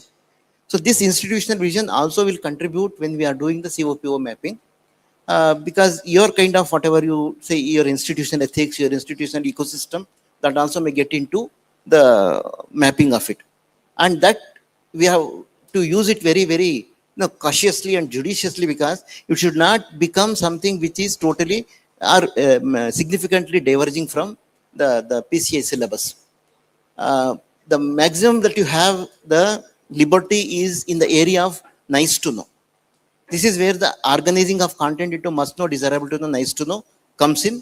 Nice to know is something which you have the liberty because it is your institution specific. And only your students would know that. If suppose a teacher from your college goes and asks that question from some other college which don't have that, it becomes a kind of a, a kind of a problem. Therefore, ideally what we do is in the assessment, whether it is theory, practical, viva, we don't include nice to know component into the assessment, right? So this could be the reason why the PCI, I don't know, I cannot speak for them. This could be one reason, or maybe they want to have a further dialogue from the teachers to see what difficulties they are facing in the mapping and what is the capacity building that the teachers require in doing that. That could also be one of the reasons. The second question you asked is in engineering, there is one single PO for one single CO. Why we have multiple? This is where the problem starts, because the COPO understanding is something which is related to or which is appropriate for an engineering education. Take the example PO. What is PO? Program objective. So program objective means there is a program. In BPharm, What is the program? B.Pharm. Then what is the course? There is no course. You look at engineering, there is a program BE. What is the course? Civil is a course, electrical is a course, electronics is a course, computer is a course. There are multiple courses. So the courses can be mapped with the PO for their particular course. So this is something which is driven by engineering, this PO-CO business. Otherwise, in the healthcare, we didn't have CO-PO business at all. We had to map with whatever they call the PO, we have entrustable professional activities, EPA. For the CO, we have competencies, subject-specific competencies. So what happens here is, in our subjects, in our healthcare stream, you have one course of B.Pharm or MBBS or BPT or something, then there are departments and subjects. This is not taken into consideration by the engineering. And for whatever the policy reasons, it is thrust on us. So we have to make compromise. Now, what is the compromise? The CO is the subject. Pharmaceutical chemistry is a subject, is a CO now, is a course. Otherwise, we were calling it a subject, right? So we have this kind of a cognitive dissonance which we need to adapt. And when we are adapting to something which is not natural to us, we'll have all these problems. So let us not see what the problem is. The solution is, okay, now we can mentally be prepared that this course we'll call for the subject, and then we'll go ahead with that, because policy is there, it is written, syllabus has come, you cannot fight it. So adapt, that's all. Okay. Any other question if it is there? Any specific question? See, let me tell you that sir's presentation, plus he is going to be with us. Probably the Board of Studies is going to carry out many activities for this new syllabus. Hopefully, many of the doubts are going to be cleared, and sir is with us only. Now, I have to update everyone is that sir was the director of the RATI. Now, sir has been reappointed as the adjunct professor, Rajiv Gandhi University of Health Sciences. Under him, many fellowship programs are going to be carried out, and he is there with us. And any doubt is there, at any time you can come back. Okay. So we are running short of time. We shall go ahead for the felicitation, and a request to felicitate our honorable speaker, Dr. Munir Ahmed. I invite Dr. V.M. Chandrasekhar, Chairman, Board of Studies for PharmD, to do the honors. Please, a big round of applause to our speaker for being with us. And the best news that you have heard, that he is now going to be with us for the upskilling lab that is going to be established as the Bhumen Coupe, and sir is going to be the in charge for that. So entire pharmacy profession is going to be, again, he is going to be with us. Thank you so much, sir. Thank you. तालियां तो बजनी चाहिए. Thank you so much, sir. We have come to the last session, and very important. I know that everyone is impatient. We are just reached to 4. Another half an hour. Have patience. Our next speaker is the dynamic, our chairman of the Board of Studies for UG, Dr. Salimullah Khan, who is also the member of the Central Council for the Pharmacy Council of India. It is all because of his efforts we could able to today all unite over, stand over here and see on single platform the Pharmacy Council of India and Rajiv Gandhi University of Health Sciences. He doesn't need any introduction. Does he needs? No, but still let us go with, as it's a live stream, as many of the non-pharmacy professionals also sees, he is very popular there also. But let me call upon Dr. S. Rajshekaran, Principal of Icon College of Pharmacy, to introduce Dr. Salimullah Khan.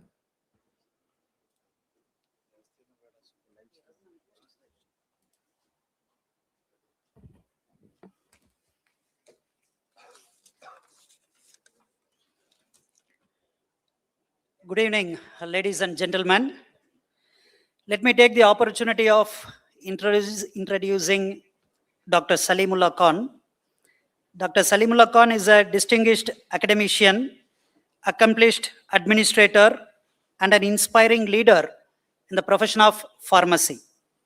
He completed his B.Pharm from Farooqia College of Pharmacy and pursued his M.Pharm and PhD from Manipal College of Pharmaceutical Sciences. Prior to joining PA College of Pharmacy, He served with distinction at Jesus College of Pharmacy, Ooty, and Manipal College of Pharmaceutical Sciences, contributing significantly to academic excellence and institutional development. As a dedicated academician, Dr. Salimullah Khan has published numerous research papers in reputed national and international journals. He has been a sought-after resource person, delivering scientific lectures at various conferences, seminars, and workshops across the country. At present, he serves as Chairman, Board of Studies for UG program under Rajiv Gandhi University of Health Sciences, Member Academic Council, Rajiv Gandhi University of Health Sciences, Faculty Member, Rajiv Gandhi University of Health Sciences. He is also serving as a member, Central Council, Pharmacy Council of India, contributing actively to national level policy decisions and the advancement of pharmacy education throughout the country. Dr. Salimullah Khan received Special Recognition Award at 9th International Conference of Society for Ethnopharmacology, India, held at Jesus College of Pharmacy, Jesus Academy of Higher Education and Research, Mysore, Karnataka in April 2022 for starting new SFE local branch, Mangalore. Dr. Salimullah Khan's visionary leadership, academic commitment, and unwavering dedication continue to inspire the pharmacy fraternity. Today, he will be speaking on the topic, Transforming Pharmacy Education in India. Ladies and gentlemen, please put your hands together to welcome Dr. Salimullah Khan and to address the gathering.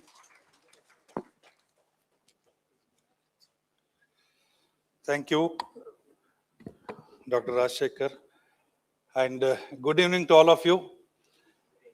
So I am standing between you and the tea. So I am sure nobody will curse me. Okay. And this topic should have been covered in the first session, but due to other engagements, we shifted it to last. But even then, it is not bad that it is shifted to last because I will not have much to speak. Okay, I can simply skip the slides, right? So transforming pharmacy education in India. So as all of you know already, and in the morning you have heard from the horse's mouth, that is the President of Pharmacy Council of India. So transforming was very, very important. It was required. And why it was required? What was the need? So what was the problem with the previous syllabus? One was that it is very old syllabus, implemented, released in 2014, implemented at various places in various years, like 2016 in Rajiv Gandhi, 2017 elsewhere like that. And here, this time what we are doing is we are releasing as well as implementing in all the universities across the country in the same year. So there will not be any change tomorrow. Nobody will be able to tell it was released that time and implemented this time. So apart from being old, what was the problem with the old syllabus? So I feel old syllabus was also very good. Okay, don't you think it was good? It was, of course, it was good at that time, at that part of time. And there are a lot of changes in every walk of life. Okay, from 2014 to 2026. And I'm sure those who are using mobile phone, they must have changed at least 10 to 12 mobile phone by this time. Okay, then why not syllabus? Okay, syllabus is something which gives you a boundary where you have to teach your student, and that is required to be updated every now and then. Every second, every minute, the technology is being changed, and everywhere we are talking about AI. Whether you start a machine, you take a phone, or whatever it is, everything is run by the AI. Then why not pharmacy students? Okay. And the survival of the pharmacy student is very, very important. Without that, it is very, very difficult. So it was high time to update it. And this updation did not start, I'm sure Sharath must have told you, that it took almost 2 to 3 years for this syllabus to, come into the day of, light of the day, because there were so many scrutinies, there's so many, it has traveled all across the country. Okay, started in Mumbai and traveled northeast, then to Mysore and various places. Various meetings have been held, and many experts from different parts of the country have been invited to give their comments and to give the suggestions. And the syllabus was on the website for the giving comments, and there were many comments received, and comments were carefully examined, and those comments which can be used, they have used the comments. So all that has happened. Now, so you know the old, the wagon, okay, which we have seen, and then now we have bullet trains and driverless cars and all that. So technology, I'm just trying to show technology is changing. So Socrates says the secret of change is to focus all your energy not on fighting the old, but on building the new. This is very, very important. Okay, why this? Why not? Why? Who will teach AI? What is AI? Why pharmacy requires AI? Instead of asking such questions, so be positive and be constructive and focus on building the new. This is very, very important for us. So what was the problem with the old syllabus? That was also choice-based credit system only, but the choices were limited. There was a lot of restriction. Flexibility was least. So CBCS gave flexibility, but largely content-driven. So previous syllabus was mostly content-driven. A lot of content was there, and as Munir sir was saying, there are different types of learners. Some kinesthetic. There is no question of kinesthetic in the previous syllabus. So there was a requirement for the change. Okay, academic flexibility was least. Why? Because there was lack of integration with the other sciences. Now that in the new era, we are all talking about the convergence rather than divergence. We have been diverged and we have got to nuclear level, but now all the disciplines have to be converged, and in the sense you have to have interdisciplinary approach, without which you cannot move forward. Okay, therefore integration with other disciplines in the pharmacy, healthcare technology and regulations was not there earlier. So this is what is done. Then industrial training, it was there. It is it's not it doesn't mean that it was not there. It was definitely, it was there, but the problem was there was no accountability. Okay, industrial training, students you send, they will bring one certificate. You don't know whether it is Photoshop certificate or a real certificate or what it is. Okay, and we will just put it. So now we are bringing more accountability by putting all of them into university evaluations. And research was also there, but research was given very, very least time, only one semester, and now we have added one more semester so that research exposure should be little better. Okay, so there was a gap between graduate capability and changing requirements of the healthcare industry. So these gaps have been filled with the new syllabus. Okay, and there were problems. There is okay. Today we are talking about competence.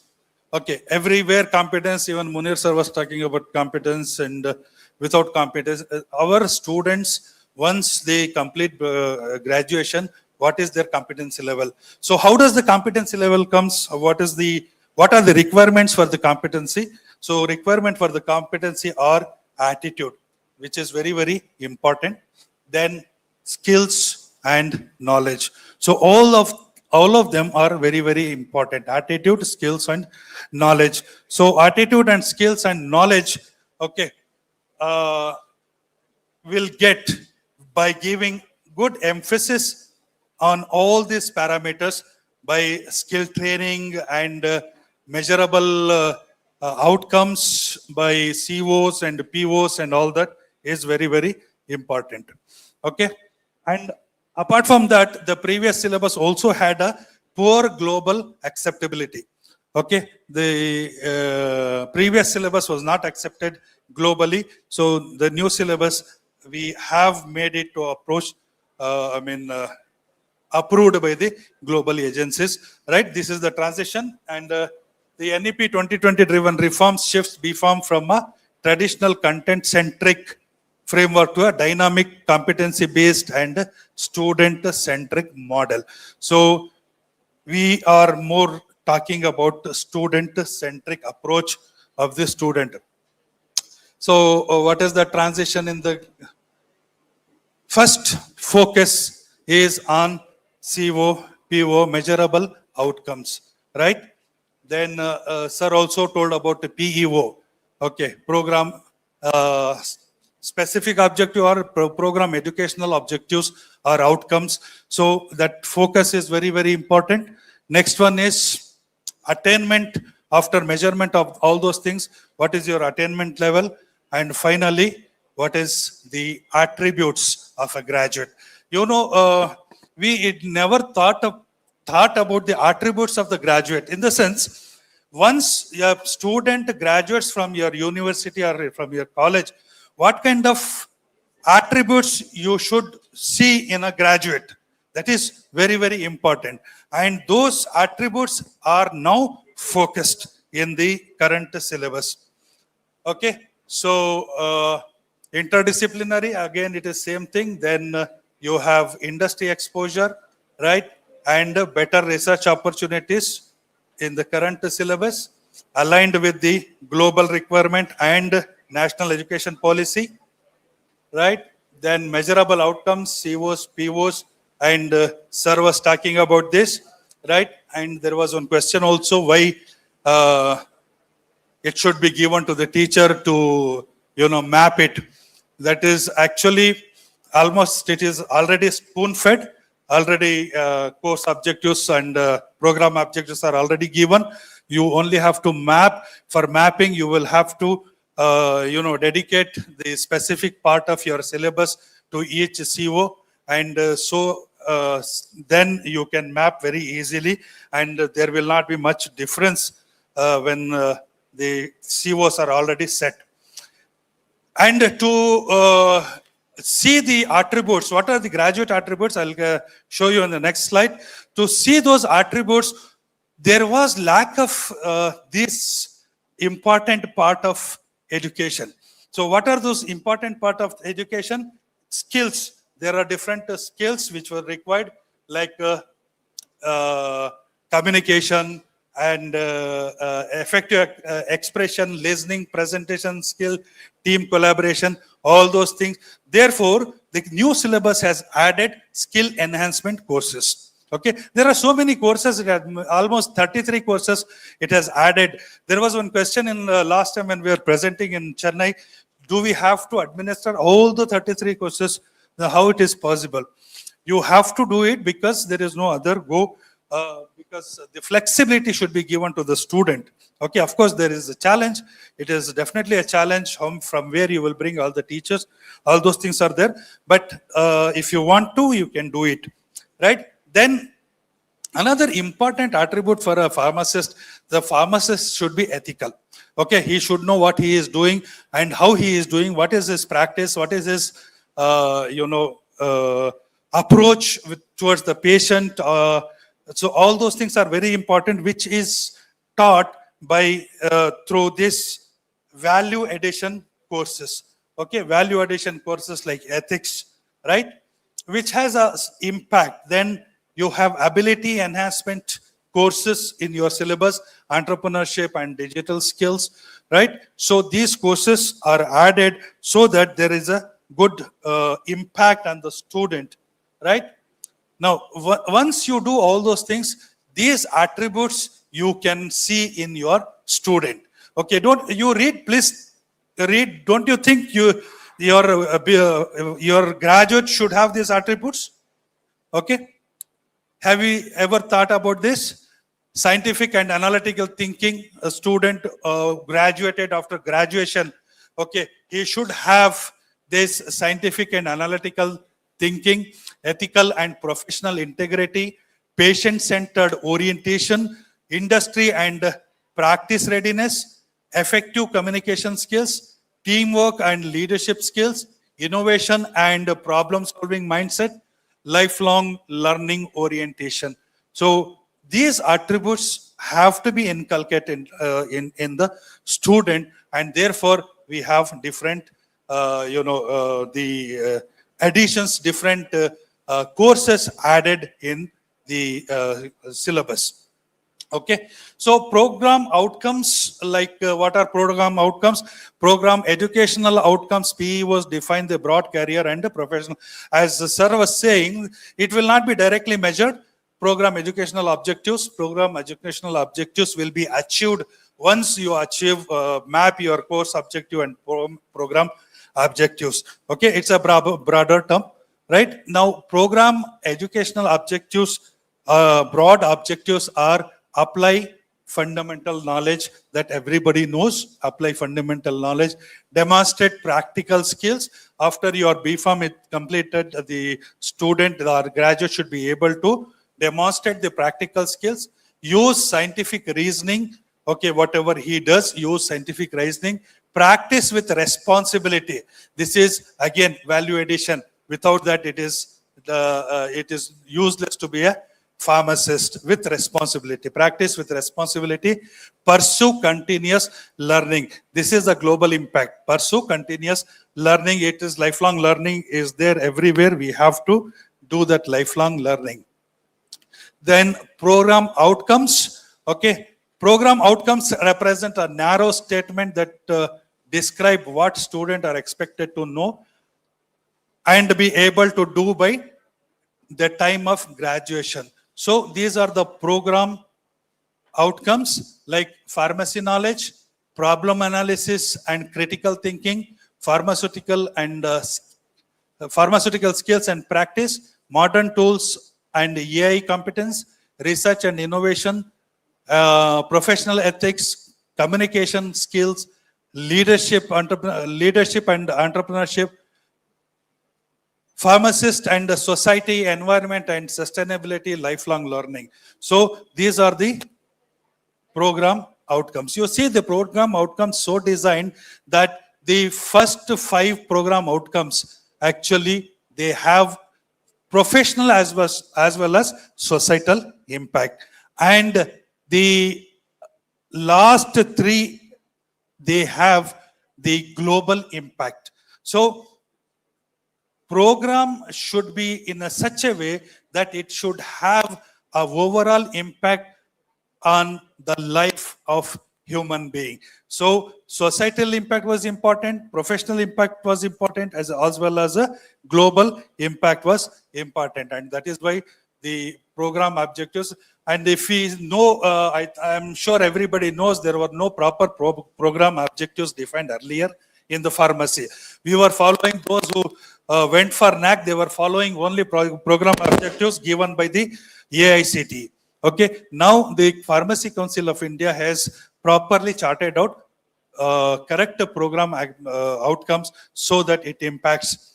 Okay, program specific objectives are also there. They are, if you look at this, this pyramid, program outcomes and program specific outcomes. Okay, these are the narrow objectives, okay, which will achieve, and when these are achieved, you will get program outcomes, and these program outcomes are, when achieved, you will get long-term program, that is program educational objectives.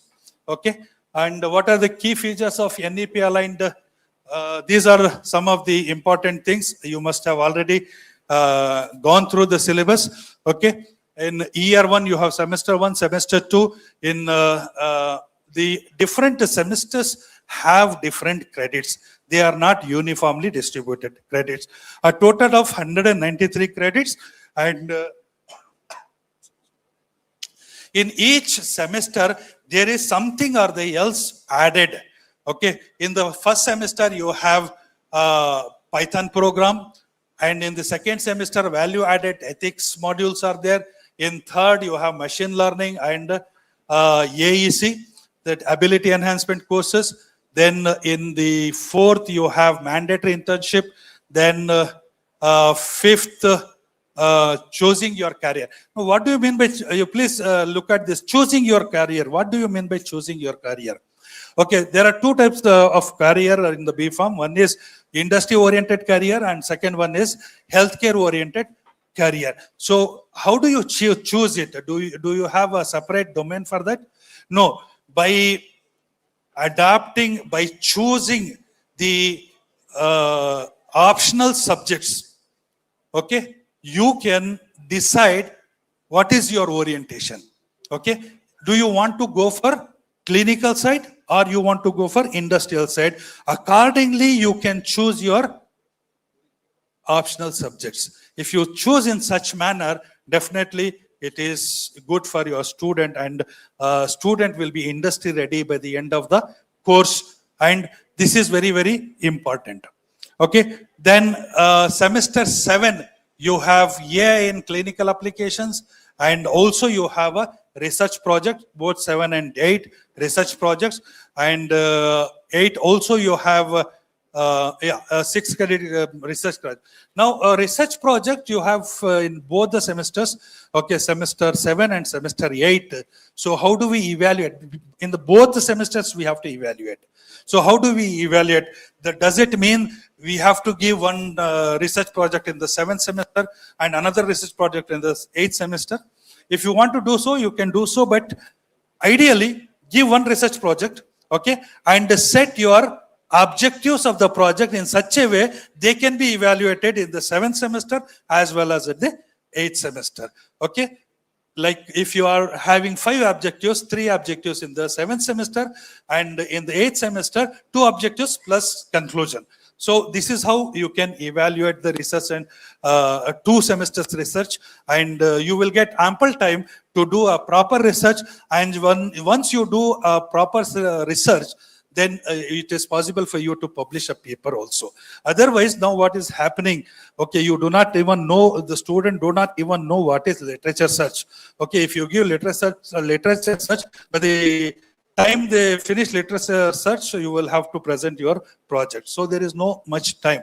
But if it is distributed in 2 semesters, definitely there is little time that you can plan a good research activity, right? So NEP aligned curriculum and the same thing. So in a nutshell, I'm showing 190 plus credit, that is 193 credits, OBE, outcome based education, internship in the end of second and end of 4th and 6th semester, industrial and clinical exposure to the to bridge. Now industrial and clinical, every year there should be an industry visit as per the new syllabus.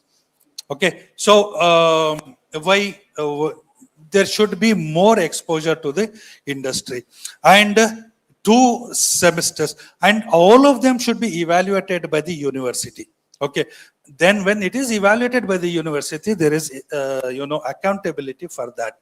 Okay, and additionally you have AI, ML, Python, digital transformation, multidisciplinary healthcare management, soft skills, CQI. CQI is continuous quality improvement. So your syllabus, the new syllabus, makes you to go for continuous quality improvement. And also you have electives, different electives. As I told you, you can choose proper electives.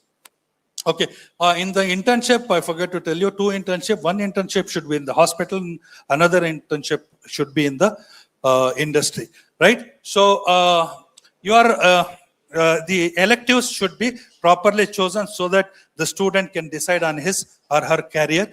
Then your new syllabus help you in accreditation process, professional readiness, and assessment. Assessment, I will talk to you in a little while. Okay, it also has a good social impact that your new syllabus mandates that every college should have one village or a ward adapted, and it is just not for the namesake. All those activities, you must have those who have gone for QCI accreditation, they must have known that whatever the programs you conduct for social programs, you choose as a village or a ward and do it in the same village or a ward so that you will get a focused area improvement. You are going to one place this time and another time another place. So neither this will help and not that will help. So a focused improvement on a village is a very important thing. Okay. And this is, I'll skip, it is the same thing again. Okay. Okay, assessment, there is some reform in the assessment. Okay, assessment, what are the reforms in the assessment? You have to have equal opportunity for everybody. It's not that whatever you want, you give for the examination. Okay, there is a paradigm shift, philosophical shift in the assessment. Okay, core philosophy in merging the rigorous scientific guidelines with the flexible student-centric mandate in the national education policy. Okay, so this is the assessment. Everybody knows formative assessment and the summative assessment. Okay, and formative assessment, you have 40% and summative 60%. In 40%, you have 50% each of continuous assessment and written sessional marks. Now, continuous assessment is very important. Why continuous assessment is very important? For the day-to-day accountability of the student. Okay, in the continuous assessment, you can assess various ways. Okay, you give some assignment or teacher-student interaction. Okay, and many other things, student attendance, all those things can be included in the continuous mode. And if you want to improve the sessional marks for a student, suppose after 1 year, only one time it is permitted as per the new syllabus. If you want to improve the sessional marks, you can improve the sessional marks only in the written part. You cannot improve in the continuous mode. Okay, so continuous mode is very, very important. If you orient your student, very important for this new syllabus, what is most important is you have to orient your students, and the students must know what are the changes to the syllabus, how they should accept it. Okay, if they know exactly what is the importance of continuous mode, then definitely there will be good discipline on the student. Okay, and there is summative assessment as usual, what we are doing. Okay, now assessment itself has got two meaning. One is assessment and evaluation. Sir will know, he will tell you sometime later, Munir sir. But still I'll tell you something, formative assessment and summative assessment. What is formative assessment? Why we have to do the assessment? Why we have to do assessment time to time in sessionals, 3 sessionals, 2 sessionals? Why do we have to do? Assessment basically is constructive one. Okay, you are evaluating the student to know where exactly does he stand. Okay, how we can improve the student, or is there any problem? Retrospecting myself, is my teaching somewhere something is going wrong in my teaching? Okay, this is the use of assessment. Okay, evaluation is not like that. Evaluation is judgmental. Okay, one student after evaluation, the student passes or fails. That's all. There's no much improvement. But in assessment, you have improvement. Therefore, there is a lot of emphasis given on the assessment. Okay, so the sessional examination traditional way, apart from that, you have continuous mode. Continuous mode component marks are dynamically distributed across structured assignments, experimental tracking, industrial field visits, reports, interactive session, tutorials, all those things. So this will give you day-to-day accountability. So these are some of the differences in assessment and evaluation. Okay, it is diagnostic, assessment, and that one is judgmental. I'm not going to talk much about it. Your tea is waiting. Okay, and right. These are the pattern of questions. Okay, we have subjects of various credits: 4 credits, 3 credits, 2 credits. Right. So subject of a 4 credit, what are the types of questions? You have multiple choice questions. You have 2-mark questions. Then you have 5-mark questions. Right. So long answers, short answers. Likewise, you have different types of questions based on the credit of the subject, and also the time limit is different for different papers. 4 credit you have 3 hours, 4 and 3 credits, and 2 and 1 credit you will have only 2 hours, right? So that is how the time also fixed, right? So now what all we measure in the industrial exposure? Okay, experiential learning, research matrix, okay, evaluation of 2 mandatory internships, okay, final research project using standardized institutional review boards. So all those things will help a student to be ready for the industries. Industry readiness is brought by all this learning. There are several challenges, and anything which comes for the first time, there are always challenges. Okay, and here also there are several challenges. Okay, major challenges. I'm not discussing on all the challenges. There are several challenges. If I ask you, you will start asking me questions. Okay, so right. So the major challenges here for a faculty: capability and skills. How capable are our faculty to implement this? Therefore, what is the solution? If different VFDPs are being conducted. Okay. Now, there is a big challenge for the BOS. There is a big challenge is that like AI, ML, okay, who are the teachers? Are you going to call some engineering teachers? If engineering teachers are called, they will start teaching the core AI and ML to the pharmacy students, which pharmacy student may not be able to learn. Okay, there will not be proper examples from the pharmacy field. Okay, then who has to teach? We have to teach the pharmacy people. Okay, Sharath must have told that the syllabus is framed not by the engineers but the pharmacists themselves. So the pharmacists themselves have to come forward and learn, and even if you are giving engineering for the teaching, so who will set the question paper? The Rajiv Gandhi University will not allow any engineer to set the question paper. The only people who set the question paper should have TIN and should have university, your PCI number and all that. So they cannot set the question paper. So if engineering engineer is teaching and you are setting the question paper, the second question is how competent are you to set the question paper? Okay, if you are not competent to set the question paper, then how you can set the question paper, and who is going to evaluate that one? Okay, that is also a big question. Therefore, various FDPs are being conducted, and it is humble request that there are several courses like MOOC courses, Swayam courses. Okay, take good interest into this and come forward for teaching this AI, Python, and it will not only help the student but also it help you, right? So this is big challenge, capability. There is also pedagogical shift. Okay, unlike earlier, there is a COPO mapping and teaching methodology. All those things are changing. That also the teachers need to adapt, right? So this is important. And also there is some superficial internships and regulatory asymmetry. Superficial internship in the sense they don't go for internship just for the sake of, like some colleges are located in the remote area from where they cannot go to the industry.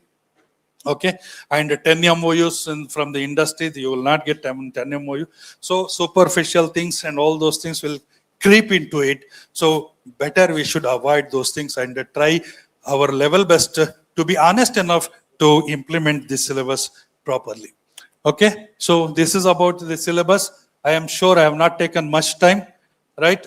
So if you have any question, I'll be happy to answer if I can.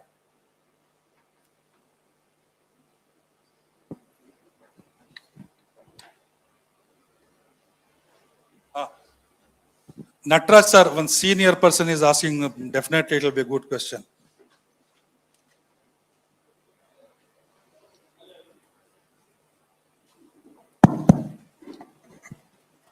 Sir, thanks for guiding everything for us.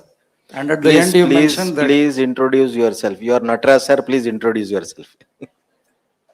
Dr. Natraj sir from TVM College of Pharmacy, Ballari, I am introducing. Please ask question. I belongs to same because department, tea is sir. getting cold. Sir, only one thing, sir. Right now, you force us to go for learning Python, everything. And at the meantime, you mentioned clinical applications, AI, Python program. Everything has to be learned. Correct. But is there any recommendation of softwares being mentioned in the syllabus? And if the syllabus is being included as such softwares, why can't you host it on the HealthNet Consortium? Yeah, that actually a good suggestion. It's not a question actually, it's a suggestion. Now already we are, our Dean sir, where is he? He will tell you already the several things we are including in HealthNet. Okay, this also over a time period, we should think Because about if it. the We can do it. question of purchase means for formative. More than 1.5 We can think about it. Yeah, we can definitely if it is think. being hosted, we can go in advance before going to the class. Also. Yes, that will also help. We can think about it. Definitely, there is no doubt about it. Just a request from. Yeah. It's a good thing. It's a good suggestion. Thank you for your suggestion, sir. Yes, any question? We have to quickly wrap up. We'll take one more question. Anybody? No, everybody is Thank you, everything. Thank you Dr. very Salim, much. for that, the motivational talk, I must say, for the implementation of that. Can we have Dr. Shiv Kumar Swami, sir, please, on the dais? Our Dean, Faculty of Pharmacy, is there. Thank you so much for that talk, insightful talk. I'm sure each one of you will definitely agree that these sessions will definitely guide us how to implement this new Pharm syllabus. A big round of applause to our speaker, the organizer, Dr. Salimullah Khan, Chairman, Board of Studies and Member of Pharmacy Council of India. Thank you so much. I also thank to the Dean as before we join for the tea, let me make it a few of the updates which the finance department has informed to convey it to all the principals that many of the colleges have not yet submitted 2024 bills. If they have submitted also, they are not able to follow up through the finance department with some technical glitches. Because of that, the bills are pending. It's very sad. I think the heads, if you are sitting over here, or the representatives of the institution, if your bills have not been cleared, please do reach to the finance department and check it out what needs to be done so that it can be cleared. So this one, and also there are other things which I do feel. One minute, I want the Board of Studies chairman from all, the PG BOS chairman, the PharmD BOS chairman can be on the dais. Can we have it on the dais? Dr. V.M. Chandrasekhar, Dr. Lingaraj Danki Saab, please join us. So there are many things. As you all know that upcoming August-September examination is already been announced. The calendar of event is been announced. There are few suggestions from the Board of Studies chairmen so that the examination can be conducted in a very smooth way. I want them to, in brief, talk it in 1 minute to you people. Let me have it. Dr. V.M. Chandrasekhar, the chairman for the Board of Studies, PharmD. Please, sir. Good evening to everyone. Sir, regarding PharmD, just we have a meeting now just half an hour before with register evaluation. The examinations of practical will be conducted on 21st and up to 9th September. It starts from 21st August and completes on 9th September. And we requested just now, before 7th of the August, all the colleges has to submit panel of examination from each colleges to allot the practical examination duties. So we have a plan to meeting on maybe probably in the second week of August, we have a BOS meeting. So we're going to get the approval of practical examinations. And this is a recording for this. And one more important program to announce here, that this year with beloved our Dean, Dr. Shivkumar Swami sir and Rajiv Gandhi Authority, you are implemented micromedics in the Helinet subscription. So next year onwards, so most of the colleges will get in the Helinet itself, no need to individual subscriptions. And the full version of micromedics is going to be assessed by every students. So this is one already done. It might be implemented within 1 month. Then this is one good news. And second one, we are going to give from maybe probably within 6 months, we are going to introduce one important program that's called as Onco Pharmacy. For the those are the students who completed PharmD programs, especially for them 1 year internship in Rajiv Gandhi University of Health Sciences. That will be an oncopharmacist, the greater opportunities in India. And this is the first fellowship program we are implementing in Rajiv Gandhi from the pharmacy, for the PharmD and pharmacology peoples. So this is updates I'm going to give, and hopefully you will submit all the, I request all the respected principals to submit your panel of examination before the 7th, so that you can able to conduct the smooth practicals before the theory.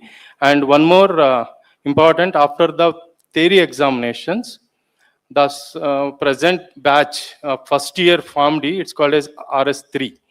So those students who have failed, they will have an immediate reset examination after 45 days.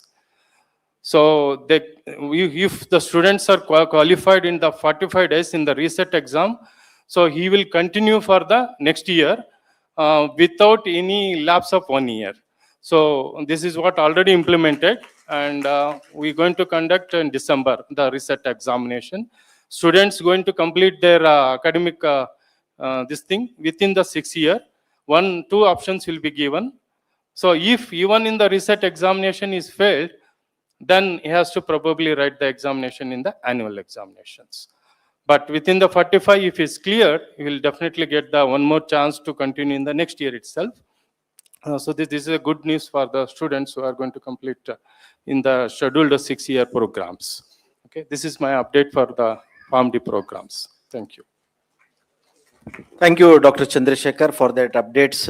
It's really a good news that fellowship programs always, it was there with the medical fraternity. Now pharmacy is going to have grab this opportunity. There are rules, regulations. Please understand to that, it will be shared up.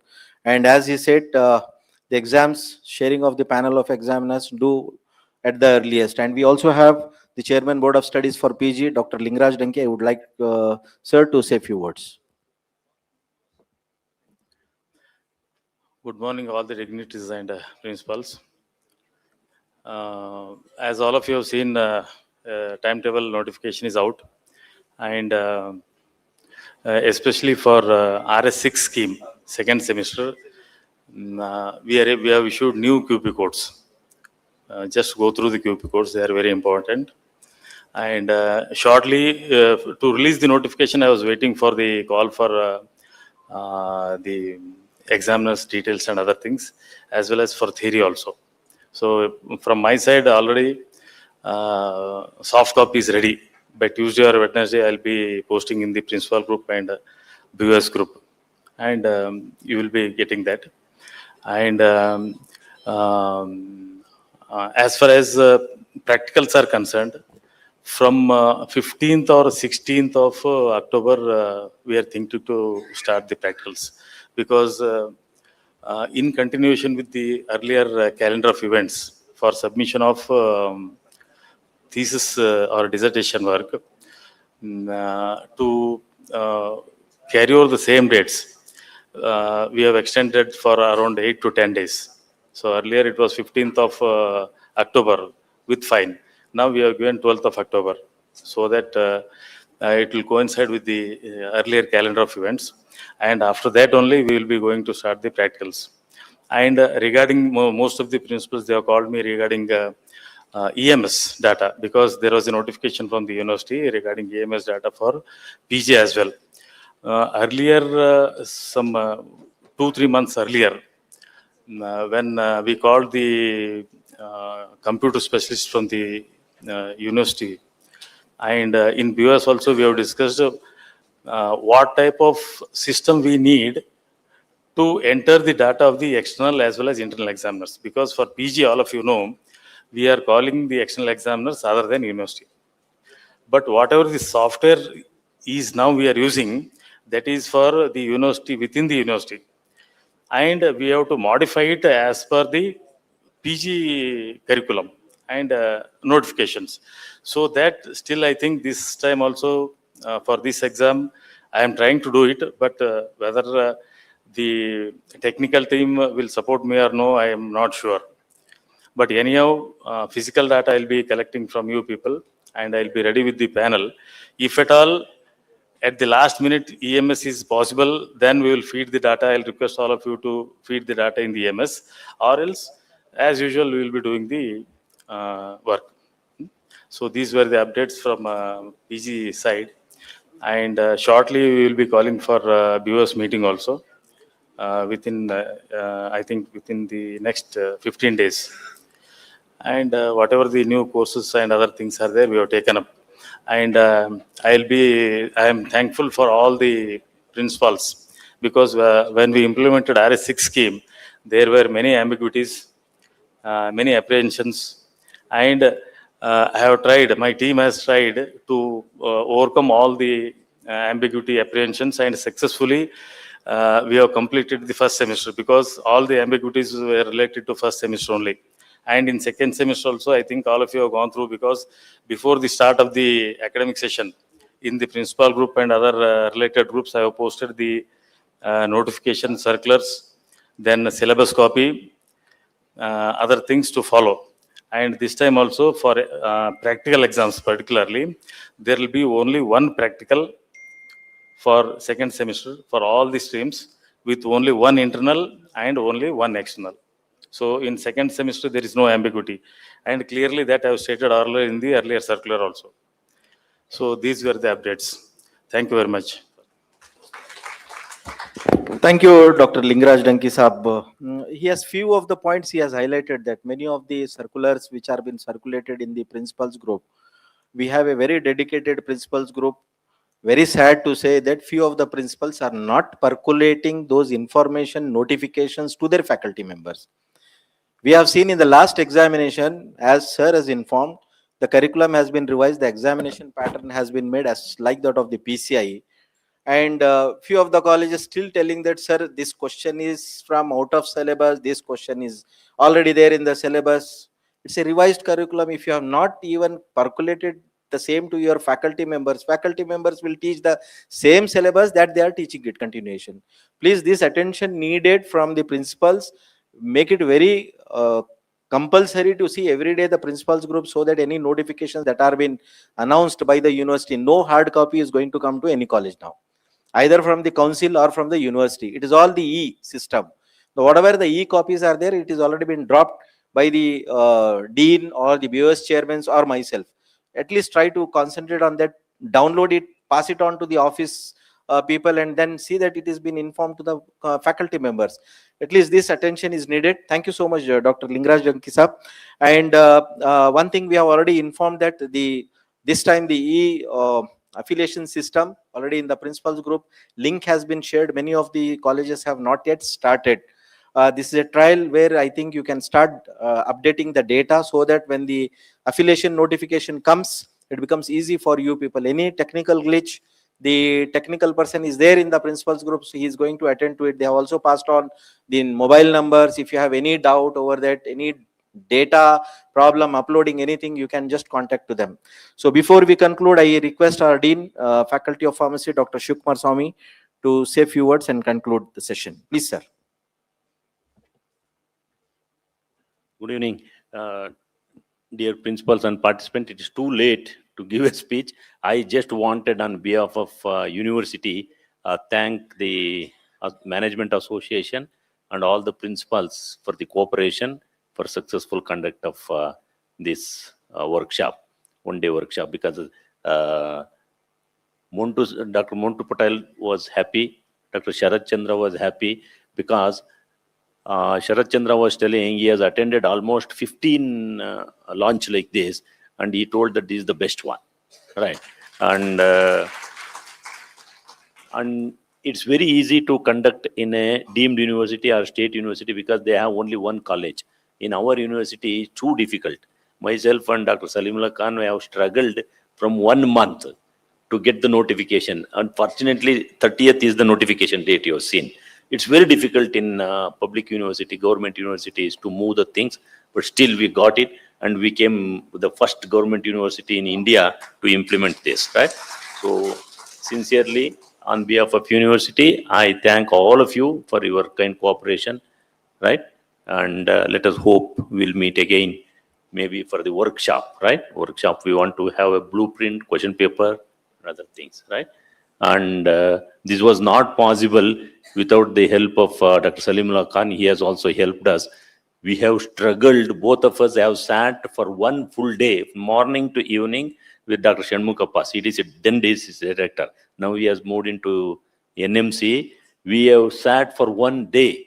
He has seen sentence by sentence, right? So I once again thank you, all of you, for your kind cooperation, right? Thank you. Once again, I also would like to thank on behalf of BOS team. First of all, my sincere thanks to the Dean sir. The morning only I have thanked the Vice Chancellor sir for giving us this opportunity. He was very, very proactive in this one, and he gave me, and also the President of Pharmacy Council of India, only one word, sir, you have to come. He said, okay, I'm coming. But only there was a clash between clash of the dates. Okay, both the dignitaries are very busy. So even this date was not getting finalized. In fact, VC sir sacrificed one other program and he gave this date. So otherwise dates were not getting. So we are very much thankful to the PCI, the president of PCI, VC sir, our beloved VC sir, and the entire RJHS machinery who have helped, even Kadam sir and all, for this printing. We did not have time for the printing this. Dr. Honnamurthy and many others are Somshekhar, Dr. Somshekhar, everybody, the entire, I cannot take all the names. So all the machinery, whoever has directly or indirectly helped us. So I would like to thank, and most importantly, I would like to thank two more important people. Number one is the respected Dean. I was sitting in Mangalore. I was worldly called, sir, this is not done, that is not done. So he was running around. So my sincere thanks, and most of the work he keeps telling, I and he tell, but he has done most of the work. And another person is Dr. Salahuddin, who has taken the complete responsibility. Whatever responsibility we give him, he has taken. And Management Association, the moment we said that this program has to be conducted, very enthusiastically they came forward, and whatever way they could contribute, they have contributed here. And most importantly, on a short notice, all you people have come from different parts of Karnataka and also from Bangalore and attended this program.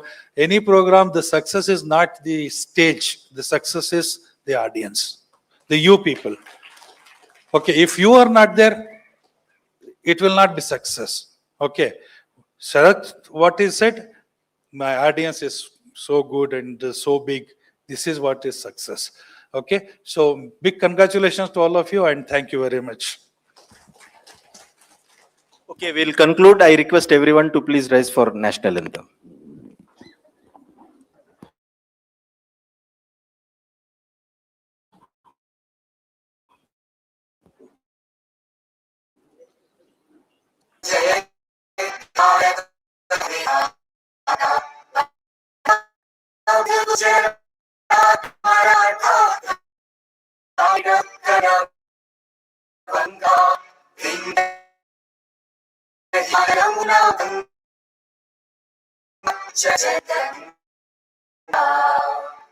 तव शुभ नामे जागे तव शुभ आशीष मांगे गाहे तव जय गाथा जन गण मंगलदायक जय हे भारत भाग्य विधाता जय हे जय हे जय हे जय जय जय जय हे